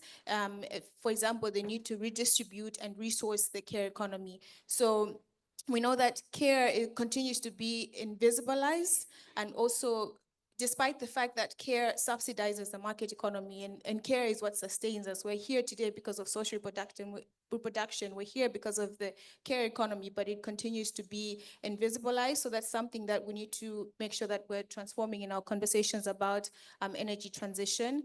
And then it's also important that we prioritize reparative justice, and I know Riska mentioned this. We need to be looking at different financing mechanisms, so debt-free financing, debt cancellation, but also prioritizing progressive taxes and thinking about wealth taxes. I know this is something that wasn't prioritized, but it's also important that we highlight that. And going back to the issue of indigenous knowledge, that's something that we need to respect. We need to center in this process. We need to be thinking about those we need to be thinking about centering indigenous knowledge in our conversations, but also we need to fund and prioritize grassroots movements. So women-led movements that are pushing for energy initiatives that are progressive. We need to ensure that funding is going to those different communities, but also we need to accelerate meaningful and transformative engagement of women in this process. I know there's structures that were mentioned where women can engage, but we need to ensure that it's meaningful and it's transformative engagement so that we're amplifying voices and we're ensuring that the conversation is shaped by the lived realities of women in Africa. Thank you. Thank you, Jennifer. some useful thought, food for thought that you have provided us with there, Jennifer. And what you're provoking here is the $1 million question. Who pays for all of this, you know? And it's been at the center of all debates and central to the outcomes of the G20 in Brazil was amplifying the need for a concentrated wealth tax and taxing the super rich. But I'd like to move over to Dr. Mitika.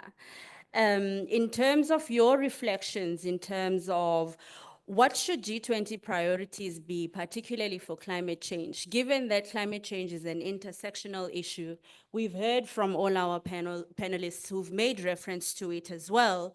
But what should we be pushing for, especially in the context of the disappointing outcomes of COP29 in Baku, and also what we are seeing in today's developments with the Trump administration and ramifications therein.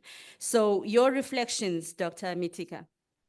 Thank you very much, and it is a great pleasure to also share this platform with very ladies with very impeccable credentials. So, you know, it is now the reverse. Now this is what we call the gender, but if with the small agenda now on the panel is only the man who is the minority here. So just as an introduction, my name is Mithika Mwendra, and PAGJA, for those who are not familiar with it, I represent the Pan-African Climate Justice Alliance. And apparently, the people who are seated here, we are all partners in one or the other. So just speaking from my sister who has just spoken,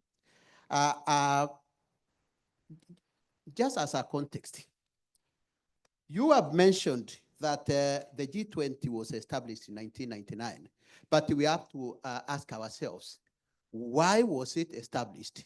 Was it established for the interest of Africa, because we have only one African country which is represented, or it was established to advance the hegemony of the big powers, and particularly the United States? So that's question number one. Number two is that to acknowledge that it accounts for 85% of the world economy. And so that should tell you what that means if it sneezes or one of them sneezes. And this again brings me to now the next question of you have asked me about what happened. Don't ask what happened in the US. The election of the Donald Trump, the biggest climate denier in the world. So you ask yourself, what happened is he has overturned the world. The Trump is actually not the accident. It is something which has built the growth of right-wing movement across the world. And that is the pattern which you are seeing all over the world, in Germany, in Europe, even in Scandinavian countries, which we used really to credit with the most progressive issues, migration, climate change, you know, inequality, and all those, democracy and everything. Everything, you see a shifting world to the extreme right. And the embodiment of that then is Donald Trump. And you see within 2 weeks, what has happened in the world is really unprecedented, and everyone is feeling the heat that we don't know what will happen tomorrow. Those who work on HIV/AIDS, those who work on climate change, he has pulled out of the Paris Agreement, he has pulled out of the World Health Organization, everything disrupting the world. And so that is the implication of the accumulating power and wealth within a particular group of people. And I have always told people, where is the role of the, you know, progressive movement? I have always blamed them, because how comes we have reached this level that the right-wing movement, and you know, it's not accidental again, it started with Hitler, when they lost the progressive movement, and they reached that level. Now they are at the climax because they are overturned things. For them, it is about them, it is about nationalistic interest, and it is about the bad things, humanity. And so so coming then to the question of the shadow of the Trump, of course, we can observe that the world will never be the same again. Whether you are working on health, in humanitarian, in democracy, in climate, migration, you saw the pictures of people being changed. That is not the world which we want to see in the 21st century. But then coming then to the G20, I was in the COP 29 in Baku, and a number of us were there. We fought tooth and nail. What we were fighting for was climate finance. And climate finance, which is equitable, and which is accessible, and which can really support people at the front line of climate crisis. And those people, and every crisis I have seen, those are the same people who are at the front line of the mining challenges which we are addressing today. So there is direct proportionality between climate crisis, what we are fighting in that, and even when we are talking about debts, when we are talking about inequality, when we are talking about everything addressing climate change is all systems. It is everything we need to work with through the imperatives of climate justice. And so we were fighting for 1.3 trillion US dollars as the quantum of money we required to address climate crisis, particularly adaptation in Africa. We fought to the nail. There was walkouts, there was everything. We worked with African group of negotiators and everybody, but what the concession was 300 billion US dollars. If you ask me how that will come, then I will not tell you, because even we have been talking about 100 billion US dollars, it is only OECD which has always said that it delivered, but I'm sure none of you have ever seen that money. So where will even this 300, leave alone even when we are going to Belém, we are pursuing now, still fighting for 1.3 trillion. But even that 100 billion, we have never seen it. In Dubai, in COP28, we were fighting and fought. We told our governments, you are going to be deceived by Trump and his proxies. They fought and they were deceived that we are going to give you 700 million US dollars for loss and damage. Eventually, all of them went singing and celebration, but I did not celebrate. Pagja did not celebrate. Civil society in Africa did not celebrate, because we knew it was a deception. In fact, now those governments are telling us that, yes, I think you are right. We were deceived, so that we passed things in Dubai. 700 billion US dollars is not even a salary for one person, Ronaldo, who plays in Saudi Arabia. But we were celebrating everything about 700. But even then, it didn't come. These are the things which we are really, the geopolitics, which we find ourselves. So we are going for adaptation, and we still continue fighting. Ladies and gentlemen, the fight. And I like the spirit of South Africa, that the fight, even in the mines, we need to keep fighting. We need to adopt that spirit. It is not easy. It is about money. It is about resources. We have to fight. Whether we join the G20 as Africa, South Africa has been there. Even when they were there, people died in Marikana. Even when we were there, people are dying. I hear people are being pulled into from mines even now. So these are the things we need really to overturn, this. How are we going to do that? Mobilization, generation of critical mass. We need to work together. We need solidarity with the women, the feminist movement.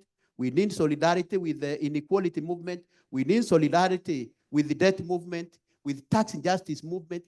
Let us stop working in isolation. The enemy is so formidable, ladies and gentlemen, that there is nothing you can do alone. Even as we have realized within the climate justice movement that we need others, we need to work. Once we generate that critical mass of armies, we are going to defeat the enemy. Trump will not even breathe. We are going to kick him out of the world. If we don't unite, I can see we are going to be vanquished. Are we going to accept that? We need to work together. So I would urge that we work together. So the other thing she has mentioned about this just transition, and actually it is apt. Just last week, I was in Tanzania attending African End of State Summit on energy. You listen to them. It is the same story. It is the same corporations, big companies, big foundations is talking about energy. In fact, I didn't see the people I'm seeing here. And that's why I came here. I said I will not attend the main Indaba. This is where I belong, because this is where the voice of the people is. They are talking about just a single voice. They are talking about the actual mission 300. But mission 300 for energy, actually chaired by a woman, one of the most prominent women, Suluhu of Tanzania. But we challenge them as the civil society. Is it not going to be the same story? When we are the next summit, how many people will we are pulled out of energy poverty? I can assure you it will be the same story. There are 25 renewable energy initiatives in Africa. But why do we have 600 million people in poverty, on energy poverty? It is because we have misplaced priorities. We just only rely on a failed model of development, the top down. We need to promote bottom up, people-centered, people-owned, people-controlled initiatives, and even energy systems, and that is the people which are actually manifested in this movement. Let us keep fighting. It is not easy, but let us not give up. Thank you very much. Thank you for that spirited input, Dr. Mitika. So before we move to wrap up, I also want to give an opportunity to the room in the little time that we have left to contribute to the discussion as well. I'd like to ask our esteemed panelists that when you respond to the questions coming in, please be concise, but also think about how you also reflect on how civil society can get involved in the G20 process. We are fortunate enough to have the Civil 20 president and Sherpa on stage as well. So any questions, please direct it to the panelists. We'll take a round of 4 hands initially, and then we may possibly do a second round.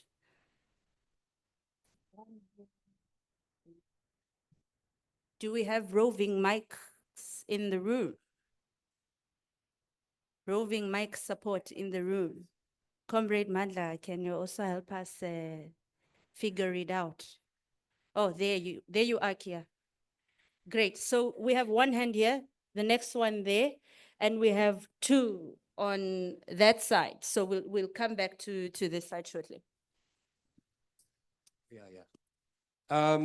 Yeah, thanks to the panel for, I think, a good setting of priorities for G20 as civil society. It's Andile Zulu from the Alternative Information Development Center, and just 2 points more so than questions that I think are quite crucial. For the room in general, I think one thing that we have to be worried about when it comes to the just transition partnerships is not just the issue of debt and the then outcome of austerity, but we have to be concerned about the conditionalities through which we get finance. In other words, what are the terms and conditions in which finance is given? Because right now, the paradigm of climate finance is de-risking. The World Bank and the IMF gloat about this all the time. They say in the instances where you can't get domestic resource mobilization, we're going to de-risk green energy projects. In other words, we're going to make them as least costly as possible for investors, and then we'll externalize the costs to citizens. So we're going to lower minimum wage, we're going to get cheap labor, we are going to commodify public services, we are going to privatize state-owned enterprises, and so on and so on. So I think that's something that we really need to look out for, because what this is, it's structural adjustments under the guise of trying to solve the climate crisis. But then the other issue that I think is often missing from civil society when it comes to climate and the just transition is the centrality of workers. Because throughout the whole day, and even in this panel, We're asking questions of how are we going to get them to pay climate reparations? How are we going to get them to change the way in which they give us finance? These are some of the most powerful nations backed by some of the most powerful capitalists in the world. They won't listen to you unless you make them listen to you. And the unfortunate reality is that they cannot make profits without workers. Workers are a vital tool for them to be able to extract, to make profits, to build wealth. And it has only been when workers are organized, militant, and democratically conducting themselves and suspending their labor are you actually able to get leverage against those private institutional investors, against capitalists. So I think we as civil society have to ask ourselves, how do we begin to help building within Southern Africa and beyond the continent a militant democratic workers movement that will scare institutional investors, capitalists, and states in the global north to the point where they have no choice but to listen to you, because if they don't, they will lose profits and their ability to accumulate wealth.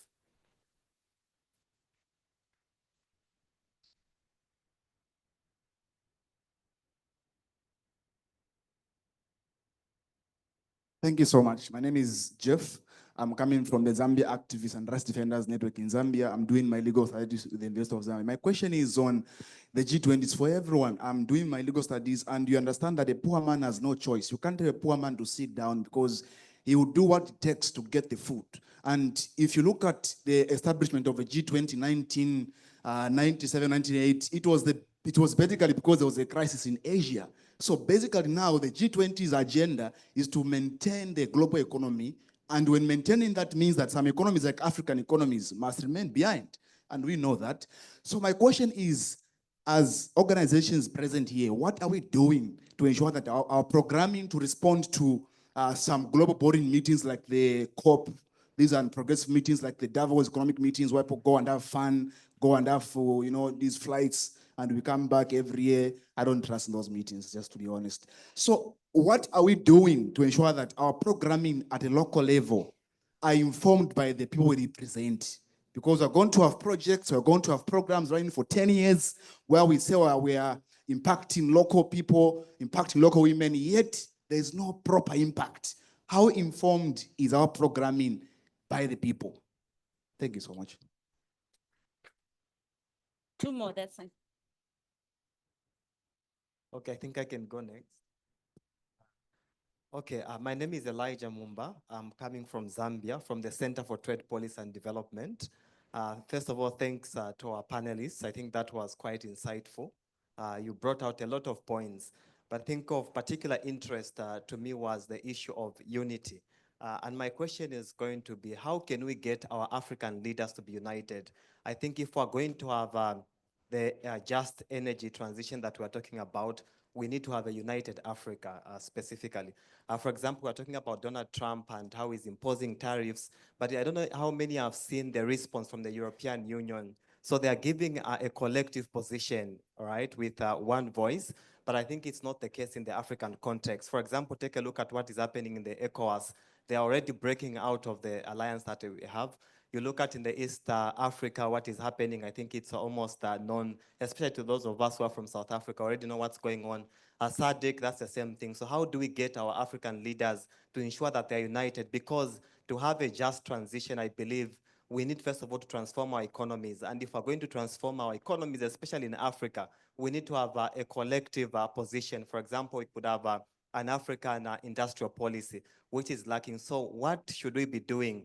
While we have, such insightful conversations, civil society organizations, and also other non-state actors, but I struggle sometimes to get what the so what is. For example, after we've left the alternative mining Indaba, what should we be doing to ensure that our leaders in our respective countries can be united, they collaborate more without just focusing on our individual countries? Because eventually we're already seeing some of the leaders who are signing deals with the developed countries, even Donald Trump.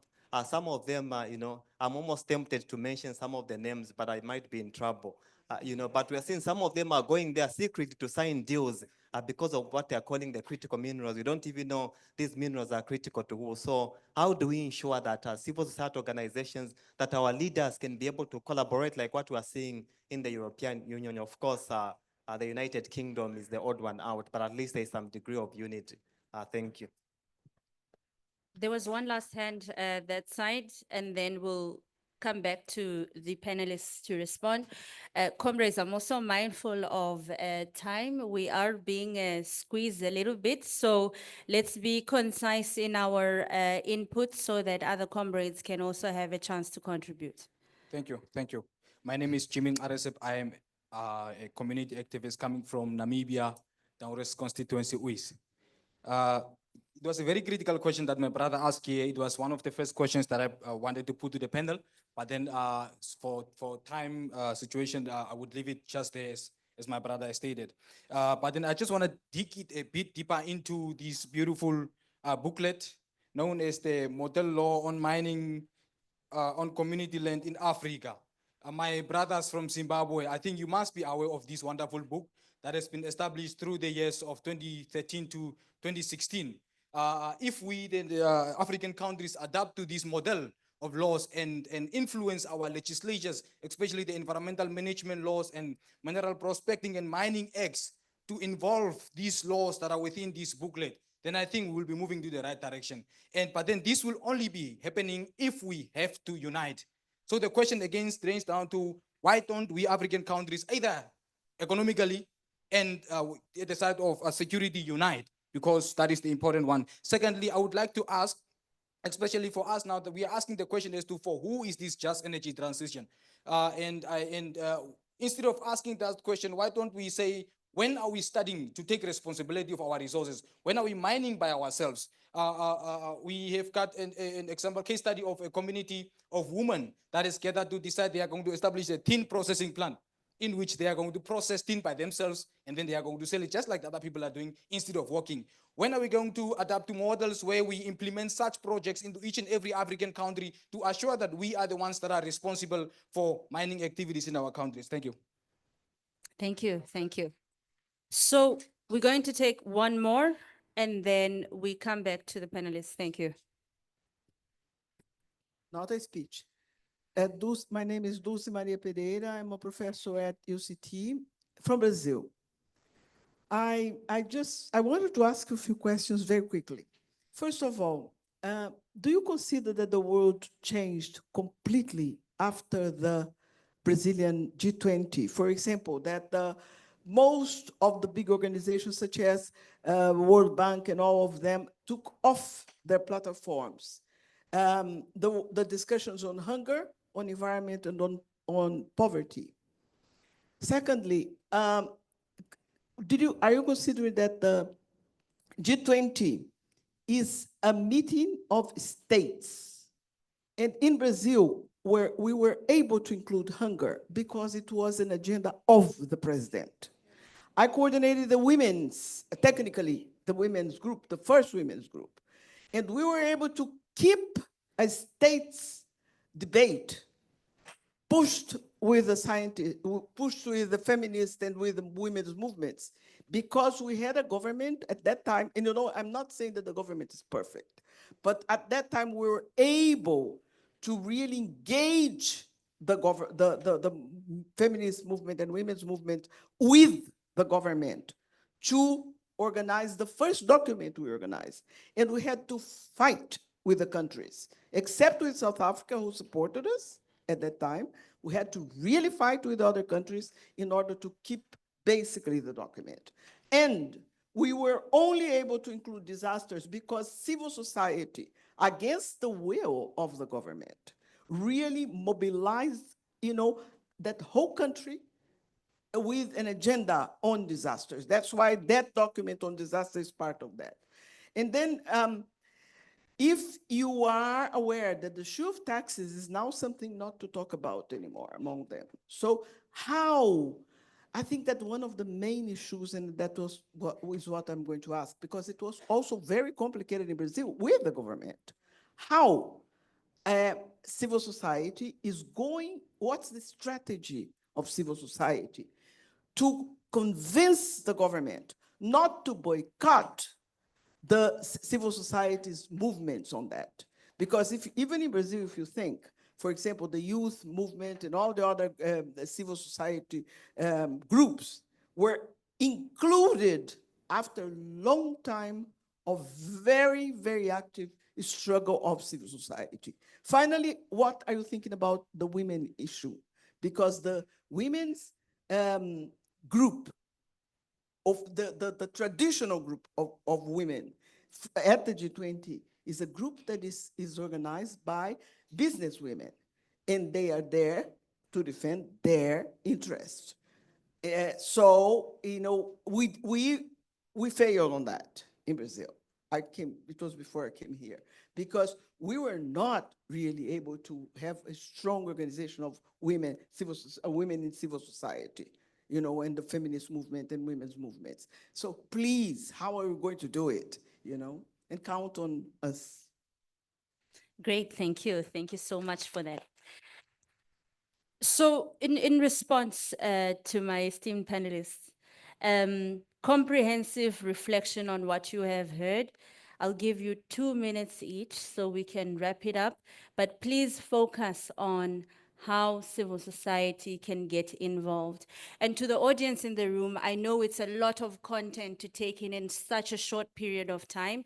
We have a dedicated time as well tomorrow through the Ideas Lab, where we will unpack some of these demands and what this really means for us in our programming, in our engagements with women's groups, and mobilizing civil society as well. So we will have dedicated time to unpack it and formulate our own demands, particularly on key questions on the energy transitions. Over to you. I'll start from the right towards the left. Thank you. Is this on? Oh, okay. And I only have two points. One is the fact that the disunity of Africa is by design. And the design is not because Africans do not want to design, to unite. I think there are so many forces that are at play that are part of a larger colonial project to make sure that Africa is not united. And I think we need to be cognizant of that. Otherwise, we are going to victim blame and look at ourselves and say, what is wrong with us? Why are we not united? But what gives me hope is organizations that are regional, like AfroDev and others, that are really bringing civil society, not only across Africa, but across the global south. And I really want to link it to the questions that you asked. How are we going to do it? We are going to lean on Brazil. That's just how we are going to do it. Even right now in our leadership of the C20, part of what we are doing is to talk to Brazil. Understanding, of course, that there are differences. Understanding, of course, that the political climate is a little bit more different. You know, Brazil was handing over to South Africa. India was handing over to Brazil. And even that transition is very different from the transition between Brazil and South Africa. And so we are going to have to be very cognizant about what are some of the things that you managed to do in Brazil. Yeah, I suspected my mic is off. It's just my well-inherited voice that has been carrying me. I need not start, but I want to say that Africa is not divided because Africans can't unite. It's a design. We are broken down systematically, our languages, our institutions, our leaders, you know, and it's a project that has taken many, many years. But we need to lean on regional bodies, regional organizations, forums such as these to basically bring civil society across geographies. So rather than geographic communities, but communities of practice, and support the work that they do and make sure that they are able to bring various voices together that will at least unite the African voice. The second one is, how are we going to do the wonderful things that you say we need to do? We are going to learn from Brazil and lean on Brazil. There are a number of things that we've already inherited as we take over the leadership of C20. Brazil has been quite generous in giving us some of the lessons that they have that they have learned. Last point, I mean, it's interesting, the questions about these meetings, etc. And I think that it's a valid point when people say, what do you achieve? But you ignore them at your own peril. You know, I know that Davos, Oxfam does not go there for lunches, but our global inequality report is launched at Davos. We could launch it in a township in Cape Town or in a township in Kenya, but we are able to enter a space and be at the table of the superpowers and say to them, as you are negotiating how you are going to slice up the world and how you are going to slice up Africa, there is an issue of inequality. So it's also about how do you strategically use some of these platforms. The issue of labor is an interesting one because the labor movement, like Unity in Africa, has been systematically broken down in South Africa. It was one of the movements that also helped us deliver democracy. So as I said, around how do we speak in a united voice is that there is also a lot of cleaning up we are going to have to do. And even as we talk about labor, somebody here spoke about the care economy. There's a lot of people, even when we talk about labor, that are excluded, and they are mainly women. We have seen in Africa how the labor movement has become patriarchal, and it has been led by men who don't want to recognize the informal economy, women's labor, and in fact have been gatekeepers to make sure that labor of women is not recognized because they've also been self-interested. In a country like South Africa, we are going to ask ourselves, what has the labor movement achieved once it became part of the tripartite alliance? So in a lot of ways, what is good about crisis is that it allows us to think outside of the box, because maybe it's no longer a square box. Maybe there's not even a box. Maybe it's something else. And also things like automation, the global labor market, and a lot of people, you know, who are operating businesses, and issues like unemployment in South Africa. So this is a time to really rethink. When we say we want to use labor, which labor are we recognizing? Which one are we not recognizing? Which economy are we talking about? And one of the things that we can do in South Africa as the G20 is to start talking about the fact that there is a thriving informal economy, there is a thriving care economy, and unless you have a gendered look at the economy, you are not going to create an economy for people. Thank you. Thank you so much. So I just want to build on what Oksama has said and try to answer some of the questions. I think when you're speaking about what we do or what we achieve when we go to these meetings, I think especially with the G20, taking an insider and outsider approach is what we are going for. Organizing on our own, organizing with others, learning from others.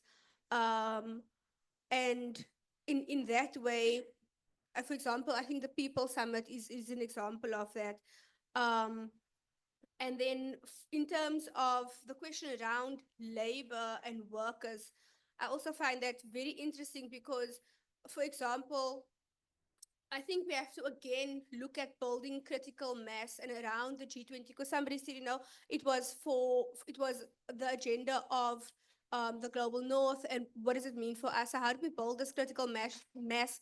How do we, since Lebo mentioned that, you know, workers played a crucial part in the liberation struggles of many African countries. So how do we re-radicalize ourselves? I think if we look at the Palestine example, many people in South Africa, for example, took to the streets. But when we looked at our voting, how many people voted for the DA? So how do we then think about what does radicalization mean? What does showing up mean? What does opposing these powers mean? And how many of our capitalist comforts are we really willing to give up for regaining our power? And so there's also this working class divide, the have and the haves nots. You know, and what role does the media also play in that?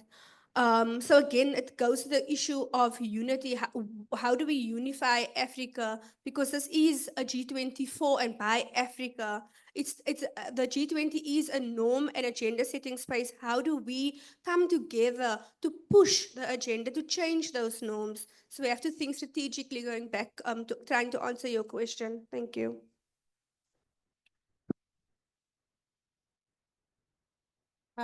Thanks everyone for those reflections, and the thoughts that I had have been brilliantly laid out by Alfam and Riska.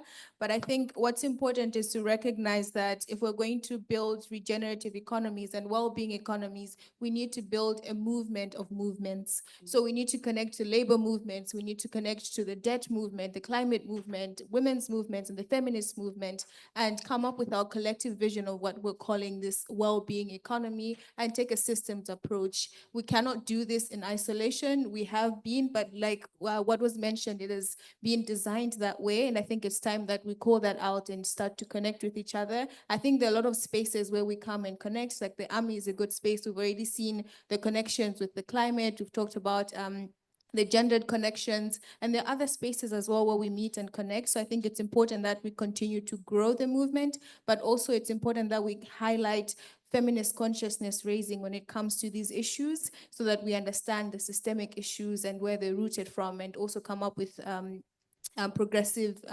demands and alternatives to the current reality right now. And also just highlighting the insider-outsider approach. I think oftentimes when you look at it, we think the outside shouldn't speak to the inside. But as much as we're organizing on the outside, we need to ensure that we also have people on the inside. Because if we're not on the inside, then we don't know the agenda that's being set. So I think we need to leverage these two approaches in a way that is strategic as well. And yeah, just continue to communicate with each other and continue to grow the movement. Thank you.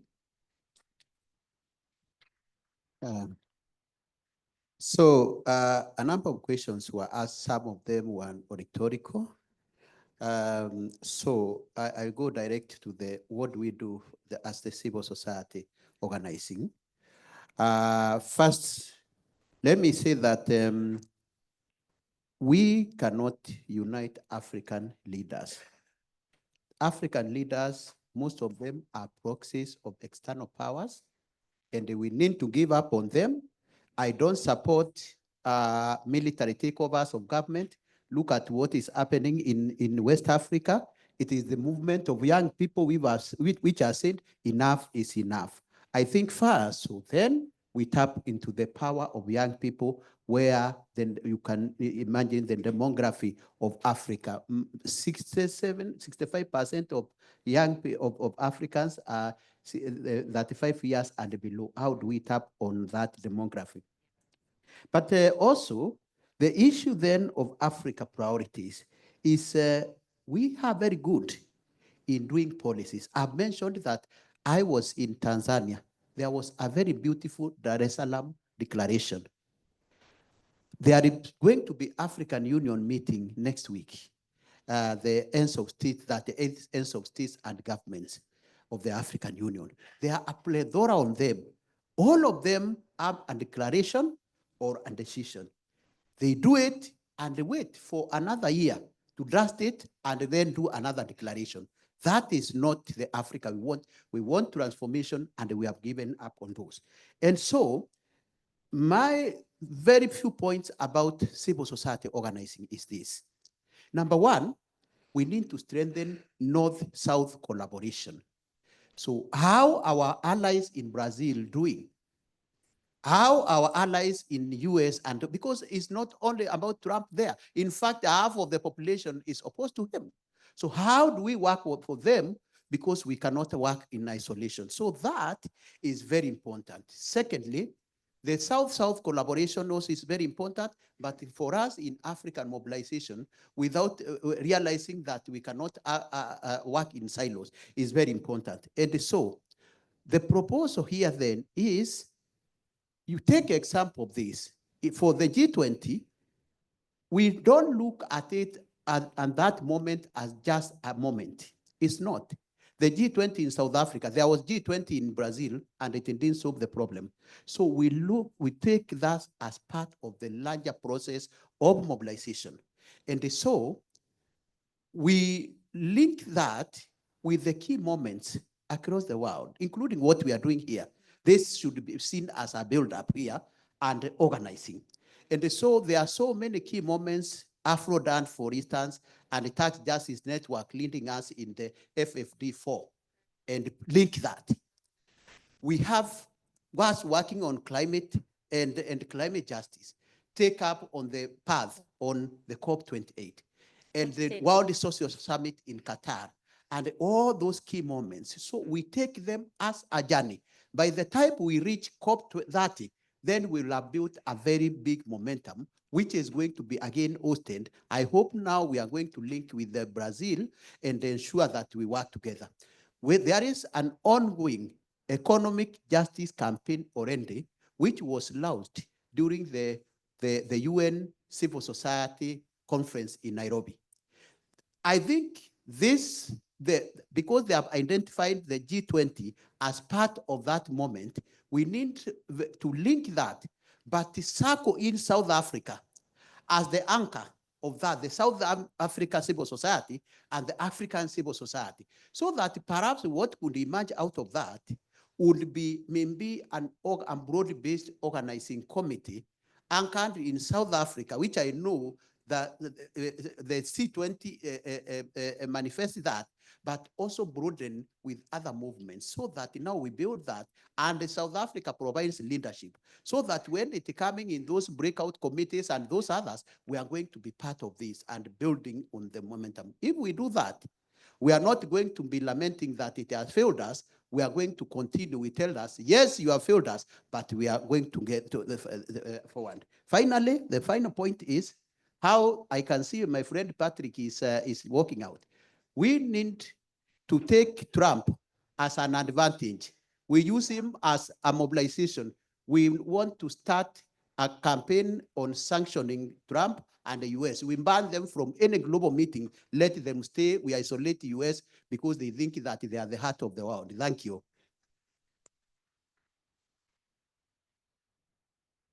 Comrades, thank you for bearing with us. I will not attempt to summarize the great inputs that we have heard from our panel. All I can say is that we've heard that we really need to act in solidarity to seize this moment.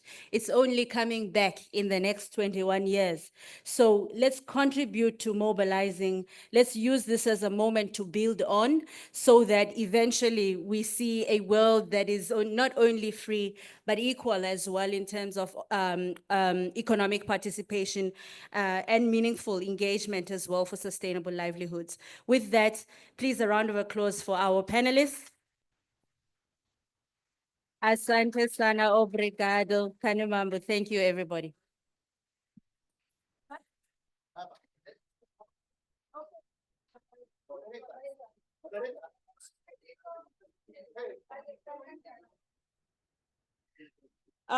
It's been a beautiful session. Please don't walk out just yet. I'll make a few last and final announcements as they silently take their group photo.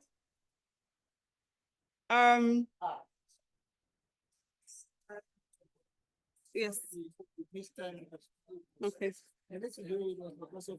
As they are silently taking the group photo, I'll start making the group and the announcements for tomorrow.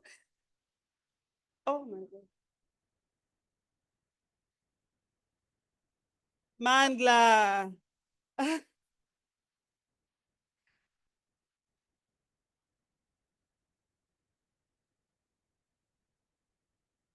All right, thank you so much. It's been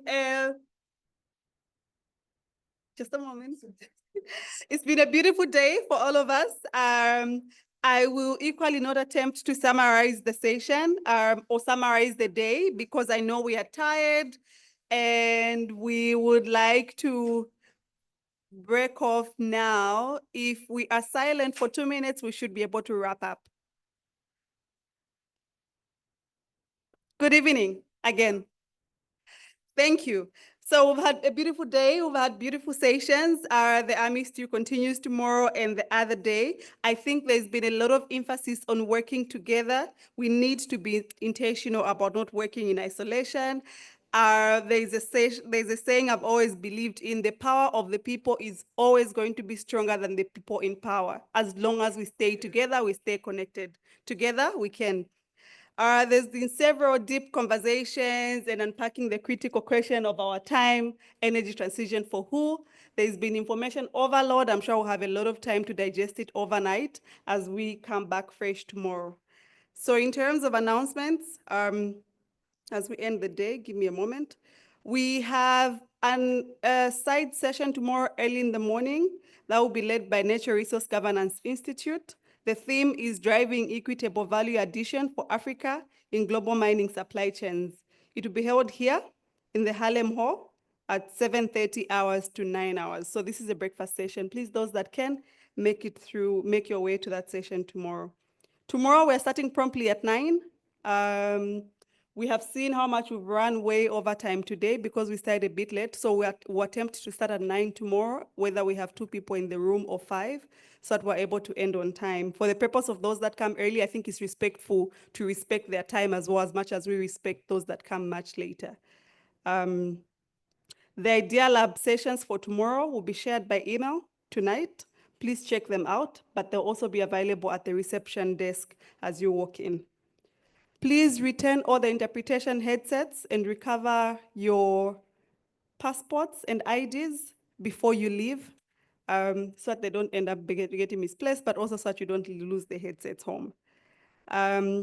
Please find out about the side events at the hotel reception desk and join a networking opportunity tonight. So we still have other side events.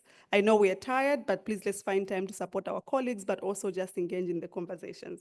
Thank you so much for being patient with us. Thank you for a beautiful day, and we look forward to seeing you tomorrow.